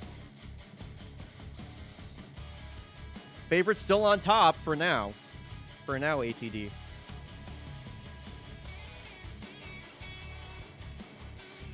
Yeah, still a lot of close battles. Only team that feels really out of it right now are the Unioneers. Anyway, yeah, thanks so much, everybody, for coming. Thank you, as always, for supporting Fake Baseball. If this was your first time in here, or maybe you're just not in the Discord yet, please join the Discord. That is the #1 way to keep up with everything happening with Fake Baseball. You'll get a chat with other Fake Baseball fans as well. Super encourage you to join. If you liked, follow. Keep an eye out on the YouTube for the VOD. That'll be coming out probably tomorrow. Until then, everybody, thanks for being here. Great having you. I will see y'all on Sunday for a matinee edition of Fake Baseball. See you then. Peace.